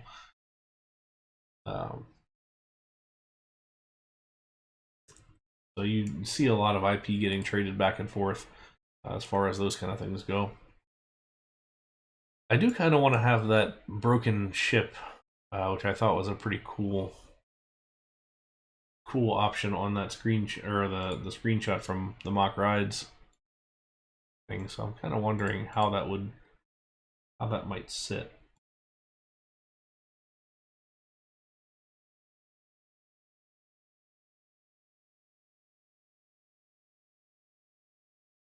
Like, could we sit it here?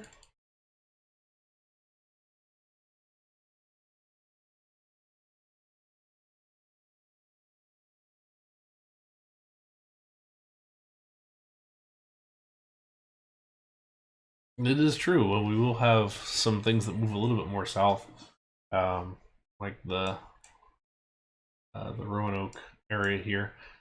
That feels too big for one. Let's see if we cut it in half.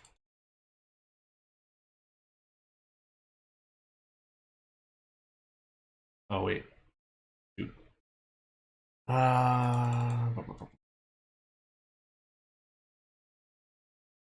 Off by one here. It would be intersecting anyways.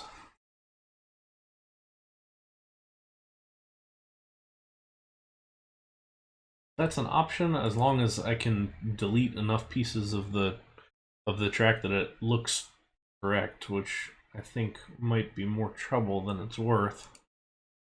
I mean, granted, I can always just make a theming piece too, but I want to make sure there's enough space to do something interesting as far as that goes. So that would be a pretty cool piece.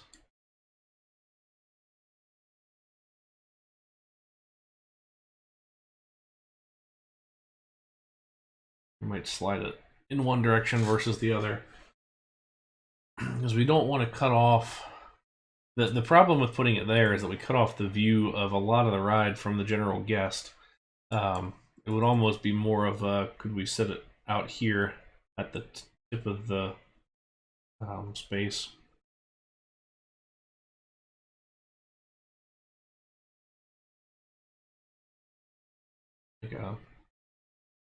Like here, perhaps.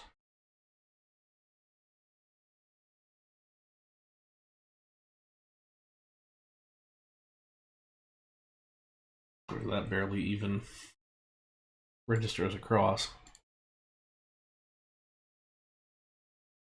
Well, regardless, that may take some more thought. It might not be ride track that we do. It might be something else. The nice thing is you can stack monorail track, you can stack single rail track, and you can stack the inverted monorail track to make some really nice planks. Especially the inverted monorail, because there's a little bit of a gap in the middle, so it kind of looks a little janky, maybe. Finish the station there.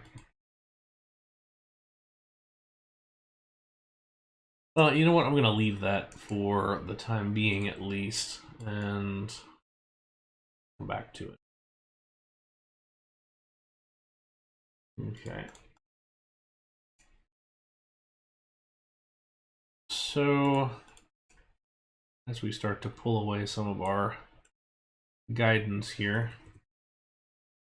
Gonna upgrade our markings now that we've officially moved into this area.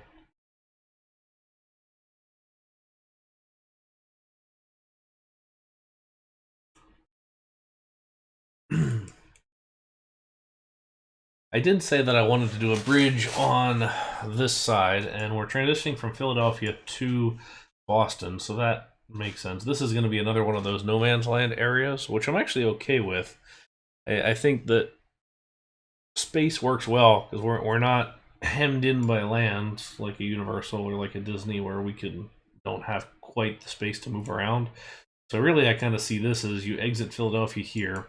You got this dead zone here that's got a Ferris wheel. It's got some landscape, maybe a couple of food kiosks or things like that, maybe a seating area, and then if we call this a river, which I think I am,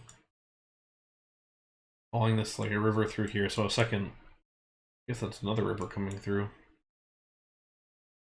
Maybe we don't, no, it'll be a river, so we do that, and then we can have this pathway sort of transitioning down from up top here, and we'll do it with some stairs, and then we'll also have like an ADA ramp down the thing.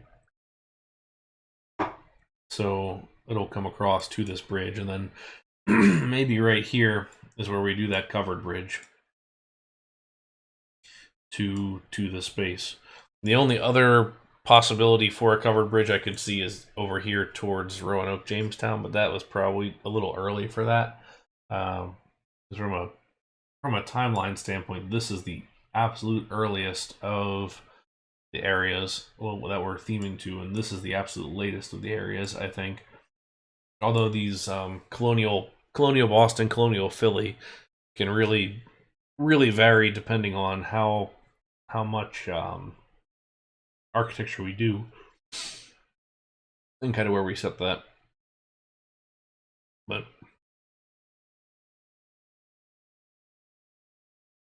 yeah, so we could do a ghost train of some kind. I mean, we have what amounts to what we'll call the spooky area with Salem, and I kind of wanted to do a dark ride in there, but we just ran out of space.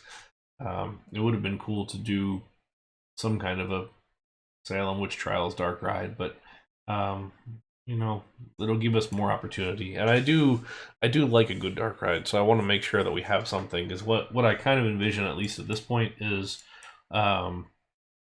we will have the dark ride in Boston. We will have a dark ride either in the Trappers area or in the Lewis and Clark like exploration area. And if we do the one back here, I could see it as more of a boat ride. And honestly, what we might do more instead of that is an outdoor boat ride, like a jungle cruise. That could actually work really well where we have all this space to expand into. And granted, we're not going to fill up this whole map. I mean, we know that that's a little too far, but we could have the bobsled coaster back here with this with this sort of like river expedition type cruise. And then I think this is our outflow water, and these are our inflow over here. So we'll have to figure that out at some point. Not immediately, but at least just to know where our water is going. And I do think the Philadelphia area will come to us at some point, but for me it's just a little bit slower to see where we go. Rapids would be nice. Yeah, actually that is true. A lot of this is like a Disney's America knockoff as far as that goes. So we are gonna have Johnny Appleseed. That's a good thought, because we are planning on having that as far as the kids area goes, with just some more of that sort of theming throughout.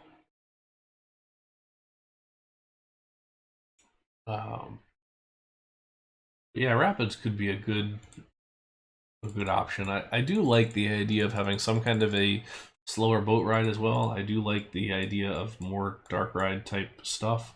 But that could go elsewhere. It could also go in the Roanoke area, because even though we've got our so-called spooky area with Salem, if we do Roanoke, that's also got some spookiness to it because the colony disappeared. more or less. So that's got something that we could do to it.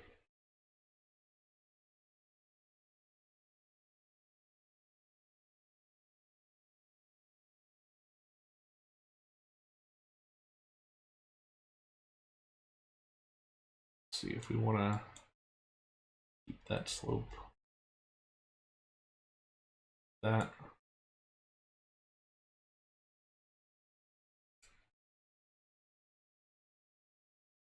Like, I'm trying to think of this as a medium-sized park that can do that sort of thing, that would have a bunch of dark rides and not worry about that. That would be able to keep up with those sorts of things, because it's all pretty simple type stuff. Maybe there's I don't know if there's another jetty on this side. There probably isn't. It's probably just like wood posts clustered together. This would be a nice look kind of as you come across. What I keep coming back to is here's our entry which is through the Independence Hall type building. We walk up here to this like plaza that's out here somewhere, and we look across to the boat, to the dock and the Paul Revere's ride carousel. We look across to the bridge. So all of these things, we want to make sure that the sight lines are there, which is why I was so concerned about this I keep calling it a carousel, this Ferris wheel, not being totally in the way, because I want it to be visible or viewable, but I don't want it to be totally in the way. One of the things that we haven't really even talked about yet is the potential for a tower ride, which I'm not really sure I want to do. I don't know if I want the height of a tower ride. If anything, it would probably be an observation tower, but I don't really want everybody looking down at the top of facade buildings or things like that. I feel like if we did anything, it would be like smaller tower rides kind of in the back.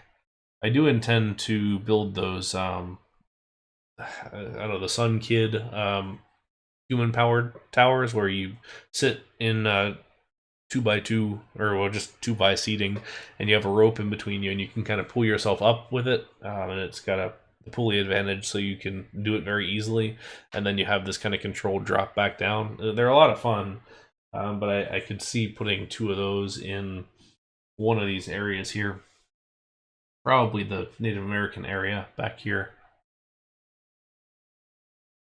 Just once we see what that'll level out to be. I did think about that, so it would be in the trappers, fur traders area if we did do that, because I kind of like the idea of a wood fort, and if we did do something that direction, it would be the sort of climbable play structure on that side. Need to figure out how best to make it look, because RCT doesn't really go so kindly for those. It can look very bad very quickly, so we have to see what our options are as far as that goes, but that may be a thought potentially.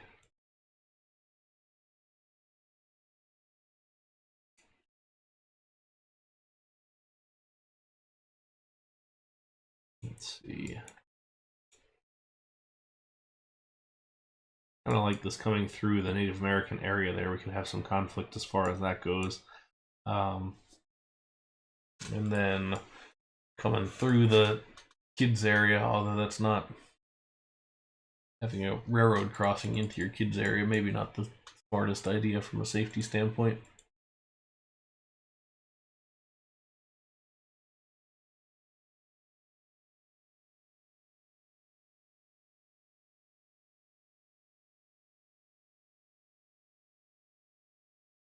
Maybe it wraps around the back of the kids area.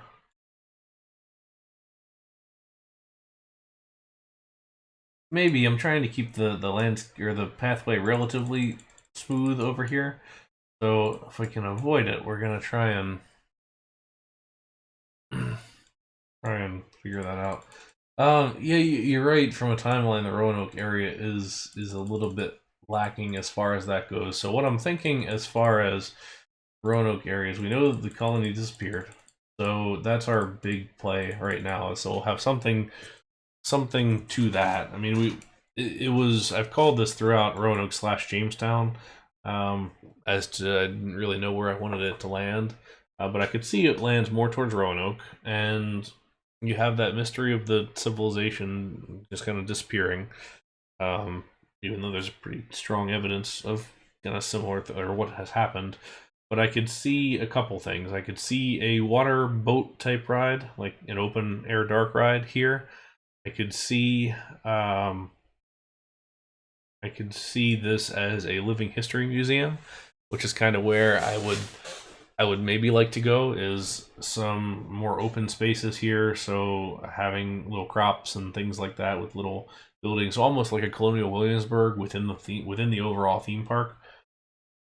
I think that could be a fun differentiator, we should say, as far as that goes. But I could easily see this having a some kind of a boat ride. I do want to do some kind of a coaster here. I think it needs it. Just for the park needs it. It might be more mine train-esque, like a medium-sized thing. Because I kind of look at what our coasters are going to be. So we're probably going to have, we got the wooden coaster here. We're probably going to have a mine train of some kind of a something here. We're going to have the bobsled in the back here in the exploration area. We're going to have probably a Vekoma flyer here in the Native American area. I think that could be kind of a fun legendary type thing. We'll have a kids coaster here, of course. And then in our trappers area, we'll have something as well. So that would be 1, 2, 3, 4, 5 big coasters and the kids coaster here. And then if we do this coaster here in Boston, that'll be a 6th small coaster. But yeah, I mean that could be like a Thunderbird or whatever. That we'll figure out whichever Native American tribe we're going to look at, and to make sure it kind of fits our overall area, and then we'll go from there. But yeah, the kids coaster could be as simple as just a wacky worm, which it might be, although they never look ideal in the game. So we could go a little separate. Although I do the story of this park anyway is more that the park has evolved over time with theming and things like that. So I could very easily see this kids coaster as sort of a reference back to what they used to have with some kind of a stock standard thing like that. So maybe an option. That's something to think about. But I think, that kind of wraps us up for at least what we've got so far today. I think we made some pretty good strides here as far as moving out of where we were before and into some new space. I think what I need to do before the next stream is to do a little more research into our Boston area and figure out what that's going to become. And once we get through the Boston area from an architecture standpoint, from a pathway standpoint, from an everything else standpoint, then we can sort out exactly what this is going to be and land that.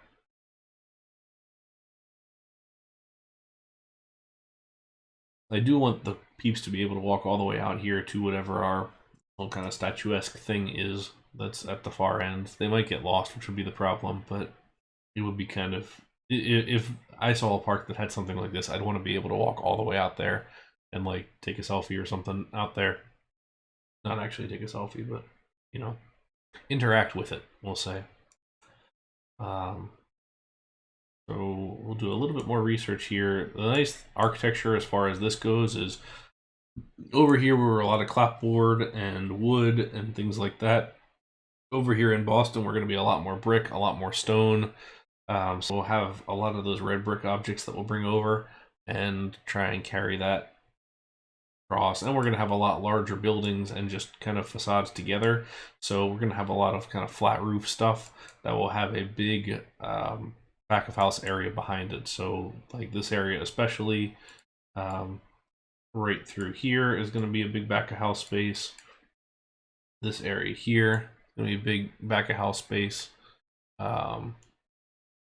Then I don't know if this is going to be it. This probably will be our covered bridge, because I don't know how many other covered walkways we're gonna have. Yeah, it is. It's a good smoking area there. So yeah, that makes the most sense, because I do want our landscape to rise up as we get towards the back here. And the Roanoke area, I kind of think I would push down a little bit, perhaps. So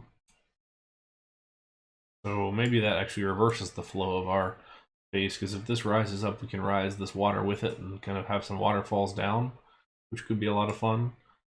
This area here, we could sink down as far as that goes, because I did want to make this theater like a theater in the round that, or theater in the half round, I guess, that drops down a little further. So if this wants to go down a good, if this wants, oh shoot, this wants to go down a good, like, to here maybe, that's, you know, an option.